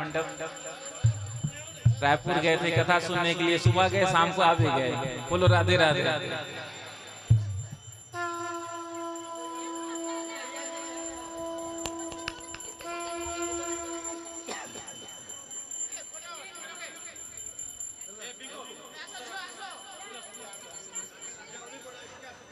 आरती कुंज बिहारी की, श्री गिरधर कृष्ण मुरारी की। आरती कुंज बिहारी की, श्री गिरधर कृष्ण मुरारी की। आरती कुंज बिहारी की, श्री गिरधर कृष्ण मुरारी की। आरती कुंज बिहारी की, श्री गिरधर कृष्ण मुरारी की। गले में वैजयंती माला, बजावे मुरली मधुर बाला। श्रवण में कुंडल चल काला, नंद के आनंद नंद लाला। गगन संग अंग कांति काली, राधिका चमक रही आली। लतन में ठाड़े वनमाली, भ्रमर से अलग कस्तूरी तिलक। चंद्र से झलक ललित छवि श्यामा प्यारे के, श्री गिरधर कृष्ण मुरारी की। आरती कुंज बिहारी की, श्री गिरधर कृष्ण मुरारी की। कनक में मोर मुकुट मिल से, देवता दर्शन को तरसे। कनक में मोर मुकुट मिल से, देवता सुमन सो अंग रास भर से। बजे मोर मधुर मेरे ग्वाल में संग, अतुल रत गोप कुमार के, श्री गिरधर कृष्ण मुरारी के। आरती कुंज बिहारी की, श्री गिरधर कृष्ण मुरारी की। जहाँ से प्रकट भई गंगा, कलुष कलिहारण श्री गंगा। स्मरण ते होत मोह भंगा, बसी शिव जटा के भी हरे अध के। चरण छवि श्री बनवारे के, श्री गिरधर कृष्ण मुरारी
हरे कृष्ण कृष्ण कृष्ण हरे हरे हरे राम